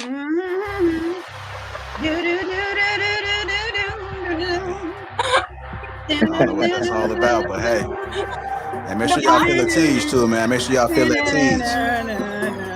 Go ahead, Logic. All right, y'all.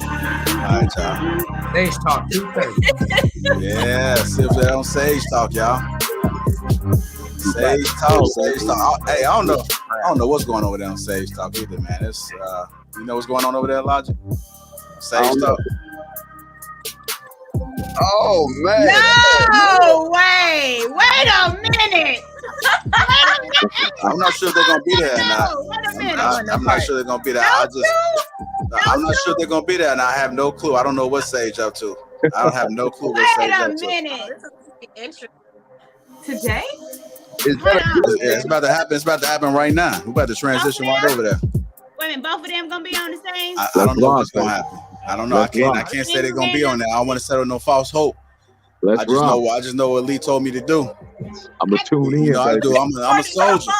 I'm a soldier. Logic. I'm a soldier. Maybe. Feel that tease, y'all.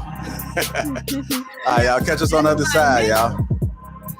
Hey, peace out, y'all. Hey, JR, you're not a soldier. You're a leader. Oh, that's what I'm talking about, baby. Yeah. You got the soldiers underneath you. There you go. Time to go cook Sunday dinner. Soldier Courtney. I see you out there putting out that bid. You let people know you cook. Lady T cook, y'all. Lady T cook. Get that man. Do And what we you need to got get to Lady do. T and Amber Lapeef cooking show is what we need to get cracking off. Oh, I know You that's what I right. mean? A little cooking show. You Hey, said what? when y'all Sunday find y'all dinner. husband, y'all make You sure say, y'all invite Amber? me to the wedding. Now, I just want to come to the wedding. Hashtag food porn. Food porn. Bring it back. Oh, damn. Freaky Y'all don't food. even know how to spell food porn no more. Hashtag drop it like it's hot. Oh yeah, we got the show started, y'all. All right. Catch y'all on the side. Appreciate y'all. Again, meet us over there. Meet us over there. Let's go. Bye.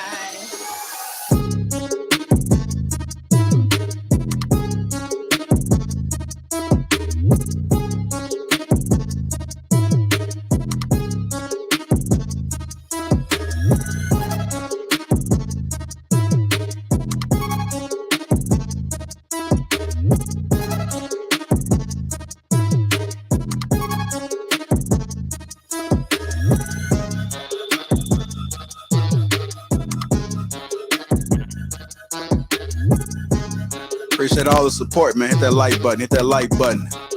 Fill the tees, y'all. Go ahead and get your tees right now. Click that link, man. Don't be scared. It's too early. Shout out to the greatest network ever, the Lapeef Network. Let go. Hit that like button. Shout out to the greatest network ever. Let's go.